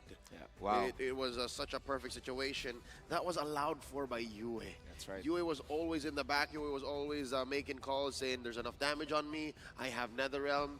You can force the issue. It's the same between Oheb and Renegade, actually. That's why towards the late part of the game, they were always together in that death bush. And less than half of the map away, UA was there. UA can actually make it, if I'm not mistaken. Definitely, with the Shadow Stampede, he can make it to the scene in case these two will get into trouble. By the way, Blacklist International might have just secured a playoff contention, right? Yeah, no, with a 2-0 and a 2-1. 2-0 and 2-1? I think so. Yep. We have to check the numbers. We have I mean, I think, all right, fine. I'll go say it's 80% chance now for Blacklist International. Very safely. And I think that they only need to secure one more game. Even if they lose the next series that they're playing, if they win one game, it's already enough for them to secure the playoffs. Until now, actually, you can comfortably say that they have secured it. Renegade having the best teamfight participation, best total heal, best stats overall. I do agree with Yashta here. Yesta. Yep. Renegade did a lot in this game. And thinking more importantly, his pokes was immaculate. The way that they are forcing this X-Borg. That's the main problem with X-Borg. You would think that X-Borg is a very tanky hero. It's not. In the meta we have right now, it's actually very flimsy. Smooth rarely did anything of his own accord. Yep. Yeah. For about 9 out of 10 times that he actually got an ult off or dove in, it's because maybe Blacklist forced him to. That's right. But would we say that the Groove of Death has claimed its own first victim? Team SMG. I think because they lost 2-1. 2-0 and 2-1. Changes things. It changes things. They're not 100. They're also not 100% out of it. There's a very low chance though. Hope. These 2-1s are interesting. I want to see more 2-1s. Yep. That's why I feel that no matter what happens, you have to win literally each game. This is the big problem now for teams like SMG, for Burmese Schools, even for Geek Fam, in fact, TOB. All these teams that have lost back-to-back games, they're in a very tight spot. It's a non-0% though, so you have to hold out for hope. That's true. Hope is a dangerous weapon, I would say. Two-edged weapon. Yeah, that's right. Because the teams so far, that's TOB, that's Burmese Schools, and that's SMG. They both lost their 2 series.